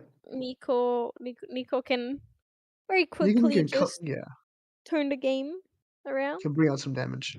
After the Dungeon Guide resolved, I see Noel just playing a lot quicker now. It's like, okay, if he didn't have it for Dungeon Guide, he's not going to have it for this. I'll just start playing my guys. 4, 5 counters? No, he's not He's using his force kicks. Okay, I thought he he was. he he, He is. he is using his force kicks. It just has to go one by one. He has to, if Yeah, the superior has any response in between force kicks, he has he's to good then. Yeah, play it because like two refracting missiles to kill it while could it's deal still with it. Yeah, small enough could be an influential play. Blissful calling going for baby blue slime. Um, so we saw Fracturize a Dungeon Guide and a Tystone yep. Bovine and something else. Now, I baby, can try baby to blue remember. slimes.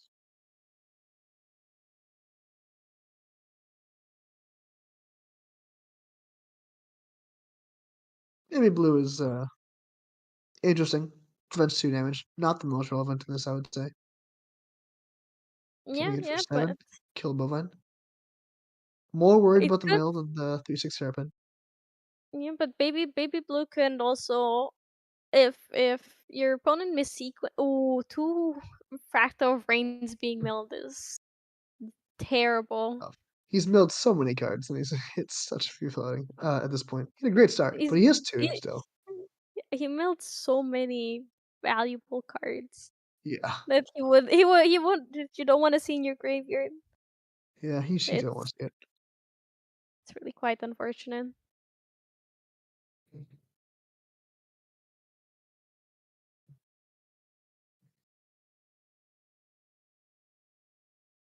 Wonder what he's gonna pull out.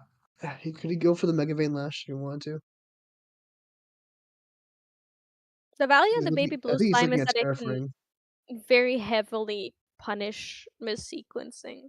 The Yes. 2 health is enough where it can be very easily enough to let your to make the slime survive long enough. Yeah. It does. It does keep him alive longer. 2 more non-floatings being milled, which is unfortunate to see yet again. Terraforming coming out, really just trying to stay alive at this point or keep his board alive. Mostly going for face. He's not worried about the dungeon guy doing anything, and you can't deal with the Crux Slime. I think we just saw him push. That's a stratagem mirrored ice. I think he just put memory. I couldn't be certain. We have lost in thought. Gonna try and dig for more. Uh, Lost the thought for 3. all of the floating. Yeah, Yep. Getting 3 lash counters just to get that going. Those fractals coming in now, pretty hot. See these are another seaside, refracting missile, primordial ritual, icebound slam, which is fine. still wonderful, Yeah, wonderful still blue mills. card. On And not with not zero killing floating in anything. hand, you do need them. You do kind of Could want be it. Holding up a full hand, he might have a title lock in there somewhere. He might have a first pistol in there somewhere. yeah, very very possible to keep up more defensive cards or um punish Null going to all in. It Exactly. seems that the Terrafring was not popped. No, he's not worried about the 7 damage, I guess. What do you think the Nico player's out here is at the moment? He's just trying to keep milling and trying to find his answers and go for ravishing. You think that's kind of the end game here? If he gets 2 more floating into graveyard, the ravishing is most likely enough here. That's ravishing comes in for it. Because yeah, he could if he gets 2 more floating in graveyard, he could probably bring in the Mega Vein Lash and then ravishing for quite a bit of damage and mill quite a few cards. Which might force it. Actually, that might be his only way out now at this point. Mm, yeah. Or, if he gets very lucky with his mouse and gets a lot of floating, it wouldn't quite one stratagem wouldn't quite be enough, but Really, but ravishing on champion hit 60, put him at 16, mill 32 cards, which is great. Plus the Nico's dash counters as well, which would be quite strong. Not enough to end the game on the spot, but could take out quite a few threats. But is that enough to survive a turn after that? I'm not sure. all depends on Null's hand. But it seems that Null does have what's a Storm Slime in there, Twilight Slime, which is Yeah, fine, but not unless most he, relevant I right didn't now. quite catch what he put under Grail, but if it's a beast, Probably it's a Covenant. sorry, if it would have been a Stone Scale Band, he could have activated the Twilight Slime at fast speed. Oh no, never mind. It's a song. It is this Twilight Slime in his hand. All the Nice. shuffling makes it hard to catch, Flipping but very quickly. I am pretty sure it's a foil Twilight Slime there. Um, We also have which Song could of protect him Frost. from a stratagem, but he would need a maybe Stone Scale Band. Yeah, Yeah, the Song of Frost is also there. You're absolutely right. Which would also just stop the ravishing, the crushing. icebound. Well, we're at the beautiful part of water mirrors where it's okay. I have this win con, but I also have this way to negate their win condition. However, if they have a way to negate my win condition, then I should be able to negate their win condition. So I need more cards. Uh, water mirrors, when they reach this point in the game, I like to just call it a stalemate at this point. We're in a cold war. They're just like, I have answers, but I need answers to their answers, and then they need answers to my answers. So how long are we gonna hold on to these answers for? You know, because he could play Ravishing now, and he could probably negate the Song of Frost. But if Noel has how many cards in hand? 5 cards in hand? Could he? I don't know if he can stop all of it. Yeah, he couldn't. Especially if Can't. it's also a Covenant of Thorns, then I have to deal with the Covenant of Thorns, and then I have to deal with the Song of Frost, and I still have to play Ravishing. And now you have to take into account all the different ways of counterplay that they can play. So it's not There's Covenant of Thorns underneath, so it probably is like you said, Stone Scale Band, and it can bring in the Twilight Slime. yeah. The Crown of Probably Thorns Terraforming. is still wonderful play on Yeah, Soling, and yeah, there is the Terraformming. playing It it preemptively. limits how many plays Null can make this turn. It But forces. Oh yeah, no please. go ahead. It forces out Fracturize earlier, and that's 3 cards down from Superior's hand if he has to play around Covenant of Thorns. Kraken Terraforming also just keeps him alive longer as well. So you gotta wonder like what Null could play at this point. It could be develop 1 creature and 1 ally and maybe just hold on to his counterplay. It could just be to pass. Yeah.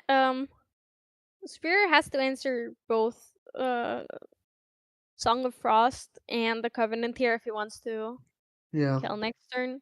Which But he also wants to like deal with the Terrapin soon because like that's 3 damage a turn, 4 damage for including the bovine. Or is he just yeah, trying to go for game here? It looks like he's going face with the Crux Slime. yeah, it's the with the I can't quite see how many slimes are in banishment, and I don't exactly recall, but I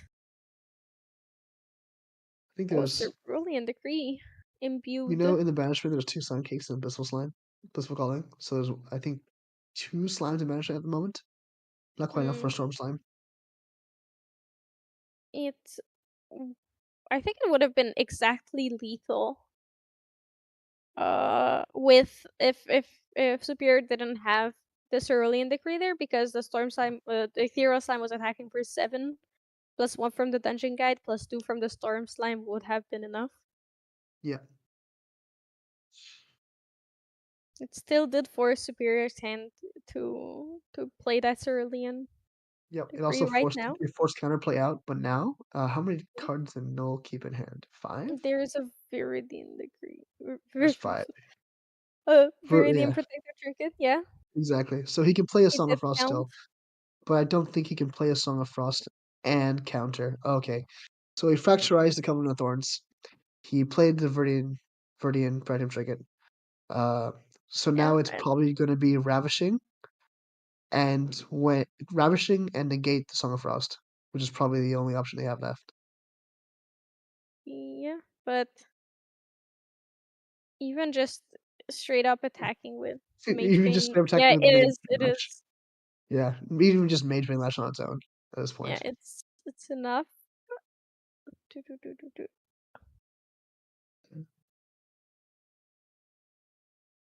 There is A Song the of Song of Frost. Frost, keeping Or up probably the just the Twilight Slime there, but Cerulean or Tidal Lock. I think for the 2 Probably Tidal fractals, Lock. Yeah. Tidal Lock because it's not gonna be imbued.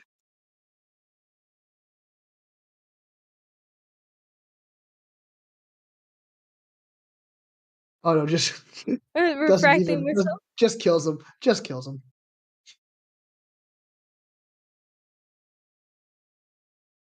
Talking about the stack, I believe. Yeah, about how it ends the attack and how all effects during the attack step might go away. But I guess it's in response to the Yeah, in Song of response to Frost the Song of Frost, he went for for lethal. But I guess that wouldn't happen. lethal with refracting missile, and then Yeah. Another he's gonna refracting play missile. another refracting missile, which is enough, Yeah, and that'll do it. That'll do it. that's oh for Sylvie Nico there. It Yeah. was a fun matchup. Regardless, Spunky. I was water slimes is a very interesting concept, I and like the I'm idea happy of it we a got lot. to see it. Yeah. That the Beastborn Boots is just better than Twilight Baseball Boots Slime is quite there as nice. well. Yeah, it's I wonder if you just play I understand why you don't just play the Beast on Boots and put Covenant of Thorns underneath, because they can fracturize Beast on Boots at any time. But same logic can be put for Covenant of Thorns as well, right? You kind of force them to have a fracturize at some point. Um, well. I I'm not feel sure like it makes Noel sense. was kind of afraid after the Because stratagem kill last game with yeah, the because right. that the spells are the more out of nowhere way that they can kill you. Exactly. The Frozen Dismissal, not Frozen Dismissal, but we'll go back to the Frozen Dismissal because I love that card. The Beastbound Boots can stop a full strategy mirrored ice, whereas a Covenant of Thorns can only stop some of it, because whatever overflow damage has, because it's instances of 3, can go back to the hero's face. Yep. Oh, that's super interesting to see. I like the water take on the slime deck. It's pretty cool, but I wonder if it loses out in efficiency on some cards versus the wind variants and versus the prismatic variants. I don't know. It was cool to see it. I'm glad that I did pretty well, but yeah.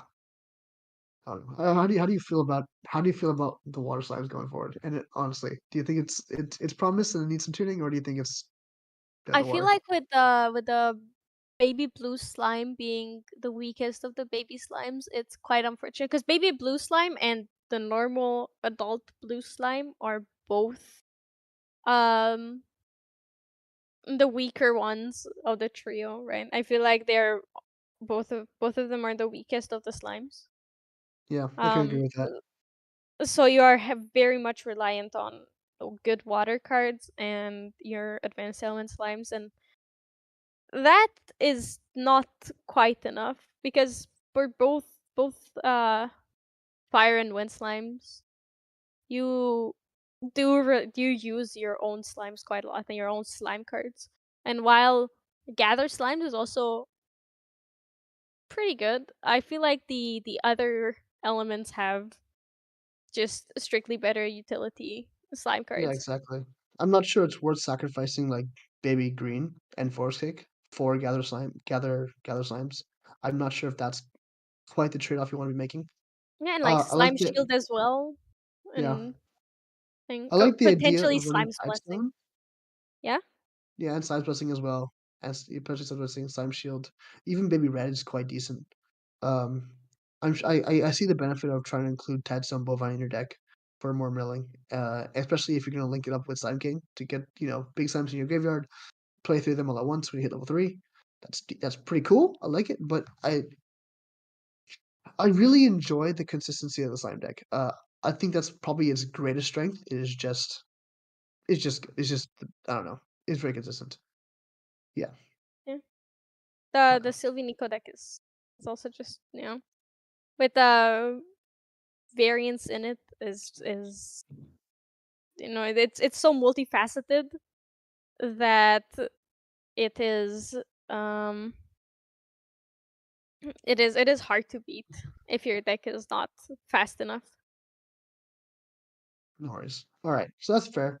I think we have about 15 minutes left in the round. We're gonna go on a short break, and we'll get back to you when the next round starts. Thanks for watching.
Hello and welcome back.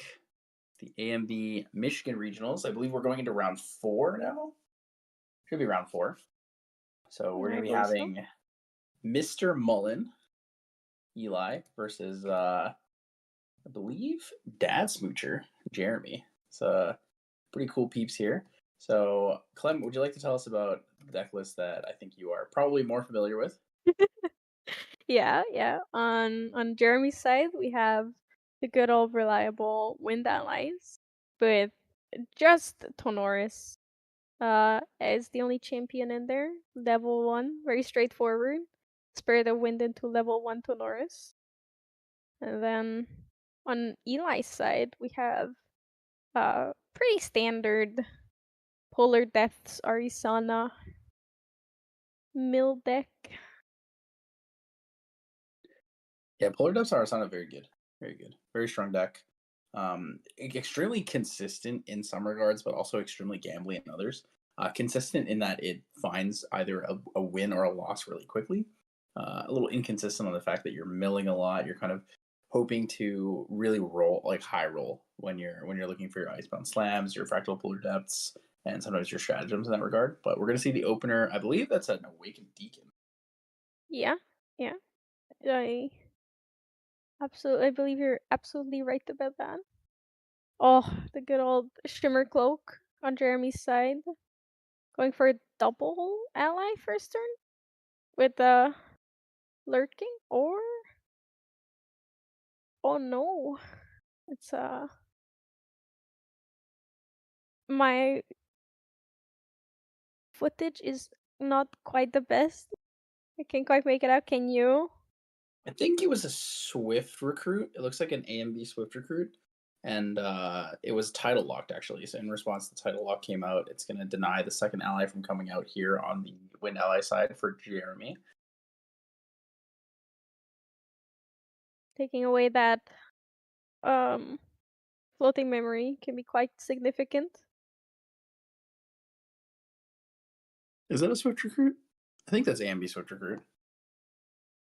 The colors do seem like a Swift recruit. I'm Most still a players big fan going of for the the SP1 Swift recruit, so it's a little difficult for me to tell which one's which sometimes.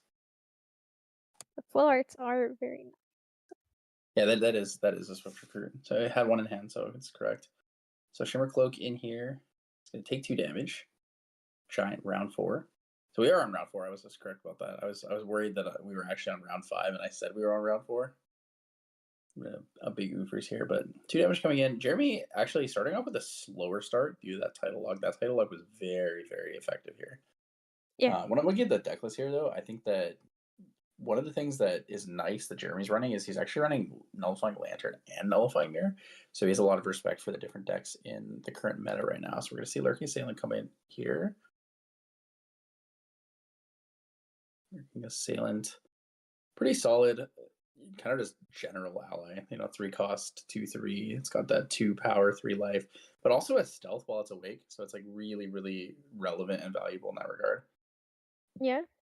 Oh, a Primordial Ritual to start milling an ice. Ooh, you don't love to. You hate to see that as Eli there.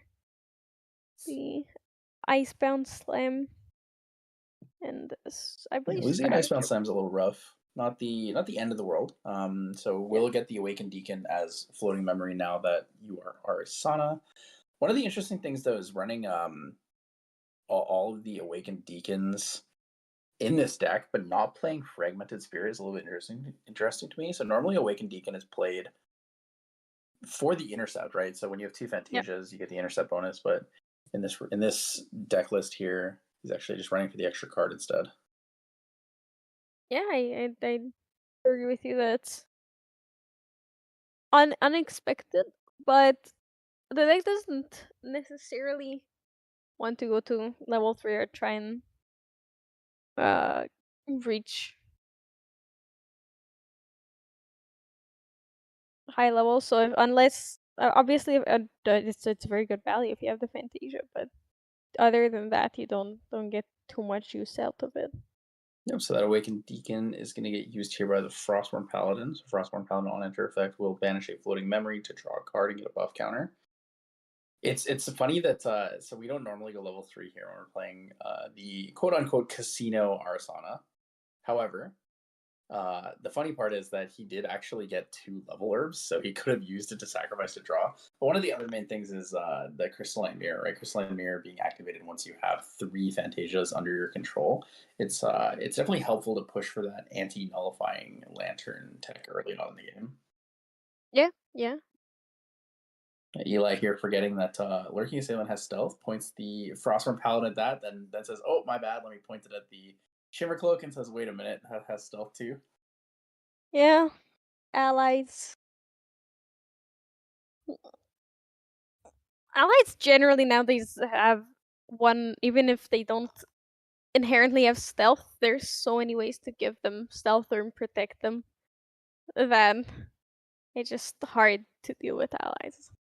So interestingly enough here, in response to the materialization of the Nullifying Lantern, we're going to see a Torrential Blast targeting the Lurking Assailant. So that's going to be 3 damage due to the fact that he has 3 water cards in his graveyard. But in response to that, we're going to see a Zephyr. So Jeremy's going to protect the Lurking Assailant, and Eli's going to get the mill there. So Torrential Blast is milled, Refracting Missile, and I think a Frostborn Paladin as well. Yeah.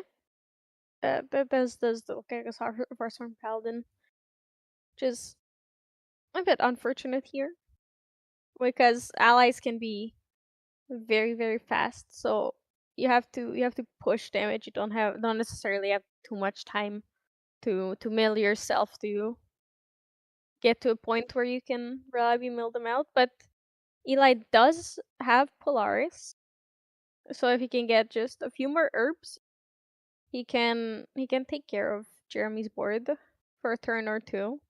Oh, there it is, the ingredient pouch to get the herbs that you were talking about. So he's going to be able to get that 3rd herb. He's going to sacrifice those towards the Polaris for the board clear here. I was just going to say that Dream Fairy is a little bit unfortunate. It does have the Polaris to deal with the Dream Fairy, but with the Lurking Assailant on the board, it's a little bit harder as well. Doesn't have an answer yet to the Nullifying Lantern. Icebound Slam is not going to be super valuable for big damage yet, but we are in a position where he's going to be able to set up either way, one or the other. Torrential Blast in this deck is like super fantastic. It is like one of the best cards in this entire deck. It's just really hard because it's very difficult to use unless you have a way to outlantern. Yeah, absolutely. You see the Fractal of Penguin Combat. This card, I feel like I absolutely underestimated this card when I first saw it. It ended up being so much better than I thought, especially if you have more than one, right? Because you can sequence it in a way where it's guaranteed to mill your opponent out. Yeah, it's really nice too. So we're gonna see the Poison Coating Oil here. Poison Coating Oil is interesting because Jeremy knows that he's going to lose a lot of his allies due to the Polaris effect here, but he actually wants to have all cards in hand to kind of show, hey, maybe we'll end up with something else instead of the Polaris. What if I maybe have a favorable ones in hand and you actually need 1 extra herb for the damage? So he's forcing Eli to play around it and kind of find the interaction first. We're going to see the activation of the ingredient pouch in response to the attack declaration here from Shimmercloak Assassin. Thinking really hard before gathering for that ingredient pouch. Yeah, maybe even discussing sequencing or the stack here. He's asking questions about how Polaris works or the interactions of Polaris. Wants to make sure he understands how Polaris deals damage first.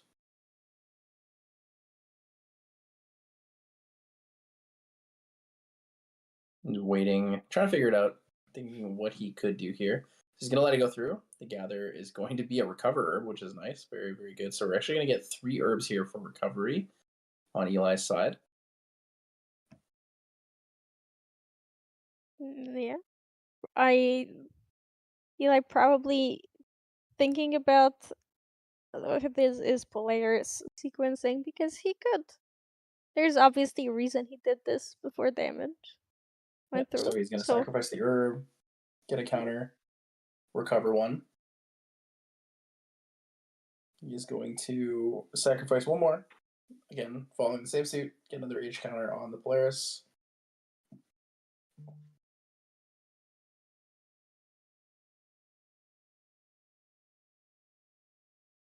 I believe you're waiting for the resolution of the herb. See if Jeremy has a response.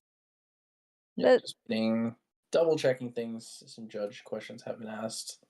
Trying to make sure everything is good here and ready.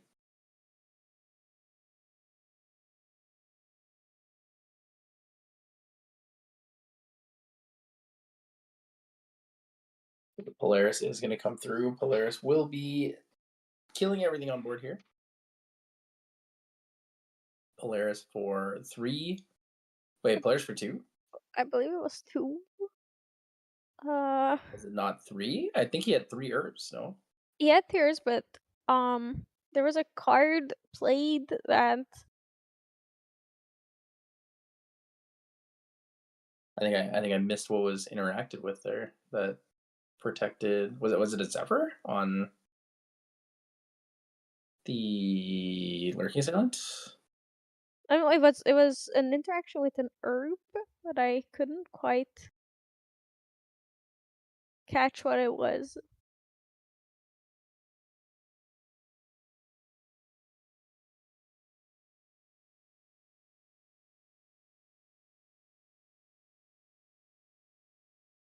We're going to see backup charger here from Eli. Eli's going to use that in his recollection. Regain that influence, go back to where he wants to be. Power Cell comes out. Fracturized target. Very, very good fracturized target here. Yeah, absolutely. Now Eli can replay the Frostborn. Taking care of the lurking as well, with it being rested, not having stealth anymore.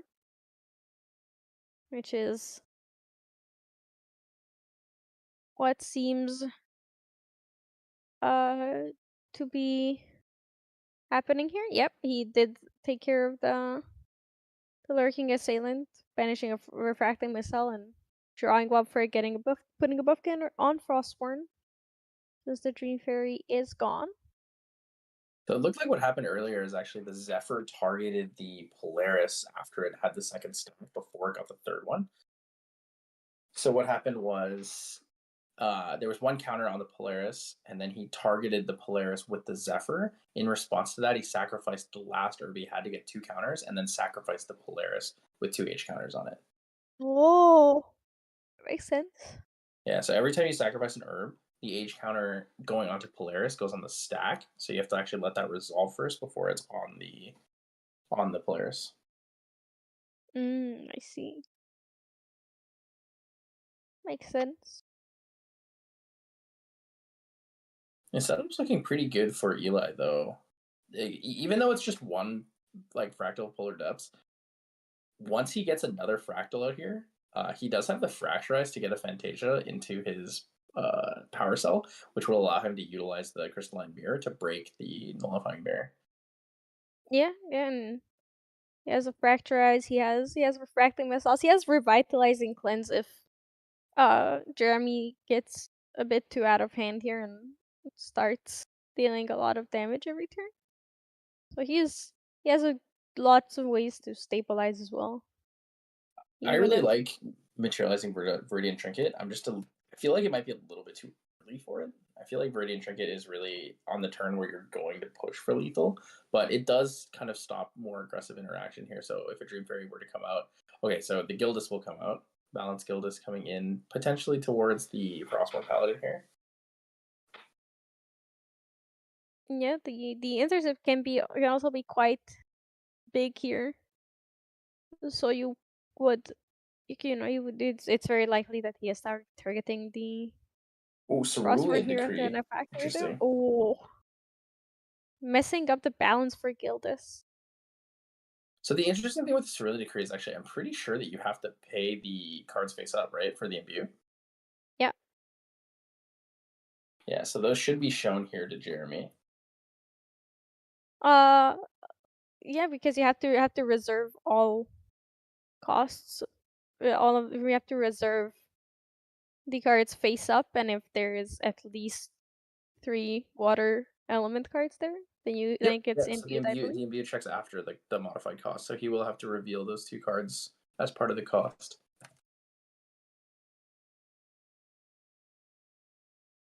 Yeah, that makes sense.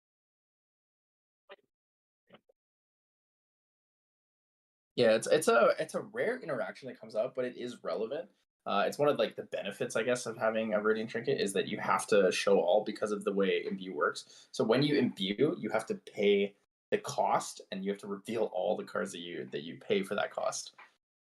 And modifiers do affect that. Yeah. That is one of the times when, because imbue generally the same, the amount after imbue is the same as the cost of the card. So the wording doesn't necessarily make sense until you see an interaction like this time.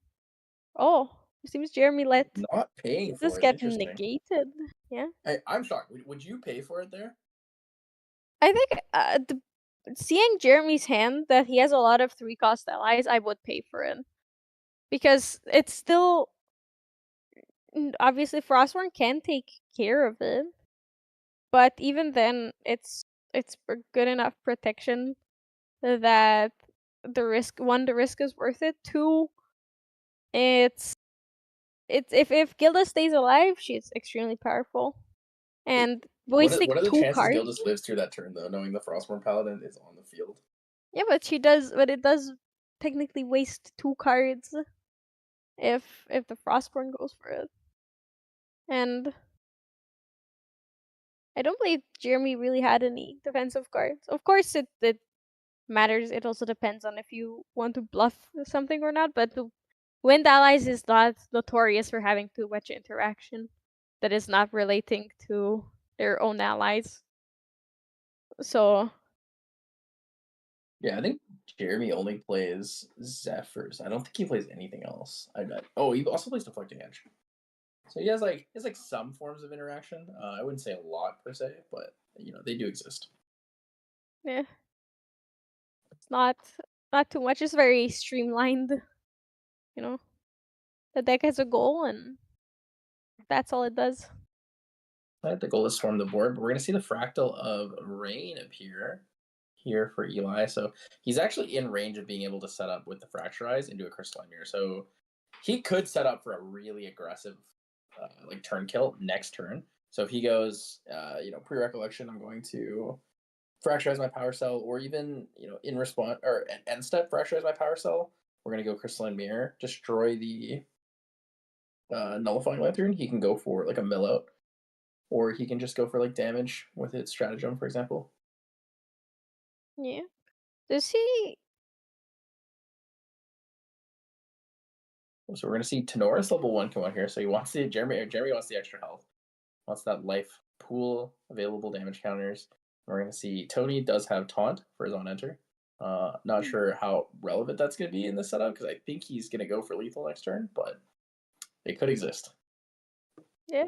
I I'm not sure if you're here going up to Tony here is that great because you're more likely with the polar depths and fractal rain on board.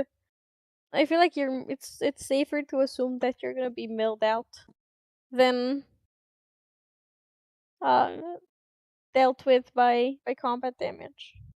Yeah, Poison Coating Oil is good here, so he's going to pop it before the attack declaration since Lurking Assailant does have stealth. Lurking Assailant swings 4 into the Frostborn Paladin here. Do we see Cerulean Decree to keep it alive? I'm not sure what other options Eli actually has to deal with that, knowing that the Torrential Blast is offline due to Nullifying Lantern. Yeah. We're going to see 5 for Revitalizing or Refracting Missile. Refracting Missile pays 5 due to pays 4 due to the fact that Viridian Trinket is on the board. It's going to come in for 3 and it will kill the Lurking Assailant here. Can still pay 1 for Ingredient Pouch. Has lots of opportunities here. He is in a very, very comfortable spot. Oh, here it is. He's going for the kill There chain. So it is. Crystalline Mirror comes out. Do we see Pre-Recollection Fracturize on the Power Cell? We are going to see it. So it'll give him his 3rd Fantasia here. 3rd Fantasia, and then he can just destroy the Nullifying Mirror and then Stratagem. Stratagem, activate the Polar Depths, mill yourself. I believe he has only 2 floating, so the damage actually won't be enough yet, but he's looking for it. He's fishing for it. It's gonna be self-mill 10, I think. Crystalline Mirror. Frostmourne Paladin for 3. Oh, this is going to be potentially very big. He actually could, if he has double Lost in Thought, he can Lost in Thought. He can also Primordial Ritual his own Frostmourne Paladin to give himself an extra floating and mill 2, and then Polar Depths for an extra 3 cards. Or 4 cards? 5 cards? 4 cards? Polar Depths? If he Primordial Rituals his Frostmourne Paladin, he'll put 2 water cards in grave. One of them's going to be a floating memory, and then he can also mill 2 more cards, so he'll activate 4 extra cards for the Primordial Ritual. Ooh, Awaken. Yeah. Wait, Rhymesoul Bishop? Rhymesoul Bishop. I'm gonna draw off the Rhymesoul Bishop. I guess he doesn't have the Stratagem in hand, otherwise he would have went for that play immediately. Yeah, because that is the most reliable way of winning there if you do have the Stratagem, but Rhymesoul's good though, damage is good. Oh, he's just gonna pass the turn like that, holy. So Bulwark Sword will come out. Tony no longer has Taunt. Bulwark Sword is available for 3 due to the class bonus. Pay 2, deal 3. It's pretty good. The heavy swing, it can be 9, which would 9 to put 15. It's not bad, but it's not quite lethal. it's not quite there yet. Unfortunately, Jeremy's influence is not big enough to guarantee it to kill this turn. Jeremy's in a decent place though. He's like very, very comfortable with where he's at. The only problem is Eli's also in a very comfortable place, and Mill Arasada is very scary when she's comfortable. Yeah. I believe Jeremy probably scooped the game up. Yeah, I think he didn't have enough to find lethal there and realized next turn he was gonna die due to the fact that he lost the Nullifying Lantern. But I mean, that is the power of one of these decks, right? Like we talked about it. There's the first thing I said was, he doesn't have the Fragmented Spirit of Water, so he doesn't have the ability to bring out the Crystalline Mirror early. But I guess it didn't matter in this regard, right? He had the answers to deal with the allies on board. Even though Jeremy respected it a lot and brought out the Nullifying Lantern, like, what was it, first materialization, second materialization, that Torrential Blast was just immediately turned off right after, the first turn. Yeah. It definitely helped make him survive a bit longer. Yeah, it's interesting to see because when you look at the kind of options you have in the Water Arasana deck for ally removal, it's like you have Frostmourne Paladins that deal damage, you have Refracting Missiles that deal damage, and then you have Torrential Blast, right? But Torrential Blast is hard countered by Nullifying Lantern. So I'm really interested to see whether or not Eli brings in the Frozen Dismissals, which is a new addition from ALC Alter. I think it's wonderful in this matchup still. Like it's impossible for them.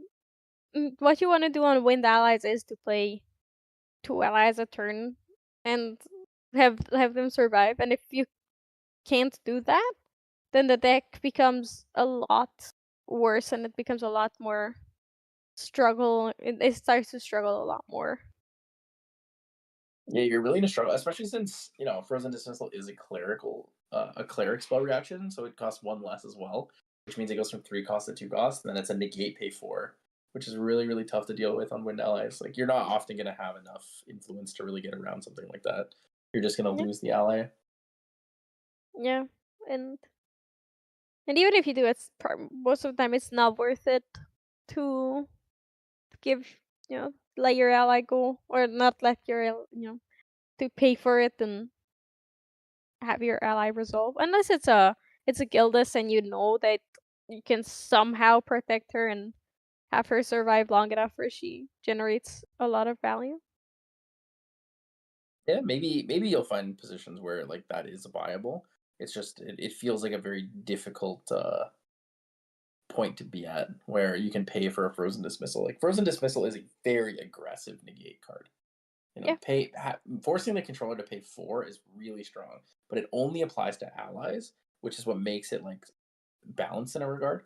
Because you can't use it against other actions. You can't use it against other types of activations. They specifically have to be allies. yeah, yeah, and that's what makes it so situational, that it's not necessarily a main board card, but it is extremely valuable against in this particular matchup, especially this and slimes are where it shines the most, I believe. Yeah, there's a lot of interesting regards with that. I really like Frozen Dismissal as a card. I think it's important to have different types of negates that aren't just like generic end all be alls. And I think that a lot of people look at this and they say pay 4 is like an impossible thing to play around on allies, but I think it's reasonable. I think it's reasonable. Water cleric is not exactly easy to play control with. It's it's not very, it's not Oh, proactive really. oh, Well, oh! it's a Icebound Slam. you'll have to see that. 7 cards down. Here comes the jam. This is what you want to see. He put 2 cards down and then Icebound Slam. That is so tough.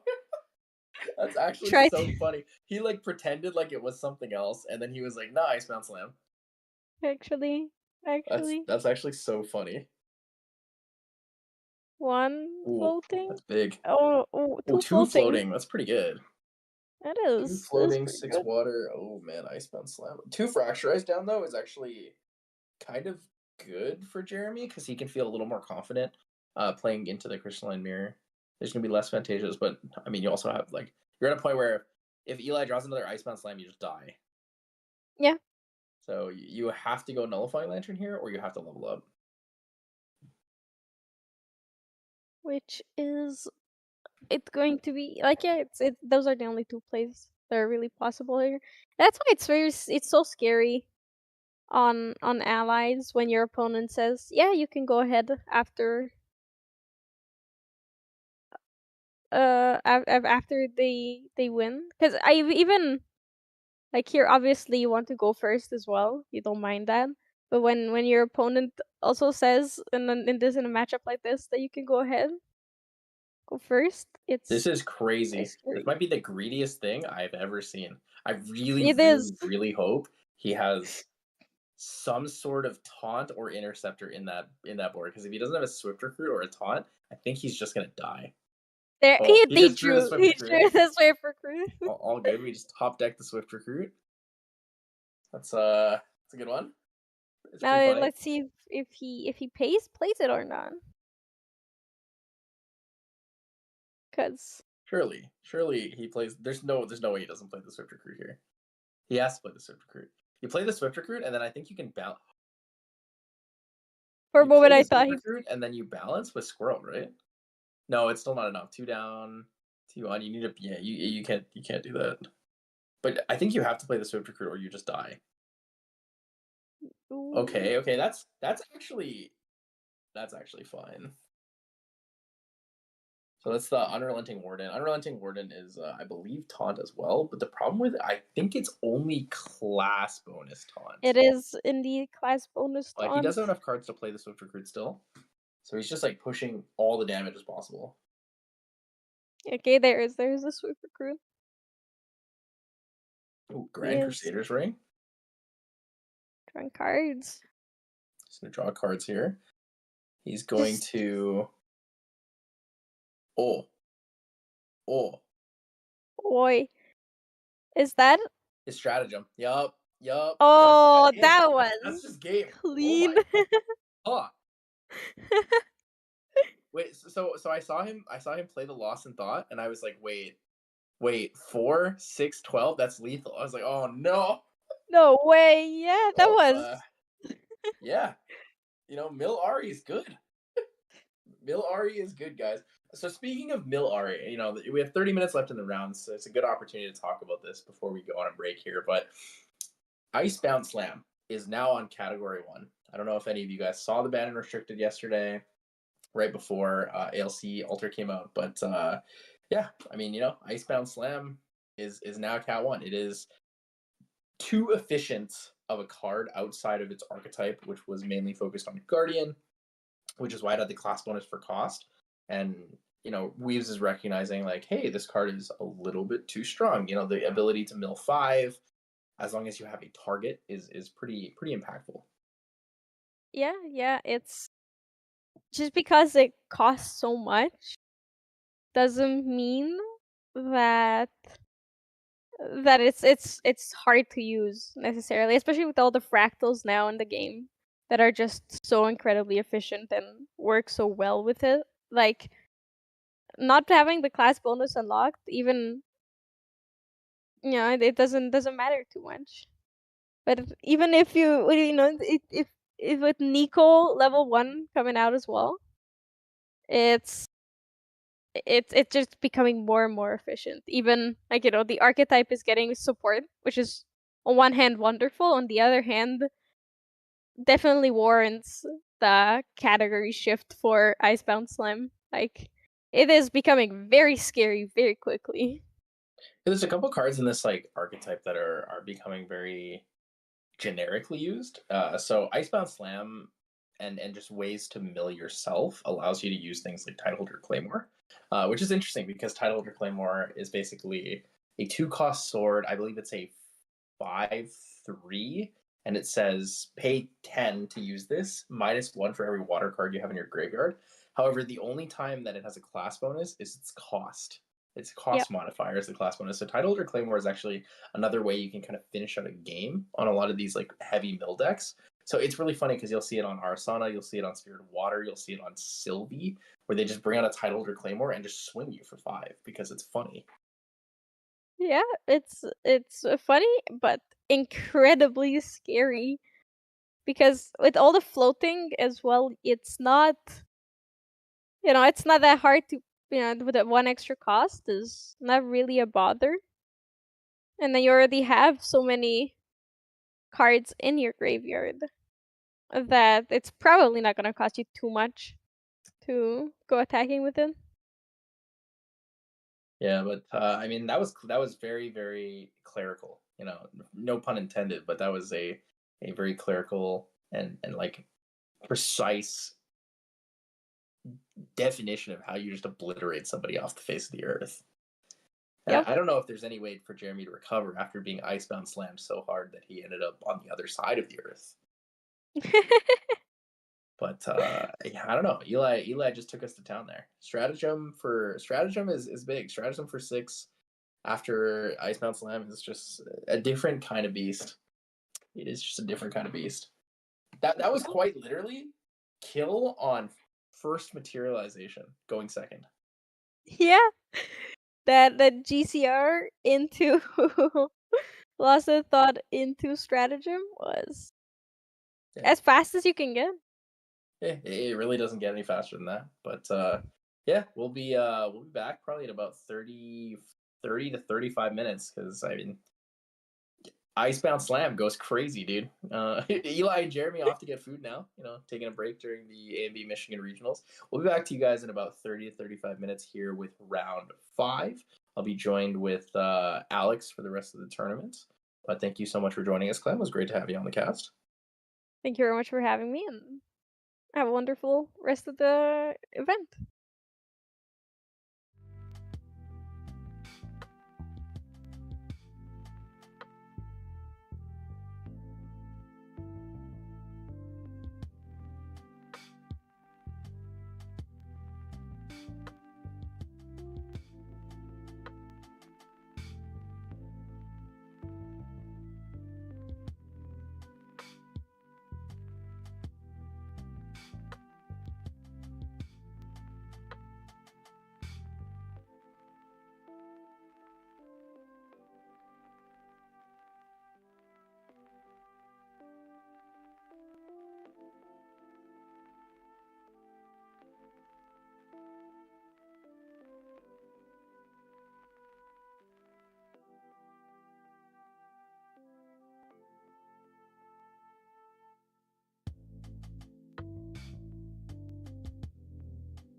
So you're on YouTube watching how to make popcorn, but did you know there's a YouTube music app where you can listen to podcasts about popcorns, dark and strong?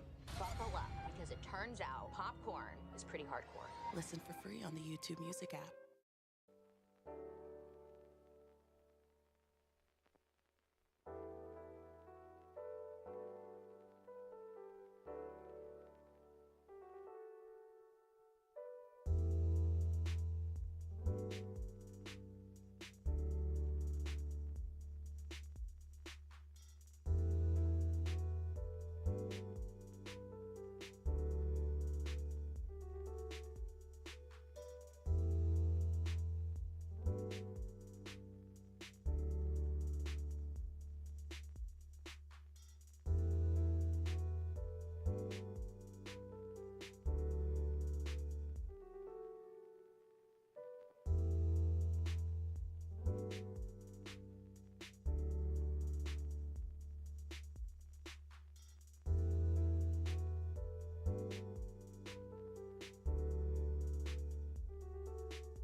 All right.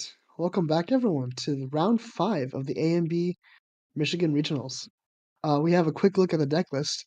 I'm a big fan of one of them, but I think Once would love to tell you about the other. Icebound Sylvie, let's go. It looks amazing. I love it. It's I'm so excited to see it in it's action. actually just a mellow deck. Like it is the same thing. It's like Icebound Yeah. Slime Stratagem deck. The only Oh, yeah. difference is that it plays Sylvie, so you can actually utilize something like Seaside Ringleader if you want to, and Tidestone Yeah. Bovine. So it's like a slightly different adjustment from the standard like Mill Arsana version. But this one's more focused on the Polar Depths and Stratagem, I think. Well, that's fair. And I like it's interesting that it doesn't go to Nika level 2 because it just says I have the same game plan, but I don't need some of these extra Guardian cards. So we'll just pack in a more compact deck and try to make it more consistent. I The mean, it's other deck, basically it's just water erupting, right? yeah, it pretty much is, and that's pretty good. The other deck is also is someone that I like to see. It's just Merlin. We love seeing Merlin. Some of us. It's good. It's interesting. It'll provide an interesting dynamic between the two decks, where one really wants to rush level 3, the other is just comfortable level 1 Sylvie. It's a very standard like Fire Merlin with wind and water, so prismatic focus. Yep. The only thing that I don't like, I'm 50-50 on certain aspects of Merlin right now. Like I really think Kong Ming Merlin is really efficient because the harmonious mantra to heal is so effective with level counters. But the other thing is like when I look at this deck, the only new cards I see in here are like Demonic Charm, and then I see Gentle Respites being played, but it's like they're not really that new per se. And there's Not like a really. lot of new cards that are efficient for Merlin. Like I really think that Indolent Leisure, Thunderclaps, Set Ablaze, like there's a lot of new cards. I just don't see as many of them in this deck. I definitely agree. I like it's a deck that's been around for ages, and I don't know if people are just not testing with it, or they just are comfortable with how it functions as it is, or maybe it's just they have tested it and they just think it's fine as its own. Oh I've my god, that is a gas opener. Double Whoa, Polar Fractal Depths to open for Matt G here. That's pretty crazy. We're gonna see a if they're regular spirit. Actually, is that a regular spirit? It looks like Fragmented Spirit. well, no, the Fragmented second one Spirit seems here dropped from out. Corey. So Corey is Perfy for those of you who don't know, like prefer online names, and then Matt obviously is Matt G. Matt Erupting G himself. Back on it again with the new flavor of Erupting, Water Sylvie Erupting. We are going to Very see the aggressive play. Fragmented Fire Spirit. Yep. Here comes the shard, and now we just play the standard Merlin game. Uh, either I don't think I saw a Creo Shock in hand. If there was, it's probably just a turn 1 pass. Yeah, he is playing like he is playing, I believe I saw like hasty messengers and stuff, but I mean it's Oh, like nice. very standard aggressive play. Yeah, just to filter the floating into graveyard. Uh, if he expects a full water deck, probably not too worried about keeping floating in graveyard. Probably nothing to really get rid of it. I don't Yeah, think he's that's true. expecting any Seaside Divers or anything. We're gonna see a discard. I think it's a Flamer Swordsman discard. A little bit hard to tell. It's that card has Glare. been sent to heaven. It is the blinding lights of the pearly gates of heaven there, because I can't tell what that is, but It's already dead. we trust that it's probably a floating memory, and we're gonna see Cremation Ritual come in, so just drop Mission 2 Ritual. to get those cards in. Pass. I'm actually really scared here if I'm Perfy, because I don't have any Stalwart Shieldmate. I don't have any interceptors available, and Icebound Slam is a real card, and you need a lot of real respect for it. So this is Yep. probably going to be a Fire Resonance Bauble or Grand Crusader's Ring, and just hope for an We're, Icebound Slam here.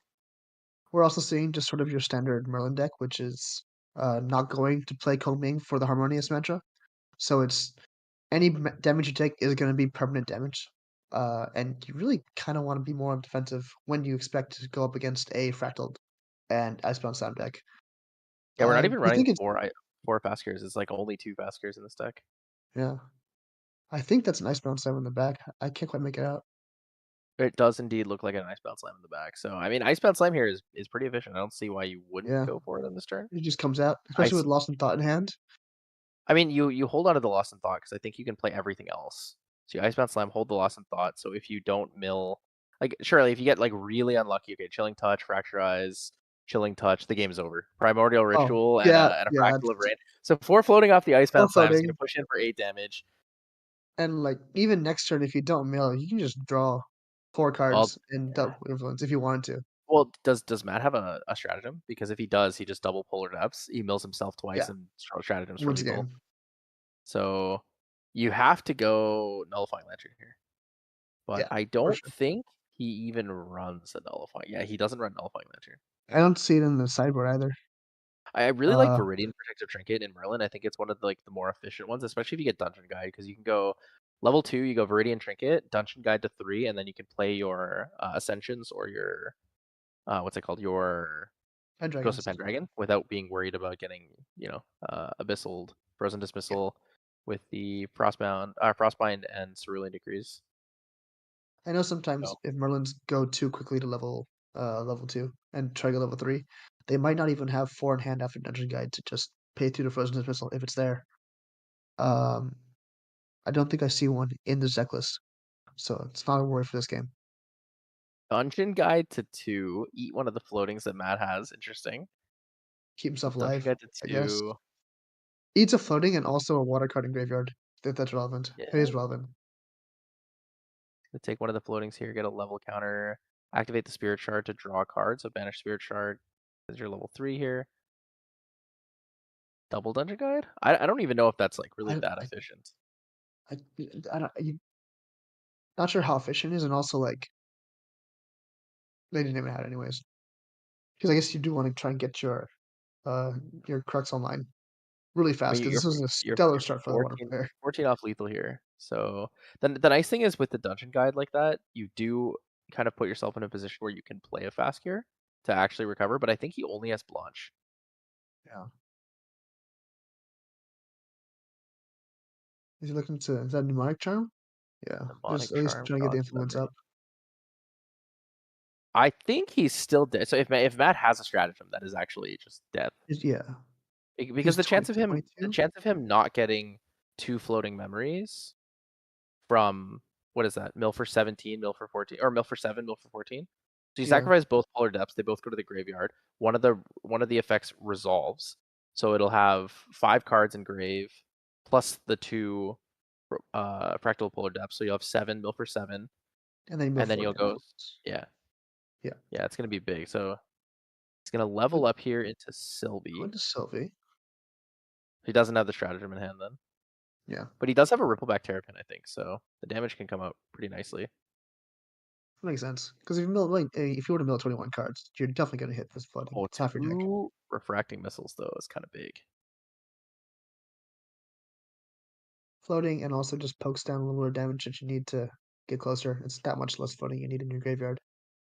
Lost in Thought, Too bad he doesn't have the stratagem. So 2 Lost in Thoughts, 2 Refracting Missiles, a Primordial Ritual, and I thought he had a Rippleback Terrapin, the card closest in his hand. It's not another Iceman. No, it can't be. No, if it was another Iceman, he would have dropped that immediately. Yeah, exactly. No, I think it's Terrapin as well. I mean, he went to level 1, so he's probably going to play a Terrapin, just to get the buff counter. I don't think he's trying to play The buff. Well, it also cycles the card too, which is really important. Yeah. So utilizing the floating to draw a card is nice. I'd be interested to see whether or not Perfy decides to stay on level 3. Stay on level 2, or just hard level to 3. There's no Dungeon Guide in hand. 4, 5, 6.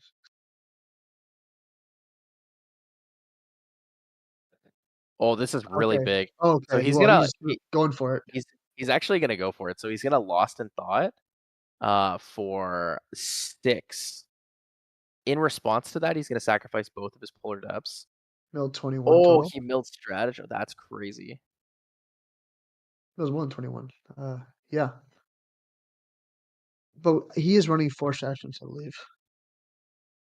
Yep. Holy. And after milling, he then draws 6, which is if he draws stratagem after that, it's just game over. 3. Oh, Seaside. 3. 4, 4, 5. 5, 6. Ooh, that's big. So I see one stratagem in there. So 2 stratagems are gone total. So he's gonna 2 banish total. and draw 4. Could, yeah. Because he's 2 Icebound 22 Slams in health. there. It's 14 damage. He needs 5 floating in graveyard to go for the game. Yeah, so he's gonna banish all 4. Draw 4 cards. Oh wait, is he? How much is he banishing? He's gonna go for all 6. He All paid. He 6. lost 1,000 for 6, so I guess he might just play Yeah, 6. lost on top for 6. Play 6. He has 1 floating available to him. He's gonna get a second floating from the. Yeah, he's gonna get a second floating from the Lost in Thought. He already had a couple in graveyard as well at the start of the turn, anyways. What does he have? Or affecting missiles, a Riffleback. It's kind of hard to tell. He goes through the cards so quickly. I see a Tide This Lock in is there. this An is such a Icebound Slam. crazy play. Yeah, I so think I he do see just the does he Icebound Slam. an Icebound Slam. I think you just rip the Icebound Slam. The Terrapin's not bad still though, because you still have Sylvie level 1 turn. Yeah, and then you can also just cycle it as well to try and dig for the stratagem as well. These giant Icebound Slam turns, with like Lost in Thought and the Fractals of Polar Depths, really feel like you know what you were talking about with wanting Rye to come back. It feels like I'm watching a reckless conversion. It's just pure aggression, big flashy plays, and that's what I'm all here for, honestly. This is like a Like, really big flashy play. yeah, like we're just gonna go for it. Let's just mill half my deck on turn 2. I also like the imagery of Sylvie coming down with a massive sword. It's a big Sylvie turn here. So does Matt have it? I think he's really debating between going for the Playing the Terrapin Icebound or Slam. going for the Icebound Slam. Because like Icebound Slam is just consistent 8 damage comes in, goes to 16. Yeah, And then you're 12 off, right? But you have to find a stratagem. So if you mill a stratagem, or you probably in a rough position. I yeah. think If he he has hadn't 2 milled 2 Icebounds in hand stratagems, though. if he hadn't milled 2 stratagems, I think he might have gone for it. But because he So I milled see 2, he 1 has only 2 off the Terrapin. deck. I see 2 Terrapins, 1 Icebound Slam, 1 Refracting Missile. So you could go Terrapin, Icebound Slam next turn with the Refracting Yeah. Missile pre collection. I also like he has a Seaside Ringleader in his graveyard. He could feasibly use it on Terrapin as well. Yeah, you pay for the Seaside Ringleader, I think he has cards and enough then for it. you bring in the Terrapin. You That's draw the 6 cards, cards. for 7. Yeah, I mean it's pretty good. It's a pretty good play. All right, so Terrapin's coming I out. think he's opting not to use Seaside. Oh, he could. So, no. So pay for Terrapin. He's gonna banish. Floating. Yeah. Another I think Primordial. he's gonna Seaside Next turn. in Recollection. Oh, he's Oh, for the Bowvine. Bowvining. Oh, interesting. Okay. So he's like kind of going all in for this. He's like sideways. We go in. Oh, that's rough. Another. Stratagem gone. Ooh. Title lock and a stratagem. But he has 4 attack on board and 8 in hand if there's no nullifying coming out, which we know there's no nullifying coming out. Yep. He doesn't know that though. Icebound Slam comes in, goes to 20. And there's 24 on board, so Oh, he is hard leveling to 3 here. He's gonna get the card draw, which is nice. So he's gonna go even. Not you too do have to bad. go through here. It's Does he lose a staying on Pendragon? 2. Oh, he lost the Fireball and the Blanche. That's actually pretty rough. But keeping the Pendragon helps Losing the stabilize a Fireball is bit. really big though. Yeah. It's Two. you can't close out the game, but keeping the Pendragon really helps him Oh, he needs an stabilize. Ascension here because he has the Wind card down. So if he Wind Waters with Ascensions, it would be really, really big. But I don't think he has it. I think he just has the Pendragon. It's not just a massive influence on Sylvia's side. You just you have to fight through that. He did not draw into it. Pendragon could draw into it, maybe. Yeah, but then you don't have a sword for Ascension. Yeah. Gentle Respite. He could Gentle Respite for it. Drawn Blade next turn. You can play your Pendragon this turn. It's not bad. It's been a rough start, but like you can play through it if he draws right cards up, of course. Yeah, he comes in Um, decently. I think he's gonna clear board. I think he's gonna attempt to clear board. Because he'll get 3 damage from Merlin due to even level counter +2 with the Sword of Seeking. Has 1 damage from the It's Dungeon Merlin. Guide, has 3 damage from the Ghost of Pendragon. There's a world I could see where he tries and dig for the Incarnate Majesty, just to hopefully like shield himself from future damage. He only has 2 in deck though. Yep, Ghost of Pendragon returns, draw 2. Yeah. 4 damage on board, enough to take out most of the board. Take out Terrapin. He's taking out Rippleback Terrapin here. Yeah. What did he draw though? Dungeon Guide. Is that a Stalwart? And I think a Stalwart. No, Hasty. Hasty. Okay. This card is Oh, Stalwart. Hasty Okay. discard Stalwart. Okay. So he's actually not afraid of Icebound Slime coming in again. Really not afraid of damage. I guess, yeah, there's not a lot of floating in graveyard now, but oof. Yeah, Matt really needs to find like an aggressive push here, right? He's lost so many of his stratagems. He needs to find the last one. And any more milling could be detrimental.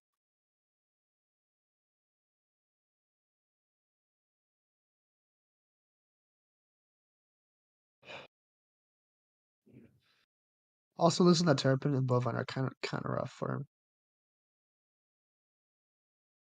Yeah, there's a lot of potential. I don't know. There's a really big potential for Perfy to stabilize, but both of these decks and both of these players are really just playing to try to out the other one as fast as possible. Like Perfy has to stabilize, which is why he pushed to level 3. The Dungeon Guide to 2 is really good because it gives him the even level counter when he goes up. However, on the opposite side of that, like Matt did get what I would consider an unlucky mill. Yeah, I mean, two sides of the same coin. Unlucky mill at the start, but the 4 floating, it's about average, I'd say. No, but losing 3 of your 4 stratagems is rough, because what other outs do you have in the deck? He still has 3 Icebound Slams in the deck, I believe, or 2 even. I think he has 1. There's 2 in graveyard, 1 in hand, I think, right? Okay, so yeah, so he still has 2-ish available to him. Seaside activated here. And he still has Terrapin in hand, which is at least a good beat stick. He could take out the he worked to taking out the Pendragon. Yeah, Terrapin No will be decent. fractals. No fractals for affecting missile, at least. So it's less efficient there. There's a lot going on here. Tidestone Bovine. I mean, I guess what, it's probably 30 cards left in his deck? A little bit less, All this. It's gonna mill from the Bovine, loses the Cerulean Decree. Don't think he's too upset about that.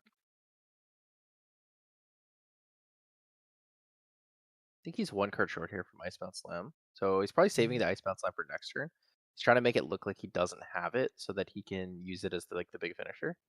Yeah. So for now, he's gonna go for damage with the Terrapin. Terrapin comes out with the Seaside still activated. Seaside is anything this turn, right? It's not just next one. It's the whole turn. So it gives him a card and buff counter. It's good. Yeah, Seaside Ringleader's big.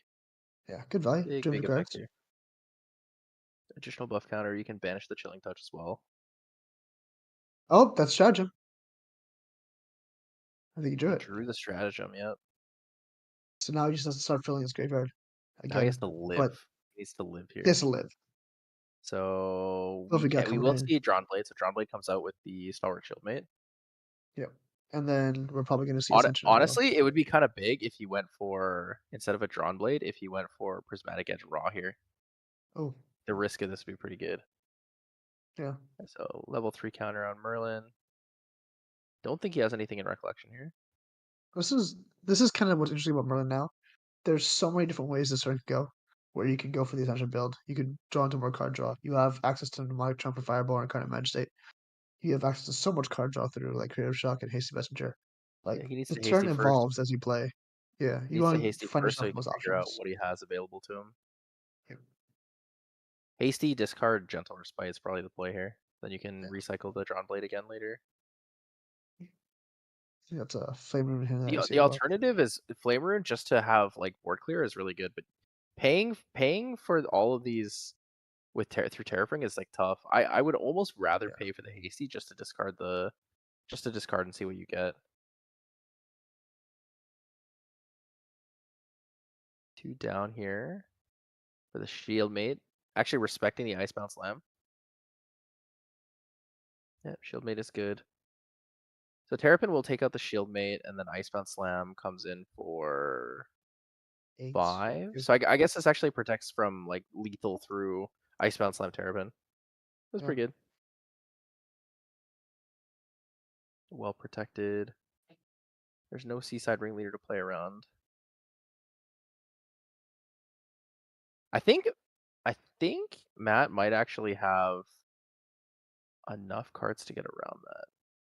There's still a fractal missile which you could But the fractals utilize. only come in for 1 right now because he has no Yeah, fractals on he board. has to play both of them to get rid of the stalwart. And then you'd have 2 extra floating in your discard. He could go for Primordial Ritual on the Terrapin and then stratagem, like attempt stratagem for lethal, because he can play the refracting missiles for raw damage and to get Yeah. the floating. Because then each refracting is essentially 4 damage if you do it that way, which is not terrible. I think it's fine. I don't think Well, there's any he only in the deck. needs 11 damage, right? So he needs 4 floating. Yeah. So how much floating does he have now? He Has has 3. 2. He has 2 floating, and then he needs the Primordial Ritual gives him 1 more, and so does the. Oh, and then a refracting missile. Yeah, refracting We'll give missile. him He doesn't 1 more, even have and to that would be hit the mill technically. yeah. So that if he plays primordial, plays refracting, he'd have 4 in yard. That's 12 damage. Puts him 29. That is lethal. He's playing Fractal Polar Depths. Oh, he's counting how many cards he has to mill himself, I think. Yeah. Oh, he knows exactly how many floating he has in his deck in total. His So what deck. he's trying to Oh, do yeah. is he's He trying to counted out act. how many he had. Yeah, he basically knows he's gonna hit 1 more. So he's in a position where it's fine. Yeah. In response to Myriad. Yep. So we're gonna see him pay costs here. He's gonna activate the Polar Depths, and then he's gonna sacrifice the Polar Depths with it too.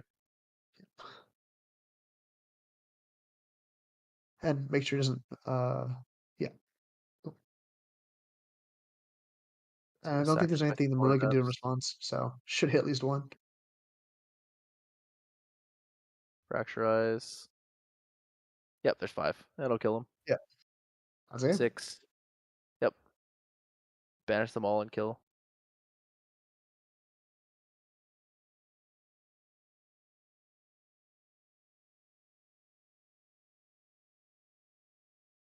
This really is just the erupting Rhapsody deck in water, Yeah, which is kind of cool. he actually went through every single card in his deck. That's wild. That's crazy how quickly he just went through every single card. It's just exponential mill as well. Like you started Wait. off with 2 fractal polar depths, and then just mill 7, mill 20, mill 14, 21. It goes so fast. Yeah, he's banishing 6, 7. Yep, and that's game. Yeah, he perfectly See? realizes there's nothing he can do about that. Man, it really just is erupting. Yeah. He drew or milled every single card and then hit you for 15. Like so what was it? It was double Fractal Polar Depths into Icebound Slam. Icebound Slam. So Icebound Slam, he gets 4 floating but loses 1 to Merlin level 2. Oh, actually, no. I don't think he Icebound Slam. I think he did that after he lost and thought for 6. So it was double Fractal Polar Depths opener. Then he Icebound Slammed. Icebound Slam. Then he then on the next turn he lost in thought for 6 and activated both of the Polar Depths. Milling 21, which was yeah. So he milled everything, and it was like, whoa. That's impressive. I'm looking at Merlin's sideboard here, and what do you have? Blanche, maybe? I mean, Blanche is good because it's useful against the stratagem. The only problem is like, Do you bring in your there's third not a Incarnate lot of Majesty? super useful things. Incarnate Majesty is really nice and relevant to bring in. It stops stratagem because of the inability to target champion due to being And also procs. intercept as well, which is nice. And 10 health is not easy to deal with. I think that Thunderclap might be nice because you can kill the Terrapins. Yeah. Not the Terrapins. You can kill only the Bovines. There are 2 disintegrates, but that might be too late in the game. I don't even know if it's relevant against the Bovine though, because the Bovine's on attack trigger as an ally is something you can't stop unless you stop all targets. Yeah. Like on attack Just, trigger. or do you just try and go faster? Oh, you can't even respond to the on attack trigger to make it so it like fizzles tornado. It The doesn't on-attack matter. trigger always happens.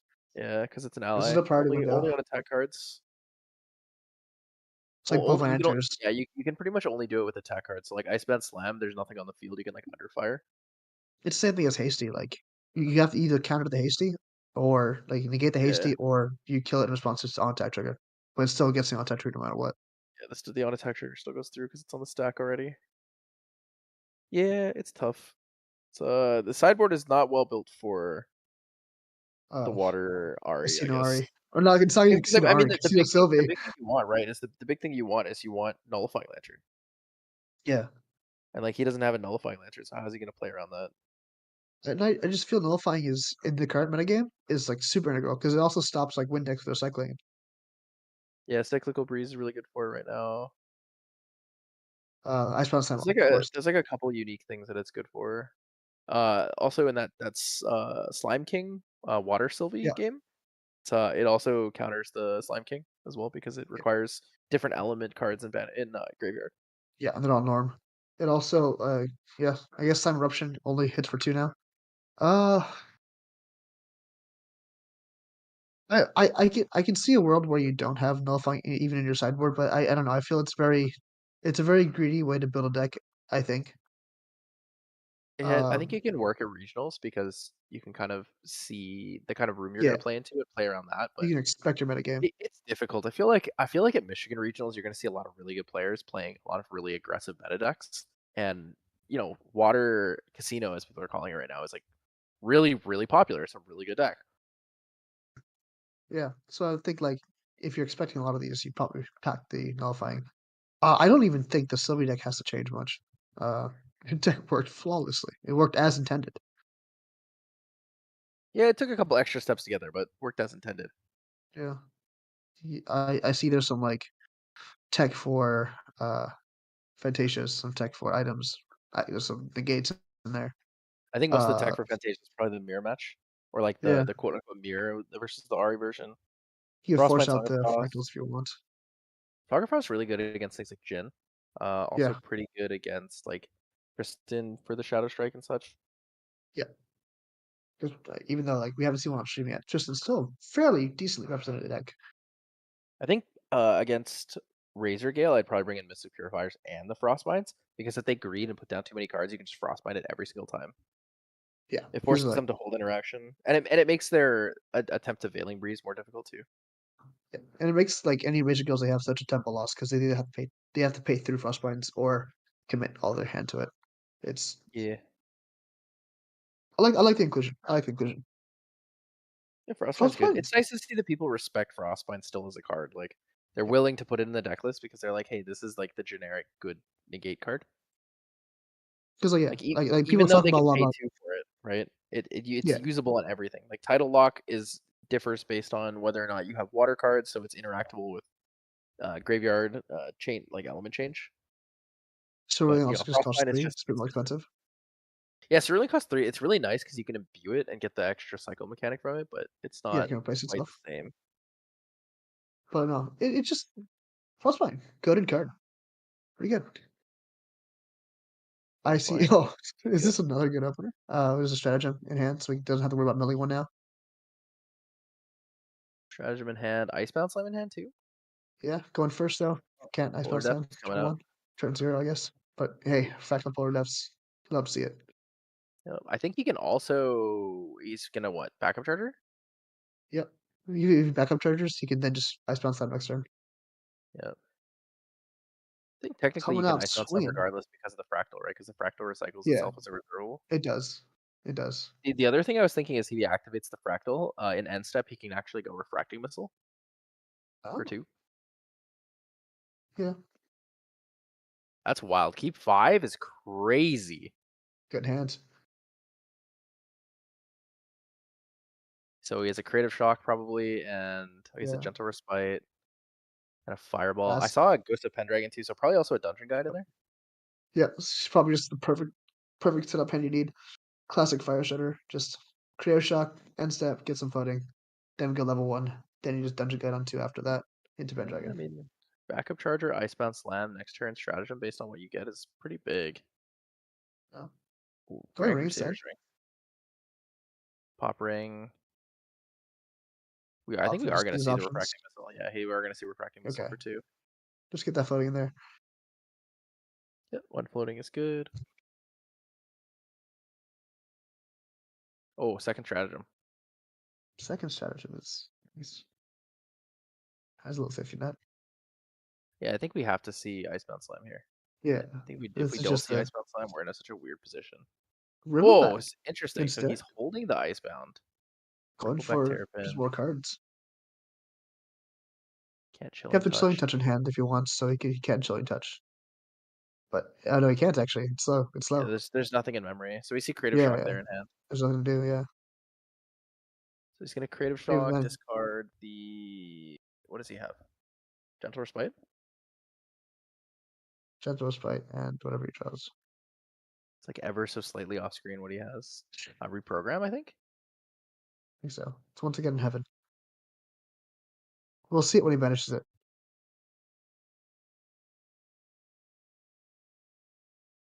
Would be interesting to see if he had a second Creative Shock. I don't know if there's much value in using the second Creative Shock now, but I he think I could. see an extension in his hand as well.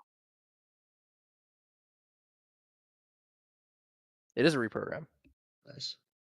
Yeah, so that's the Singapore Silver promo. Yep. Well, Rain's gonna come out here with the Sword of Seeking. Recollect and draw here. I don't think we're dungeon guiding to 2 this game. I think keeping 5 cards probably saw really good just line to 3. May see Gentle Respite. Might see play just for the floating. It's not bad. I mean, being able to rotate the influence with it is pretty good. It also like guarantees what you banish in memory if you want to do that way. But Oh, good old Hasty. Do like Hasty. Hasty swings for 1, discards Flame Rune. So Flame Rune's out. Creative Shock Flame Rune in the graveyard. I think I saw Hasty him 1 put damage. a Face. Blanche and Gentle Respite in memory actually for to pay for the hasty. It's interesting because holding that Blanche might actually be really relevant this game. So if he banishes the Blanche, it's gonna be a little unfortunate. Yeah. Past turn there. Matt's gonna Lost in Thought for 3. 0. Yeah, Lost in Thought for 0 for the level up into Sylvie 1. Just for targeted banish, yeah. Yeah, so he's up a game, so I think he wants to play a little more safe. He's gonna go for like the ally beatdown focus and then kind of chill and see when he needs to utilize Icebound Slam or I think he just drew his stratagem. third stratagem as well. Oh, there it is. There's Icebound Slam.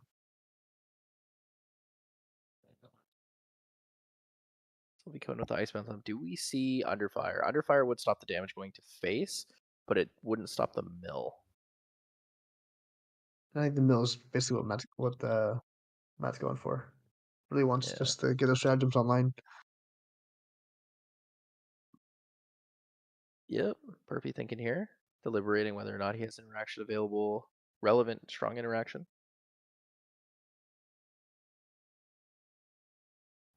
Icebound Slam's always the goal, or Underfire is always the goal here. But the problem is he has something else that can be targeted on field, so it's kind of tough. Yeah.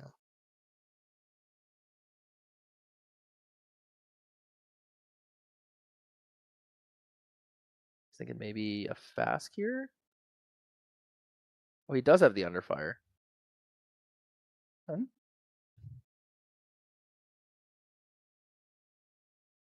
So Icebound Slam's still gonna mill because it's still gonna hit the C2 Fracture Hasty Rises, Messenger. Seaside, Frostbind, and 2 Fracture. Yeah, it's not bad. That's honestly not terrible. bad. And I think we did see a second Riverback Terrapin in hand. I wasn't sure if I missed that or not. Yeah, But I think we also did see that.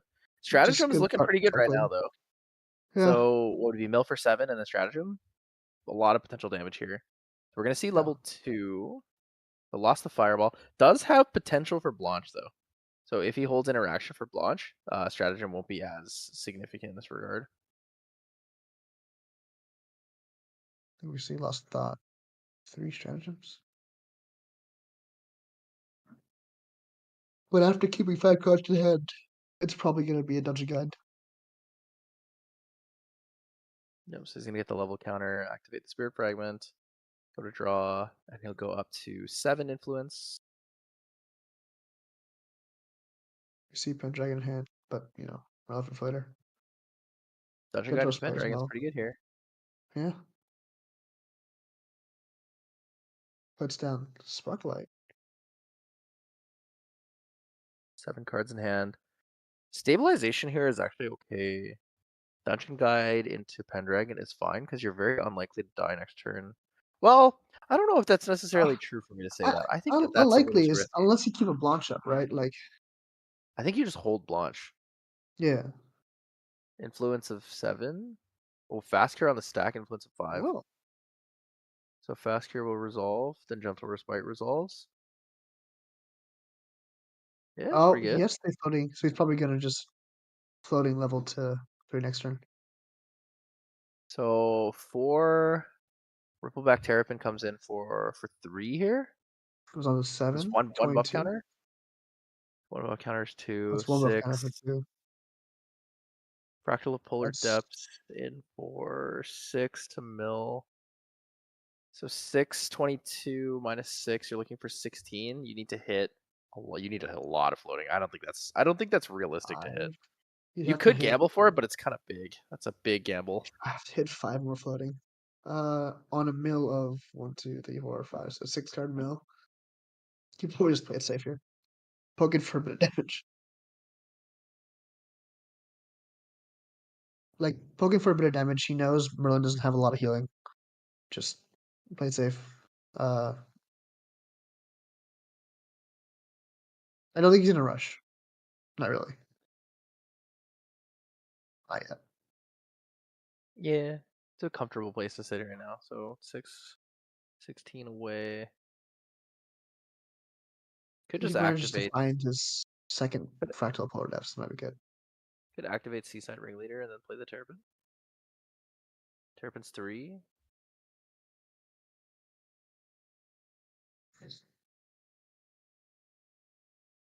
Plays it for Lost the free thought.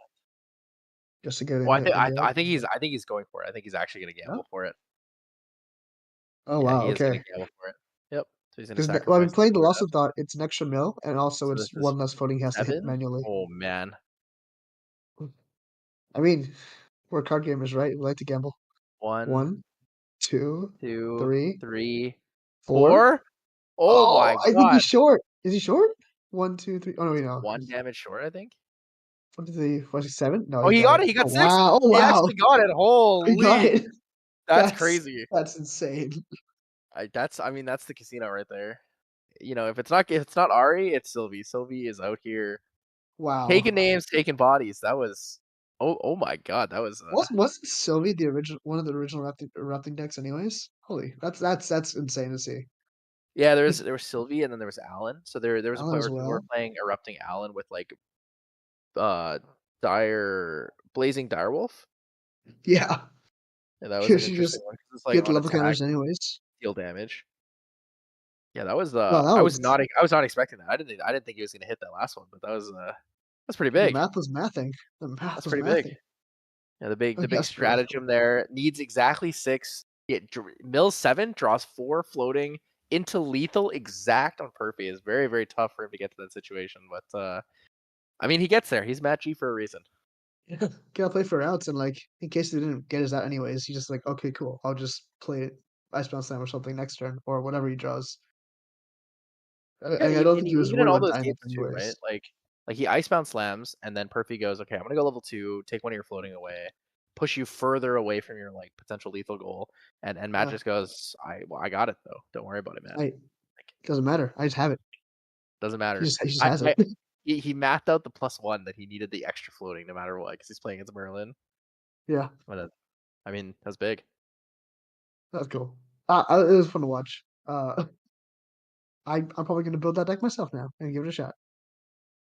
Yeah, I mean, it was just exciting, right? Like you're on the Yeah. edge of your seat. Like, does he take the right gamble? Does he play safe? And you know, a lot of times we thought he was going to go for it. He played really safe. And then the one time we're like, oh, yeah, he's just going to play safe. He just goes for it and hits it. And it's like, wow, that was completely Just the raw unexpected. But, confidence. I mean, we're gonna be looking at the last round here pretty soon. So in about 25 minutes, we're gonna be coming to round 6, the final round of the AMB Michigan Regionals. Guys, if you haven't already, please make sure to subscribe to the channel, True Champion Gaming here. Check out their YouTube, check out their Patreon, all those things. Myself, Clem, and Alex, we will be casting for you guys at Ascent to Utrecht. So hopefully you guys can catch us on the official GA TCG stream for that. And lastly, of course, make sure to follow the Omnidex. It is below if you guys haven't already. If you're in the area, make sure to come by and play at the store. Come hang out with the guys. These guys are great. But otherwise, thank you guys for joining us so far for the 5th round of the AMB Michigan Regionals. We bring you the last round in about 25 minutes here.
All right, welcome back. We're starting off with the final round of the Michigan AMB regionals. Joined once again with Once, and we've got returning Water Sylvie versus Casino Arizona. What do you think about this matchup? I'm actually a little uncertain about this matchup. I haven't really seen too much about this water Sylvie, especially the water slime Sylvie kind of focus. I always joked around that Icebound Slimes would be really fun, but this is kind of the closest thing without the Icebound Slime. But You I would be mean, kind of I listened to the game that you and Clem casted with Noel, and overall it seemed like the deck has a lot of potential. However, I'm not quite sure if the deck has the pressure that it needs against a deck like, Water Milari, because Water Milari goes like really crazy with it. Oh, yeah. holy! So 11 on the dice Oof. roll, and then Wins he the high actually roll. Noel actually rolled a 12 for the high roll there. Yeah. So Noel will be going first on his Spirit of Water Slimes. So that's how this game's gonna go. Looking forward to it. See, the funny side of this is, so Garithos is more of a like he's well known for playing slimes, so he actually has convoking slime sleeves. Oh wow, those are beautiful. And Noel going to be starting us off here with a baby slime? gray slime, classic. We'll be showing 2 limitless. Good button brother start. Didn't get to see the full hand, but we can probably expect some sort of interaction here. It's a water slime deck. Icebound slam into the baby gray. No, Honestly, not the Icebound. poor slime. Honestly, Icebound slam into the baby gray is probably fine. The only thing you have to be Something afraid that of injury is whether or pulled not out. they have the escape the wreckage, right? Or like a Song Yeah. of Frost. Imbuing Fractal and Myriad, just showing that he has it. Just letting you know, hey, I got them both. I'm actually surprised that he imbued it with the Fractal Polar Depths instead of just playing a Fractal Polar Depths. Unless he probably Unless he intends to has play another. another one. I guess Oh. it's just going to pass turn there. Interesting. So Limitless Slime's going to go away. Don't really need to roll for that. We know both of them. Same card there. Sylvie level 1 on enter. What I'm curious, what do we want to see here? So I feel like if you're playing the Water Ari there, you play both the fractals, right? You go second, you have Yeah. the ability to play both fractals. I'm wondering You if there's also a have reason the as ability well. to do that, and you can still activate backup charger on your next turn. So You can also still have both up and still hold up interaction because those fractals are reservable as well. I wonder if he's yeah, just trying to hold up even more interaction, trying to just slow down the Water Sylvie player. Because no, I that's agree kind of with big you. though. I don't know why you So wouldn't play both. Forest cakes and passes. Doesn't actually play anything on the Sylvie level 1 turn, which is interesting to me. There's a lot of things that are happening right now that I'm not used to seeing. So backup charger is going to get brought up by Girthos, which is quite nice. He's going to get that influence gain. He's going to mill for his Fractal of Rain. I wonder if both Is that players are just trying to build up their influence as much as possible, respecting each other's counterplay. an Awakened Deacon? Oh, okay. Mills the Awakened Deacon. It's not bad. It is going to become floating when he goes to Arasana. But for I see you shuffling now, around the Fractal of Polar Depths, debating playing it. I think he does have an Icebound Slam. A Fractal Polar Depths will come out. What do we see? A stratagem in memory, so doubtful he'll use level. Like Deacon, not active floating memory yet. Yeah, I mean, if he has 2 stratagems, you can put both down, right? You level up with one of them, Yeah, and then yeah. guarantee to keep the other one. Don't really need it. Ernstleon, Not option bad. to pass, it seems? Unless, no, I misunderstood the motion maybe, but Could also fracturize the Power Cell and end step. It's always a really good play. You get the +1, you get the Fantasia. it's floating as well. Water card from graveyard. Is Noel going to go for the backup charger this turn? Scepter of Lumina is available. Ooh, Oh, Nullifying Lantern. flying right off the bat. Shutting down all those Icebounds right away. Yeah, Not sure once he you see cared the about the damage, but polar fractal, like I feel like you need to bring out Nullifying Lantern the moment you see the fractal polar depths. yeah, Because you need to respect that that card can scale it's just scary. insanely fast. You saw it Right, last like game. he could just play a stratagem and then just mill. You know, Like double Lost in Thought stratagem and then pop the polar depths and like you just hit 1 and you're good. it now forces as well. Forces him to play the mirror, just the crystalline mirror. Notably, it deals with Nullifying Lantern, but forces it to bring it out, slowing down, I guess, level up a turn. So it looks like we're thinking about the Forest Cake here. Forest Cake onto the Tidestone Bovine would be kind of nice. Does put it out Yeah. of like the easy kill range. Because a reflecting, it would still die to reflect missile with 2 fractals on board, but Oh, here's the mill. So Limitless Slime and a Baby Gray. Limitless is pretty nice here. One of the other things that I think is like kind of nice about going the early Nullifying Lantern is by the time your opponent breaks it, you'll be able to put your Slime King online, right? yeah, So like you can kind of just hold that Slime King and chill with it until you get to this point. But we are going it to see the does Fracturize. fractalize. Holy, it's coming out. 3 The fractals on the Crystalline field. Mirror.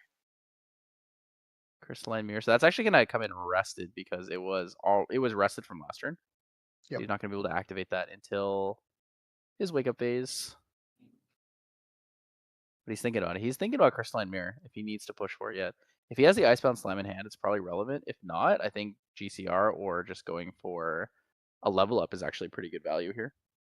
I don't think he's worried about taking too much damage. I think he's just going to take his time, set up a little bit more than he already has, and he'll bring out the Crystalline Mirror, I guess, when he's ready to go off. Fractal of Rain is going to mill the Chilling Touch, and then he's going to draw a card for the Grand Crusader's Ring. It's pretty good value.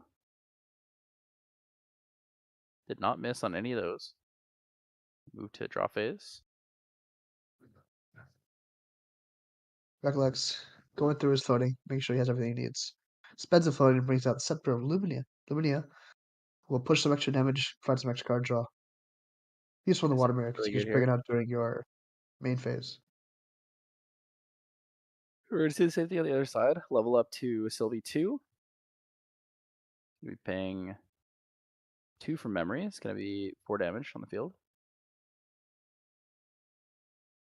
Both players seem to really be respecting each other's interaction and just taking their time, leveling up, not trying to go negative on any cards or any trades. Yep, just trying to chill, play comfortably.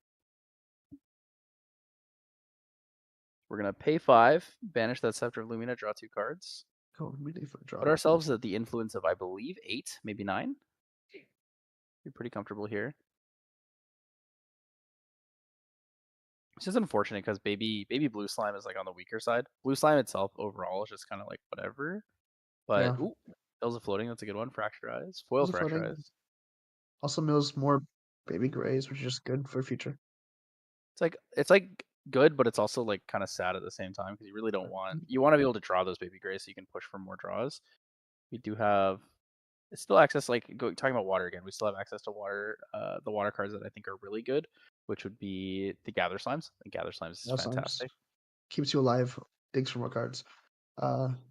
Has Dungeon Guide as well, so it doesn't have to worry about bottoming any of them with any blissful callings.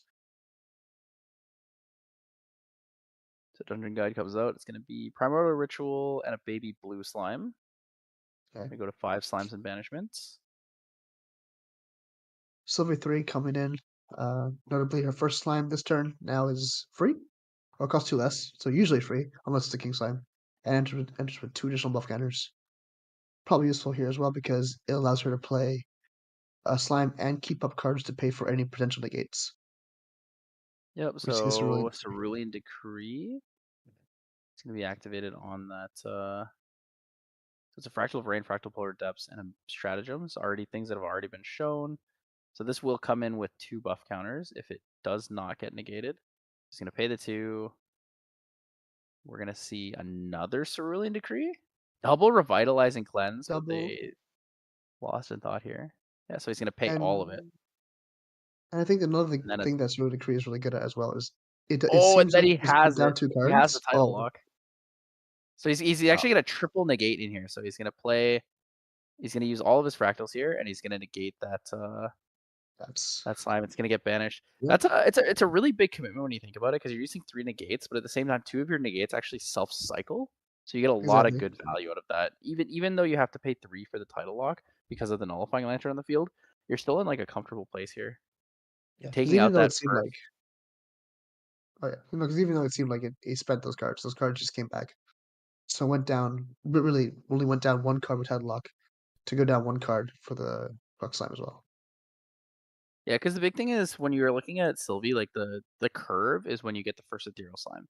Because the Ethereal Slime comes in as 4/4, and then if you banish for it, it comes in as a 5/5. That 5/5 stat line is where it's really difficult to kind of kill it, and it also pushes for a significant amount of damage each turn. 4 turns, 20 damage on field. If it's 3 turns, it's 15, versus it coming in as 4, where it has to take 5 turns to get to the 20 damage. Like, that extra turn makes such a big difference. Yeah. It really is just, it would have been an extra card as well for Sylvie. Oh, Mills the Icebound Slime, which is, I guess, nothing to the world at this point in the game. So we should have 4 damage on the field on the side of Null due to the Scepter of Lumina. He's going to take the 4 there. Recollect and draw. The Icebound Slam was milled. It's a little bit on the unfortunate side here for Garthos, but he does have a lot of potential, right? We got 3 fractals. We know he has stratagems in his hand. He's going to activate. Use 3 reservables. So has 1 active floating as well. Uses it for the Phosphor Paladin. Some card cycling. That's pretty good. Pretty good. He's going to take out the Tidestone Bovine, so that would mean that Null's up to 2 floating.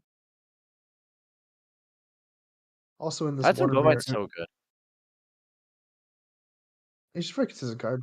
It's just a decent, defined body, fast floating memory and Sylvie, and mills you. And you love milling yourself. Yeah. I mean, the card basically says taunt on it, right? Like when you're playing against it, you don't want to leave it up because it's so efficient for milling cards. But then at the same time, like it has taunt on it because you want to remove the mill, but then it becomes a floating memory. So you sit there and you're just like, this is really awkward. I also like to want to note like the influence on these 2 players. In these water mirrors, influence is pretty much everything. You really have to play around the negates. When you're down so many cards, it's kind of hard. It's much harder to play around the negates. Yup. It's even harder because Null doesn't have the option to go Verdant Scepter here. Like if he had gotten that Ethereal Slime off, he could have Verdant Sceptered, and then if he was afraid of it dying, he could actually activate the Verdant Scepter to banish it, and then use that as like his engine to draw cards. But he's gonna go Horde of Beast Calling here. Horde of Beast Calling good. Has floating available to him anyways. Might as well use it. Horde of Beast Calling potentially for Storm Slime. Does draw off the top there. It does also help with the King Slimes, and it keeps some cards in hand to pay for any negates. I don't know if we can expect another triple negate, but you always gotta be worried about it. Stormclimb is like very scary when you're playing Ari because you're playing a low health champion. You don't actually have a ton of answers. He does have two recover herbs, which is nice. But I think we're gonna see a revitalizing cleanse here, paid for 5. Potentially looking into that.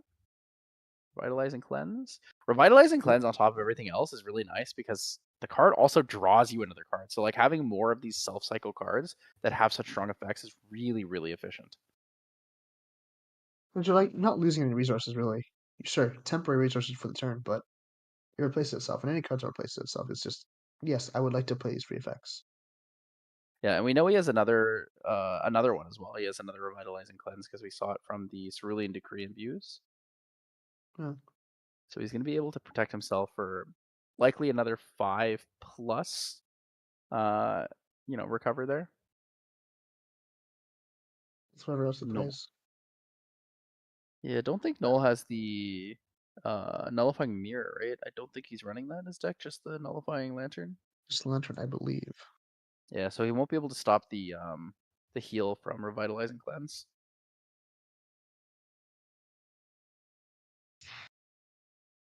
Five heal is tight. It's most of the times when you see somebody hit 3, the games are usually over after like a few turns because they have just such a deep value engine with their slimes. But at this point in the game, they're really battling for every inch. And our side is just doing the best job to just gain incremental value and stay alive. We're getting there. Storm Slimes are kind of big. Storm Slime for 6. Yeah. Push for damage on 3 here. The baby Gray Slime still staying up for the Icebound Slam. I think at this point you could actually probably just send the baby Gray Slime for damage and not worry too much about Icebound Slam. But I don't know. Icebound into Stratagem is potentially scary. Oh, Slime King. Oh, should be fine. Almost a card error there. Yeah. I think they're deliberating. I think they call the judge. Yeah. Yeah. Slime King CSR looking mighty spiffy there though. That's the boy. Very spicy. Here to ruin people's days. Be an absolute unit. I remember we were there at Worlds when the first one ever got opened. It was Dennis. It was Hobo Crab.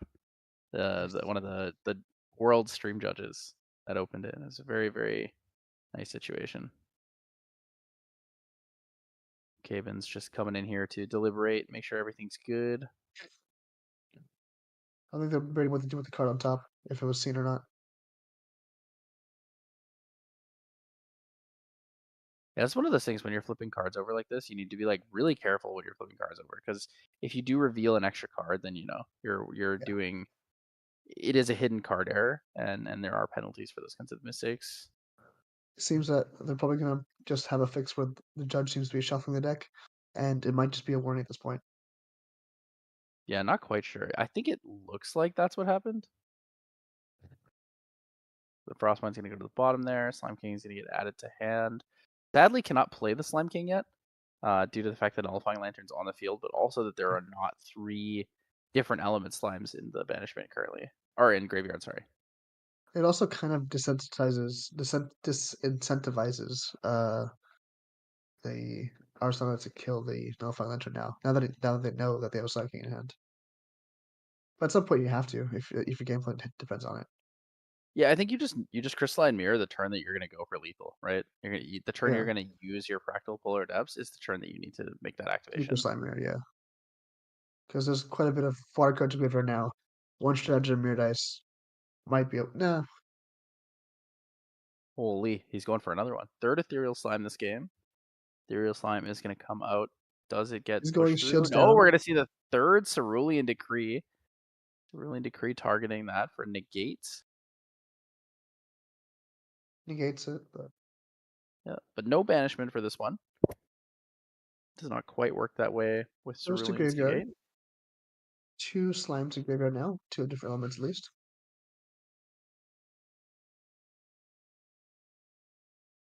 He's going to turn those sideways, get the damage in. Arasana Polaris, at 18. Polaris could come in for 2 next turn, potentially for 4 Baby if Gray we see a level. Slime. Oh yeah, Arslan really dancing on the edge there. It's pretty close. As he goes to 18. So he has one more recover herb.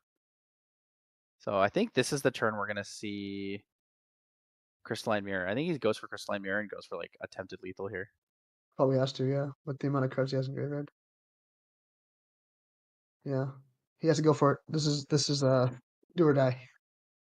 We are actually the do or die. 18 damage counters on your champion. You have one 1 left health. before you are dead. So we're gonna 1 see health and a floating at dream. Mill here. Well, technically 2 because he has the Yeah. Frazier as well. So that's good though. Gets the floating off the Fractal of Rain there in Recollection. Frostborn Paladin comes in for 3. Puts him at 7. Needs to find 18 damage. 18 Needs damage. needs 6 floatings. I think there's 2 in graveyard, maybe 3. Yep, needs to flip his damage into or his current damage counters into enemy damage counters. I did So see a Lost and Thought in 3 his deck. He can play that at instance, like at fast speed. 3 Oh, this okay. changes things. Polar Depths coming in. So he gets to glimpse because of the Crystalline Mirror. He's going to activate the Crystalline Mirror's effect, having 3 Fantasias or more, destroy the Nullifying Lantern. Here we go. Here it is. It's go time. So he glimpsed the one on top due to the Crystalline Mirror when activating the second Polar Depths. Does he have enough cards for it? So he's gonna stratagem, but what else is he gonna play with the stratagem is the question. Needs to make sure he has enough cards here. Polar Depths is getting activated. Oh, for another Polar Depths. Oh, this is a big play. Oh, okay. this is so, huge. so he's going stratagem, triple Polar Depths, and he's basically milling out his entire deck. Which I think I think that's his whole I think it's his whole deck. 8, 9, 10 cards. So what? Mill 10, mill 20, mill 40. Yeah, I mean, mill 10, yeah. mill 10, mill 20, mill 40, and then just kill them with stratagem. Yeah, because the Sylvia's shield's down. No cards in hand. Nothing really they can do. I don't think. Yeah, nothing in hand. That's game end, and Noel sees it. He's like, "All right, well, I guess that's it, man." Guess that's it. Stratagem triple Polar Depths is quite the play here. We're gonna see stratagem for. I mean, let me just see how many cards in this deck have floating.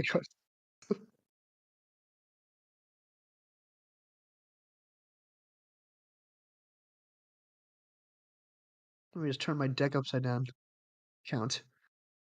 There are 27 floating memory in the deck, and he utilized, I think, 4 of them already. So it would have been 23. Yeah, stratagem for 23 banished floating. It's gonna be a solid amount of damage there. It's gonna come in for 69 damage counters. Perfect. Nice. 69 damage. Perfect. Nice damage. It was all planned. It was indeed all planned. That's big. It might have been less though, due to the cards in memory maybe being floating. But we'll just imagine. We'll just imagine it that way. Our headcanon's gonna be he 69 nope, cut that out. I'm sorry. He dealt 69 damage. Okay, so he stratagem for 23 potentially, which would have been really big. Looking at the sideboards here, I think Garathos definitely wants to bring in. I feel like torrential, like 2 more torrential blasts are going to be really important in this. Torrential blast being able to target the ethereal slime is really important. Yeah, and also because like you just need a crystallizing mirror once, and then you have your torrential blast for the rest of the game. Song of Frost, I don't think he cares. Fractal of Intrusion is probably really good. Song of Frost would be good for Noel to bring in just because of Icebound Slam, but I don't think it's that important for Garathos to bring it in. I don't think so. I like the idea of Fractal of Intrusion as well. It could really hit the wind counts out of the memory. It's a card that doesn't see the most play, but I see him considering it. He's picked it up. He's looking at it. It's not bad. Like Chilling Touch I into think Fractal Intrusion, for example, is pretty good. Yeah, it doesn't look like I think he put him back down. Especially since Slimes is a very ally-focused deck. It does kind of help to be able to slow them down in that regard. Plus, it turns on your Crystalline Mirror earlier. Yeah.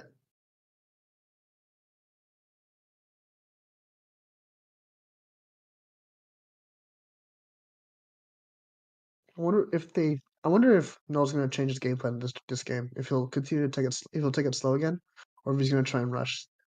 So I think even though we took him slow to play around negates, it also gave time for Arsenal to find more negates. Yeah, there was a lot of negates that game. Triple Cerulean Decree. We saw the double Cerulean into Tidal Tidal Lock was Lock. kind of big. That was a And lot I of cards think, down. yeah, there's even Frozen Dismissals in the deck that just weren't shown. It's a very negate heavy deck. This really is like, yeah, one of the premier control decks in the meta at the game at the moment, which is kind of nice to see. I don't know. I'm a control player at heart. I do enjoy just taking my time, going for maximum value, maximum efficiency, and just It doesn't even have the good negate cards. The Astra cards. true. Those cards go crazy. Horta counters, wild. I'm Porta brewing. counter's very good. I'm a big fan of Dawn's Reversal. I think that card's awesome. Guns versus also pretty crazy. If a Negate card's been Arsana negated. when? Yeah, so I ended up playing against Noel. We were actually practicing a couple games. He's playing Wind Starcall against me. And I in-capped one of his things and he just Dawn Reversaled me and I was like, wait a minute. What? Wait a What minute. I'm was? like, oh, it You does can't do work that. that way. I'm like, because he doesn't have to negate a card. Just any card has to be negated this turn. And he just activates it for free. I'm like, oh, that's Yeah, kind of good. insane good. in the Arsana mirror. Conciliatory Spire. Deck when? Yeah, it's definitely a tougher one to go through. There's just a lot to think about because there's different types of negates now. There's different Yeah. there's more support for things in ALC, which I really like. I'm a huge fan. I think Polcock is the one I really want to see. Polkog I There's not feel much can go hit so hard. not much Polcock representation yet, but hopefully we'll see a lot of that soon. I feel Is this indeed our his play. unenterability of letting something enter at range, at distance is that can enable some pretty funky plays. You can get a lot of damage. Like Burn Polcock, very realistic deck. Oh yeah. Bread and butter opener, very great. Revealing Twilight Slime. For that stratagem later. I Maybe. do like a Baby Gray opener. It's pretty classic. Good start. Oh, he's gonna get a second one here. Can do this at will. Doesn't have to worry about negates. The one time this game he won't have to. Do we see the Icebound slamming? Icebound slamming. Slam that slime. Does he just put down all 7 cards and say, hit me with it, give me the mill? 2 down for Polar? Oh, Deacon. Deacon. Deacon's good. Deacon will take out the Baby Gray slime.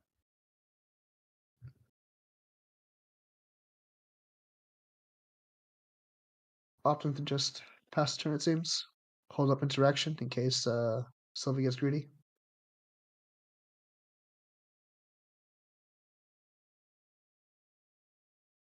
Yeah. Kind of just chilling, figuring out what the next play is here. Huh? Nullifying Lantern right immediately. away. Yeah, 100% respect here for the gameplay.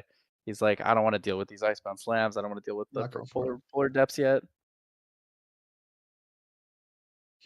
You can bring out that mirror if you want to do stuff.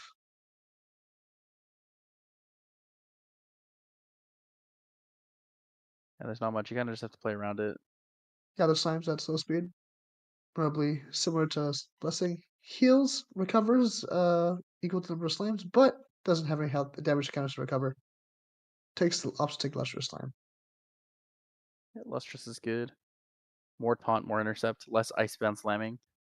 Yes. Plus, you can actually Primordial Ritual it for its on death effect, which is kind of nice. Also true. In case you need some speedy recovery. Yeah. Limitless doing his job, being floating. Primordial Ritual in this deck is pretty neat because you can use it for a lot of different effects. You can use it for Slime King as well because on leave is really good. You could, if you have a Storm Slime on the field, Primordial Ritual the Storm Slime, and then Slime King, bring the Storm Slime right back if you need it. Yep, and then immediately Primordial again. Get rid of the Slime King, bring back the Storm Slime and whatever else you banished. Yep. Some funky plays with that. I like it. There's a lot of funky plays. So Awakened Deacon's going to clear the board here. Baby Gray Slime's all going to the graveyard. I'm interested to see Noel's game plan here. So he's going for this Scepter of Lumina, focus on level up damage, but he actually just got Chilling Touched. so he's not going to Oh. have anything available here. Frostborn Paladin coming in, so we're actually going to go for the ally beatdown side here from Girthos.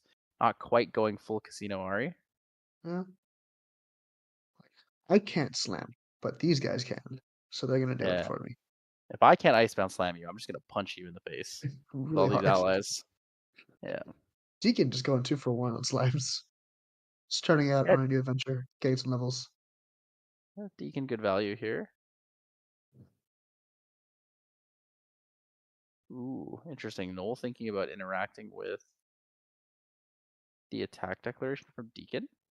Interesting. Song of Frost actually comes in the deck. Is he gonna play Song of Frost? No. Gonna go for the card draw. Oh, interesting. So he's going to banish the Scepter of Lumina. So actually opposite of what I said initially, with Scepter of Lumina being the like full damage setup, he's actually just going to go for the extra cards. Yeah. Used it as a pseudo backup charger. Just Yeah. I mean, he had to put cards down to level up, right? Because the Chilling Touch came Yeah. in on the baby blue Exactly. slime, so he's going to have to find a way to put a card down here. Baby blue slime will return in end step, which is nice. My brain was already going to like, oh, you could probably baby red to go to the Frostborn. No, you can't baby red. It's a water slime deck. So I wonder how they're gonna Baby answer red. this. Yeah. Baby gray. So third baby gray of the game. Right? Gonna be the lustrous and is that gather? Or baby blue? Will be the third oh no. Can't be killed. Right. Oh dear.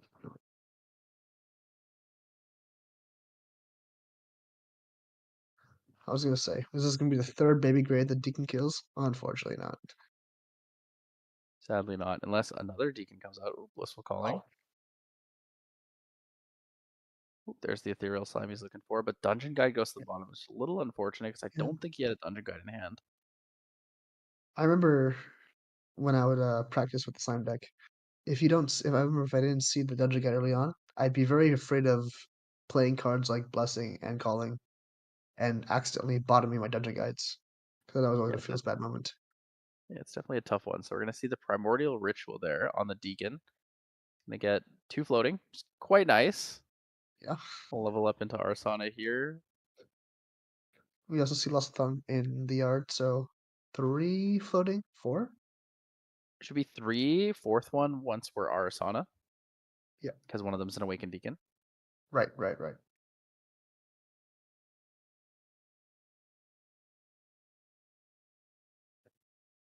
Very similar to last game, just players taking it slow, just respecting interaction. Although this time, more of a beatdown from allies on Yeah, our they side. really have to do that because the water, like I mean, it's water, right? So Yeah.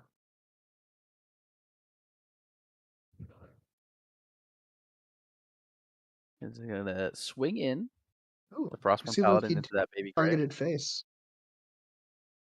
Or maybe would you target the gray or would you leave it up to your opponent to decide? Okay, so he's I targeting. think I think it doesn't really matter because you can declare intercept and then you can Primordial Ritual to stop the attack anyways. Yeah. Oh, Fracturize comes through. So Fracturize, Primordial Ritual has 2 floating. Can go to level 2 floating. here with both of those. Both those. Dungeon Guide in. Ooh, Fractal of intrusion. Fractal of Ooh, Intrusion. Okay, so we ooh. are gonna see the Fractal of Intrusion. If it's a So dungeon guide banish the now, that'd be lost kind of rough. spot. We see 2 lustrous, gather Oh, it's gonna slimes, be twilight. it's gonna be It gets rid Ethereal. of the 100% ethereal right away. Ethereal. Yep. Yep, Good Ethereal call. discarded is good. Oh yes. Just keeping track. Like, yeah, okay. We got 2 lustrous and a twilight. Gotta play around those. Gather slimes to search. Baby blue. Yep, Twilight Slime. Probably not gonna be as much of an issue, but we'll see. Don't think so. You really kind of want to have 2 of them on the field against Myriad because like they can just target the Twilight Slime first, get rid of it, and the rest of the triggers can go on face. It's gonna be tough here.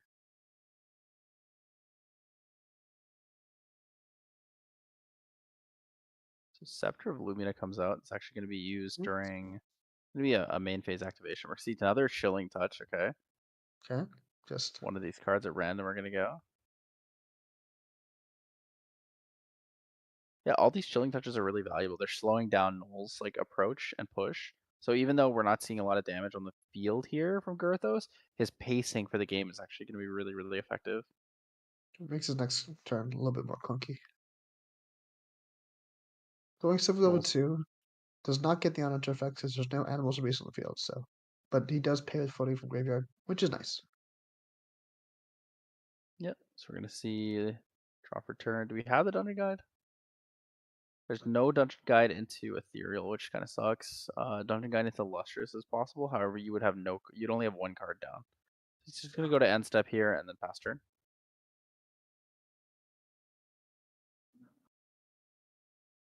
I don't think we've seen a backup charger yet. I'm not sure if this water slime deck runs the backup charger. Yep, so Noel's going to take 4, level up into Arsana Herbalist Prodigy. Scepter of Lumina will trigger.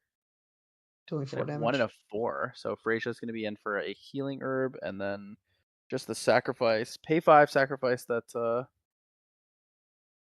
cards. Pay 5, sacrifice. Using the Factal Intrusion to pay for one of it. Noel's thinking in response. Unsure. Well, there's the draw 2. I think one Looks that like was it's lost good. thought if you wanted to play it at fast speed, but probably not worth it.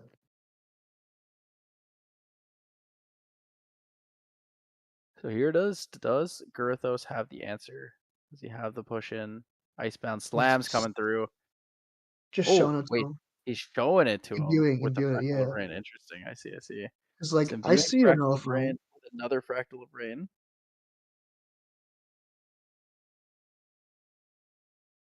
I mean, let's see. Next turn is going to be Crystalline Mirror. Oh, Chilling Touch. Okay, Chilling Touch takes out the one Lustrous Slime. In case, playing around the fact that, like, in case you wanted to put 2 down for the level up, any sort of fast speed interaction with the Gather Slimes. True. Gather Slime is going to make it harder. Gyarados is playing this very, very well. It's slow but calculated. Right, I can his see game him. actions are still fast, but he's taking the correct procedures to find lethal by just denying all the potential damage that can come in on Noel's side. I don't think I see a floating in the Sylvie Graveyard, and like that one would have been, if you played the Gather Slime at fast speed, would have been enough to level up to 3. Just denying it, forcing a Sylvie to just stay on 2 for a turn longer. He's probably gonna have to backup charger unless he has an answer. Oh, Ooh, Fracturize the He's Lantern is pretty nullifying. good. Yeah, Fracturize the Lantern's really good because it's really hard for him to deal with that as a Fantasia now. Yeah. Over time, I think it's just gonna be building slowly, control the game. Using that Fracturizing them 2 now, just to get level 3. Oh, so there it is, Sylvie Slime Sovereign, available for play now.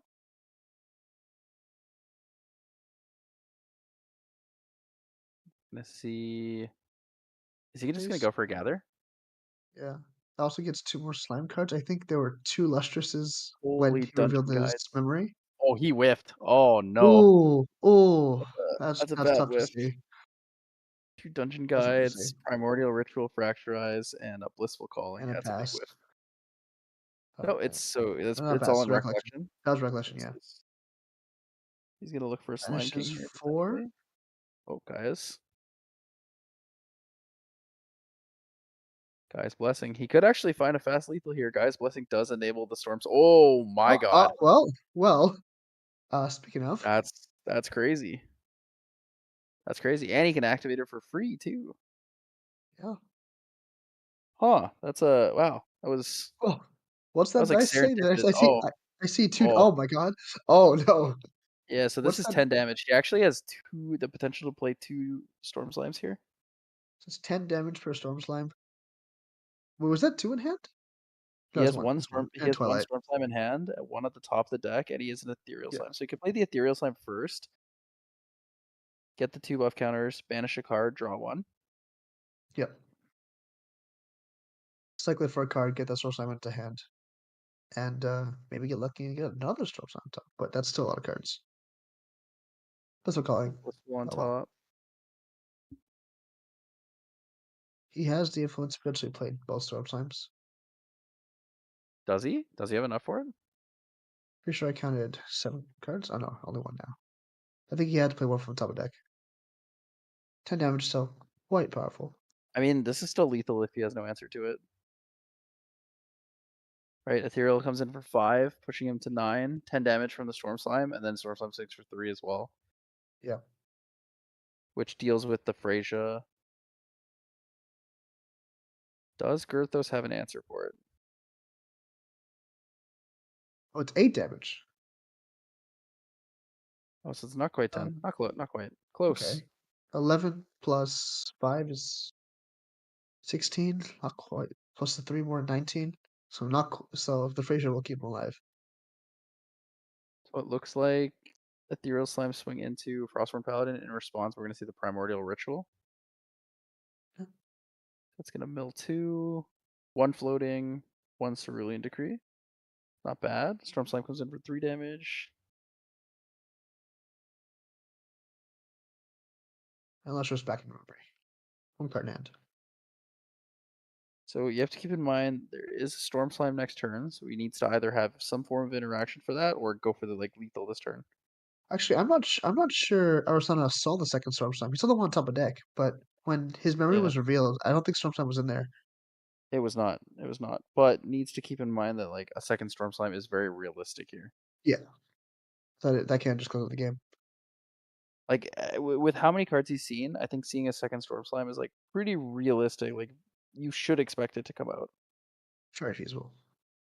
Plus, there's also Blissful Calm he can probably use to fire off to search for another one. There's a ton of options here. Looking kind of scary. Girthos gonna have to find his lethal here.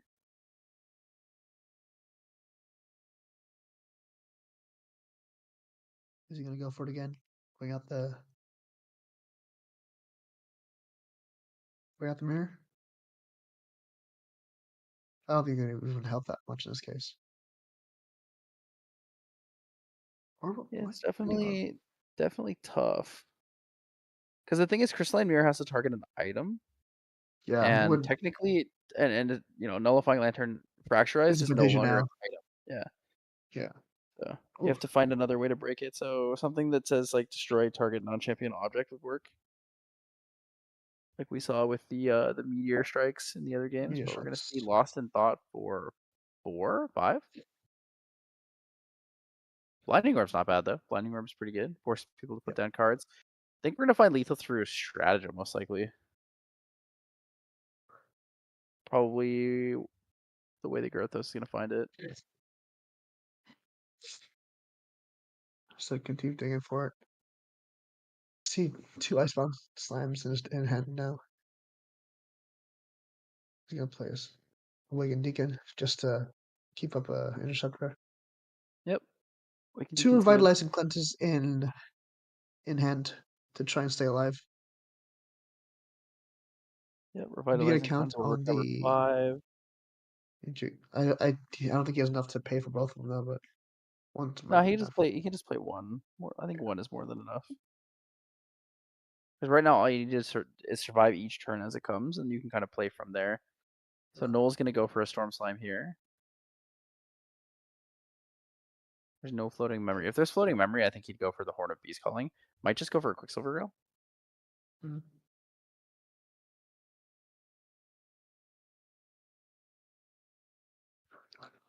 Quicksilver Girl probably bring out. I don't know if he's worried about counterplay. Verdant Scepter is honestly pretty good because it'll allow him to build an engine where he has power. Like he can activate the Verdant Scepter to gain more power to draw cards. I'm not sure you want to target the Ethereal because that's kind of hard to deal with. If he banishes the Storm Slime, he won't get the on death effect, which I think he does. He would want to dig for the next Storm Slime. Yeah, if you put it under the Quicksilver Grail, though, you can basically use it in response to an attack declaration or something. Yep. Instead of using Primordial Ritual. Plus it enables damage for your Storm Slime too, right? 1 more card in banishment is 1 more damage. Yeah. Digs deeper into the deck. Negates an attack. Bovine going to the yard. Going to banish for the effect. The Bovine on top. It's an animal. He can't play it. Does it. Horse King on top is fine. Not great. But there's a blissful calling you can use to get rid of it. Storm Slime's coming out. Storm Slime for, I believe, 8 still. Yeah. The only card that was banished was the Bovine, I believe. Yeah, Storm Slime for 8 would be potential lethal. Frazier is on the board. And we know he has the revitalizing as well if he wants to use those. Yeah, if you don't have a strong out here as Girthos, it might be worth scooping. Moving to game 3, trying to go first in that matchup. 17 minutes left in the round is not a lot of. It's quite a bit of time, but it already not a lot of time for a water bear. Yeah, it's tough. You have to think about it. There's a lot of different potentials to go around. We're gonna see Fractal of Rain. Oh, he might be imbuing. Imbuing Cerulean Decree.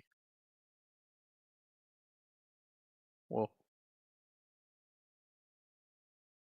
Imbued Cerulean Decree. Combining that with a Binding Orb, just putting a stop Oh, to his so turn. Oh, and then imbued revitalizing Cerulean Cleanse. Decree. Oh no, No, I he's can't afford actually gonna pay another Cerulean Oh, Decree. So Gotcha. he's trying to negate the Storm Slime, is what he's doing right now. Completely. Okay. No, yeah, he couldn't pay for the revitalizing anyways. He didn't have enough cards of influence. Yeah, that'd be a huge revitalizing cleanse, but he really does need to stop this this Storm Storm Slime. So Slime. this is actually gonna go to the graveyard because Cerulean does not banish. Mhm.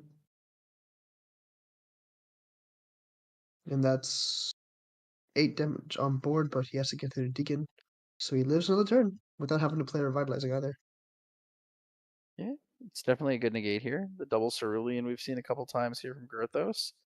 Yeah. It's looking pretty good every time he's done it so far. Consistently good. Polaris on the field might be relevant. Doesn't get rid of the Ethereal Slime though. Yeah, Ethereal Slime is very big right now. That's a little tough on the tougher side. He's considering okay. Just stay alive.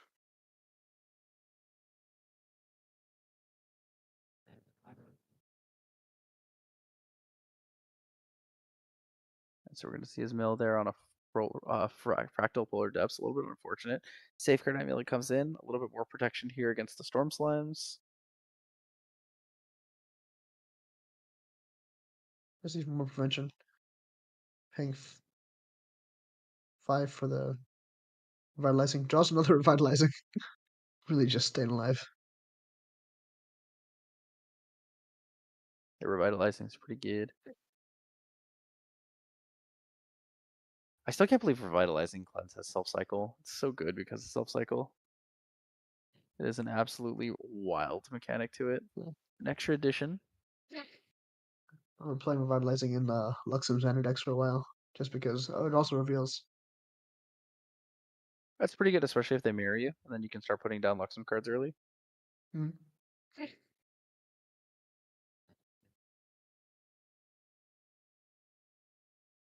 Going for more damage. 5, 6 off lethal. I have it in hand. I see Twilight and Illustrious. Oh, We're gonna Blissful go Calling. digging. He's really looking for it. Oh, Ooh, did not hit what he's looking for. I guess the baby Gray could draw. Yeah. Yeah, Baby Gray's pretty Well, good. He can also take the top card now and flip it over. Hopefully it's a Storm Slime for him.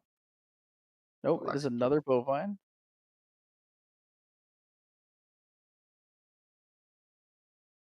I was trying to hang it on by a thread here, but with 2 more vitalizing fences, it's gonna be a while.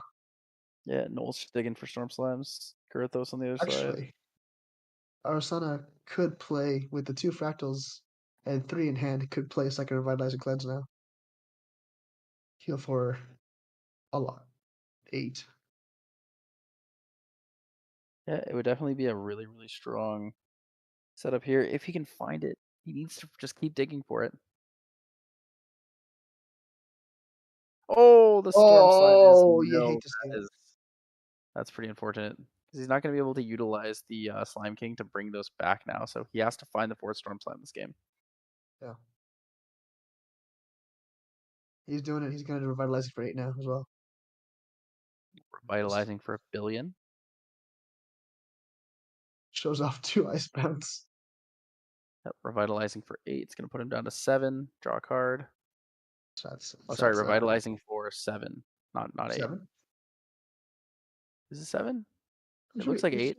It's 8, 8, yeah. He paid 5 for the first one, and 3 Yeah. plus 2 factors for the second one. So he's missing 1 recovery here, right? Oh, unless Yeah. unless it was he revitalized and cleansed for 7 and then took the damage from the bovine. Right. Yeah. For 8, Yeah, and so then that adds up. That adds up to the 8 that I'm missing there. That 8th bit of damage. I wouldn't.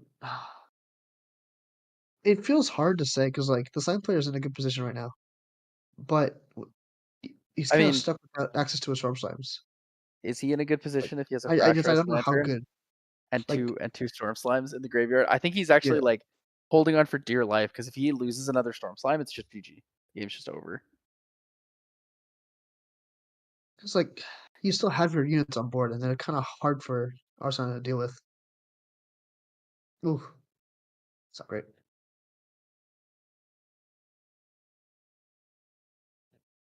You have the Lustrous in hand, just in case.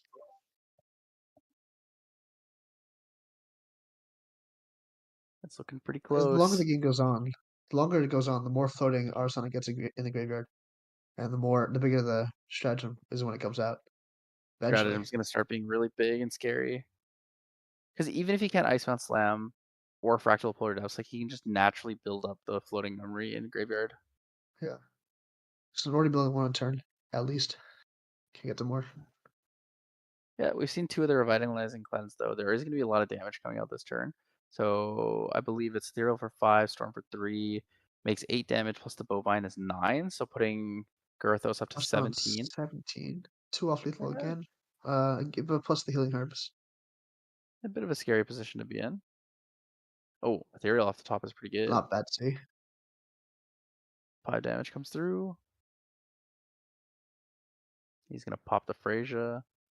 Heal 1, take 4.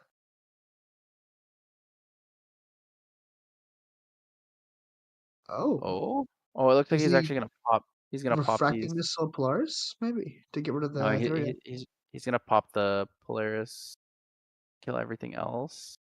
And then save refracting missile probably if he has one in hand. I think he does have a refracting missile. This is indicator. Refracting missile plus like what's in the graveyard would be really strong right now.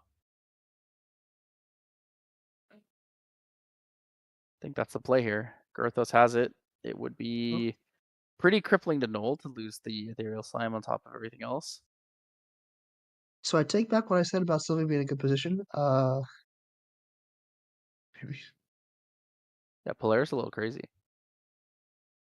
But he's gonna take the 5 from the Ethereal Slime there. Yeah. Ethereal Slime, And but honestly, it's at gonna this come in point, for some big damage every turn. 9 minutes left of the round. I don't think you go game 3. You just try your best with this one now. You don't have that option anymore. We're Maybe gonna see the blue. Ethereal off the top. Adorable card. Does the Ethereal banish anything, or is it just coming in raw? Just looks like it's coming in raw. 2 damage. He just needs to find any forms of damage at this point. Keep you up. Potentially putting down the Twilight Slime now. Oh, For the baby blue blue slime. for damage prevention, I Oh, guess. and an Ethereal off the top. I was gonna say maybe you want to keep the frostbite open, but with the amount of influence in Arsana has, not worth it. It's really just forcing out all the damage you can. He actually is just forcing out every bit of damage he possibly can. If that was another slime off the top, it's what? Quicksilver Grail into Horn of Beast Calling, and then you activate it and go for All right. lethal. Yeah, that would have done it.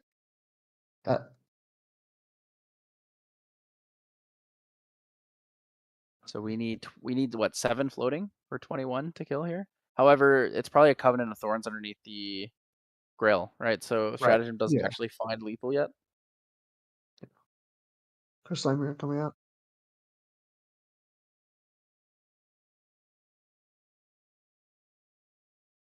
ingredient pouch. Roll 1.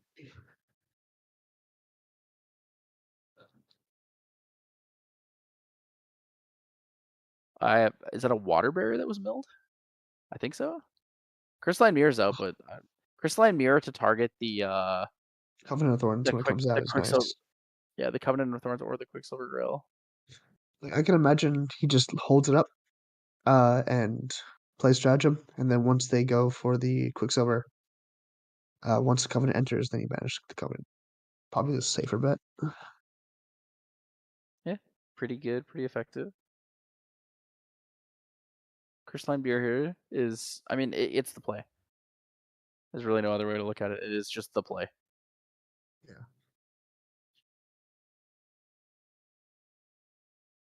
The deck just having multiple outs really kind of makes it similar to Merlin decks where it's like, I can either kill you on board or kill you with fireballs. Same thing, Icebound Slams or Myriad. Yep, stratagem is like really effective for this. We're going to see the Lost in Thought, banish a couple, draw cards. Do we see enough here?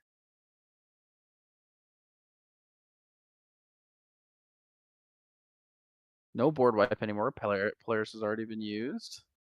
If not, it's looking pretty dead on board next turn.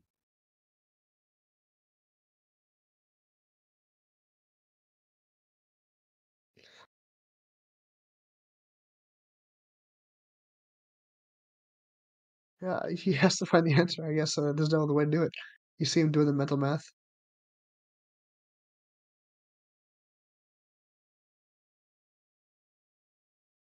Just trying to count it out, trying to figure out if he can find it. It's like a little tough to find the lethal because you're dead. You're basically dead on board if you don't push it right now. Yeah. He just has to go for it, right? 5 minutes of the round. Got no other choice. I mean, there's no real way for him to take this 1-0. Frostborn Paladin's good. He could like double revitalize and cleanse here, but I don't think he has enough to get through that. That's the It kind problem. of just delays the game. I don't know. Like, he could double revitalizing to dig even further, buy another couple turns, but he's just propping on the wall. Yep, so he's got an intercept here. He's got another intercept here. Kind of just playing around, trying to live as long as he possibly can. Oh, interesting. So it actually wasn't a Covenant of Thorns underneath the. Oh, wow. It could be the Safeguard Amulet then. Yeah, Safeguard Amulet would be good there. Safeguard Amulet or possibly. I guess it is Safeguard Amulet because Covenant of Thorns he has the answer to. Safeguard Amulet can just be banished on the same turn. Yeah. Good response. So he survives one stratagem and just gets out another beat stick. Yep, we got 5 slimes on board, and each of them are going to swing for 1, so good old Limitless Slime here, swinging for 3 now because it gets a buff counter on attack. And we are going to see Fracturing Missile going after Fracturing the Missile for 4? 4. Taking out Limitless Slime. Or 5 because it's +1. Right. Yeah, it's pretty Because good. he fracturized his power cell, and that's what the upside down card is. Does he have anything else to get there though? Because the Ethereal Slime's coming in for 5 right now. Yep. Yeah. This we're is gonna see lethal. 2 damage here. 2 damage. Yeah. Oh. Yeah, it looks like he has it, so it's gonna be 1-1. 1-1. You know what? 3 minutes, you could do it. Play hyperspeed. Casino Ari has the chance to find lethal here, but it's very, very unlikely. Like we're most likely seeing this as a draw. Yeah. But you can do the turn 1 Icebound Slime into turn 2 Myriad. Just True, we did. just We get did. him. We did see that from Eli. It did absolutely Yeah. obliterate Perfy. Just the fact that that's an option, right? We've seen Or not the Perfy, Casino it was, Ari take a Jeremy. 5-minute game. Yeah, no, it was crazy. He goes Icebound Slam, stratagem for 6. It's like, huh? All right. Huh? You're like, wait, What? What? Game's over already? Yeah, that Play was 2 cards. a spicy one. Yeah. He played 3 cards because he played the Lost in Thought for 0 technically. Right. Just play 3 cards. But it's like, damn, that's quite the combo we got going here. Average damage per card, like 8.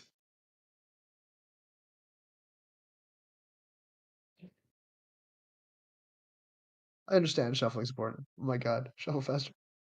We want to get this game going. All right, they're doing it. I'll clean up my material deck once you start.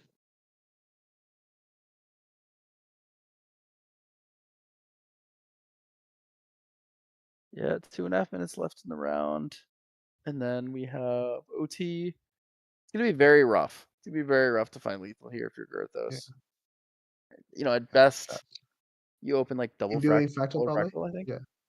Maybe I'm you doing fractal over in, rain. fractal polar depths. Next turn you Icebound Slam, and then you stratagem. You just give me You life. hopefully hit it. All right, just passes. Playing overtime now.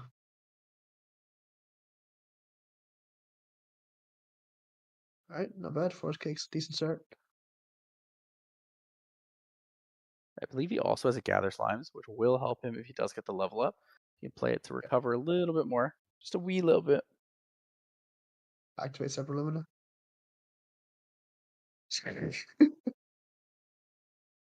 goes grab the card as fast as they can. Yeah, Scepter is good here. Sadly, Mr. our Ring. clock is paused, but all good. We'll update you guys on that. Mills the Icebound Slam. Now what you want to see at this point in the game.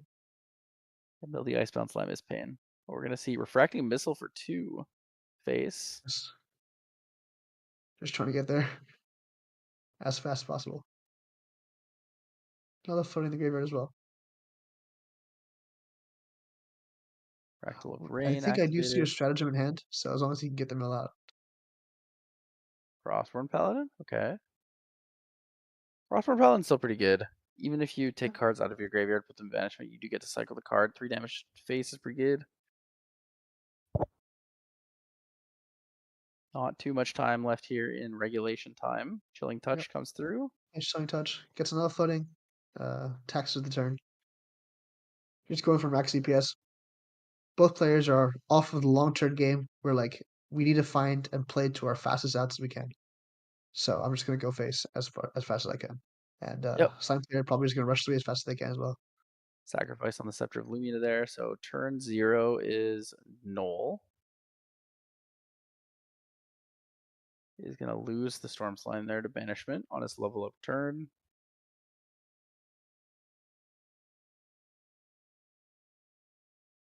Does he have the answer? Can he find enough damage in 2 turns?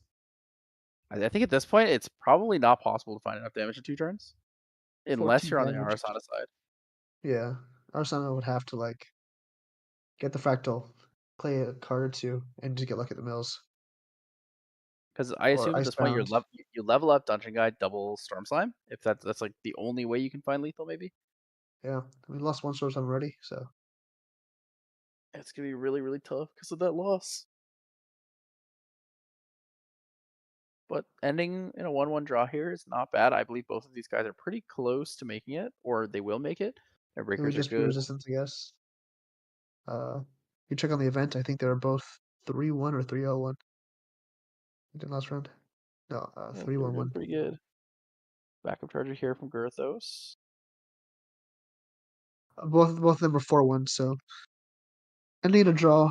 It's not the worst placement. They might still make it. Cool. One There's of the them might still mill make it. here, water barrier. Does he have it? Icebound Slam. Frostborn Paladin comes in, kills the baby gray. Needs to play the Icebound if he has it. Doesn't have Icebound Slam. Goes for 3. Plays Fractal Polar Depths. I mean, hey, if he has an out, this is one of the. I If he don't has think it, this is the only way. I don't think Sylvie can afford to bring out the nullifying if they want to go for the win, but they could go for the draw. He's thinking about it. I think he realizes he has to do this. He has no choice. Yeah. A fractal polar depths. but he can't. He can't even activate the Fractal Polar Depths because he doesn't have Cleric bonus yet. Cleric or Tamer bonus. You'd have to do next turn. Yep, I think these guys are just gonna draw. There's no way that the damage can come through fast enough. Yeah, you'd have to go for the Nullifying Lantern to just survive at this point. Yeah, if you take a Nullifying Lantern, he can't kill you. There's like no possible way.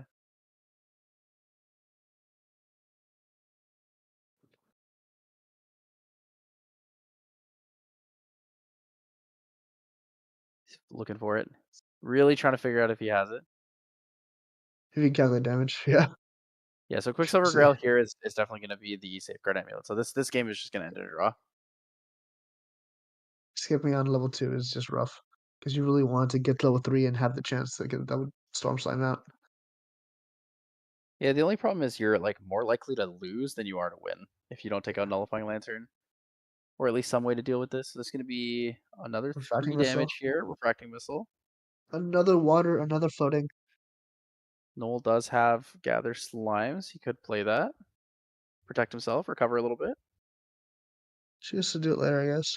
Hold up potential more interaction.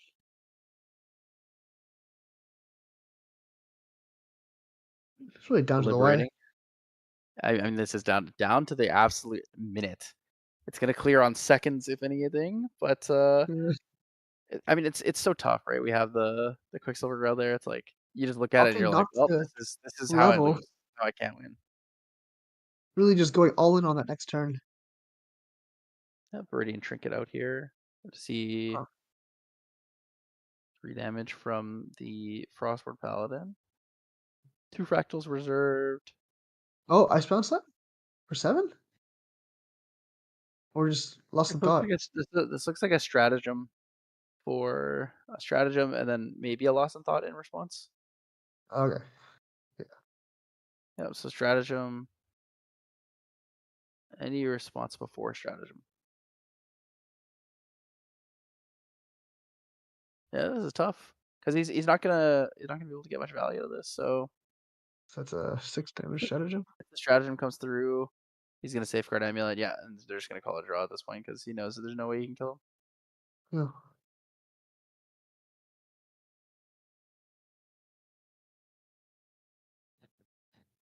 Yeah, I think they've both It's decided tight. like that is the tie, right? There's nothing else they can do from there. Yeah, the Quicksilver Grail into the Safeguard Amulet like guarantees you live through the stratagem because the Reflexive Trigger allows you to just banish the Quicksilver Grail. You know, the materialization happens for the Safeguard Amulet, and then in response you just banish Safeguard Amulet. All the triggers go through, and then you're like, okay, cool. Well, I took 0 damage, so it was a bit of an anticlimactic finish there, but we were running it down to the absolute wire. So it was a great performance. You know, the AMB Michigan Regionals here, round 6, Noel versus Girthos on the Water Slime Sylvie versus the Watermill Arsana. I mean, there's not much else to say. It's some great games today. I think I gotta say the Matt G one was pretty spicy. He went down to he said, "I'm gonna mill every card in my deck and kill you with it." That was pretty based. But the triple polar depths is pretty good too. Yes. I would just mill your whole deck, see every card in your deck, and just throw everything at face. I like the dichotomy of the water matches where now the water matches can either end in 5 minutes or end in 50 minutes. It's insane. I don't know. It's very high variance deck.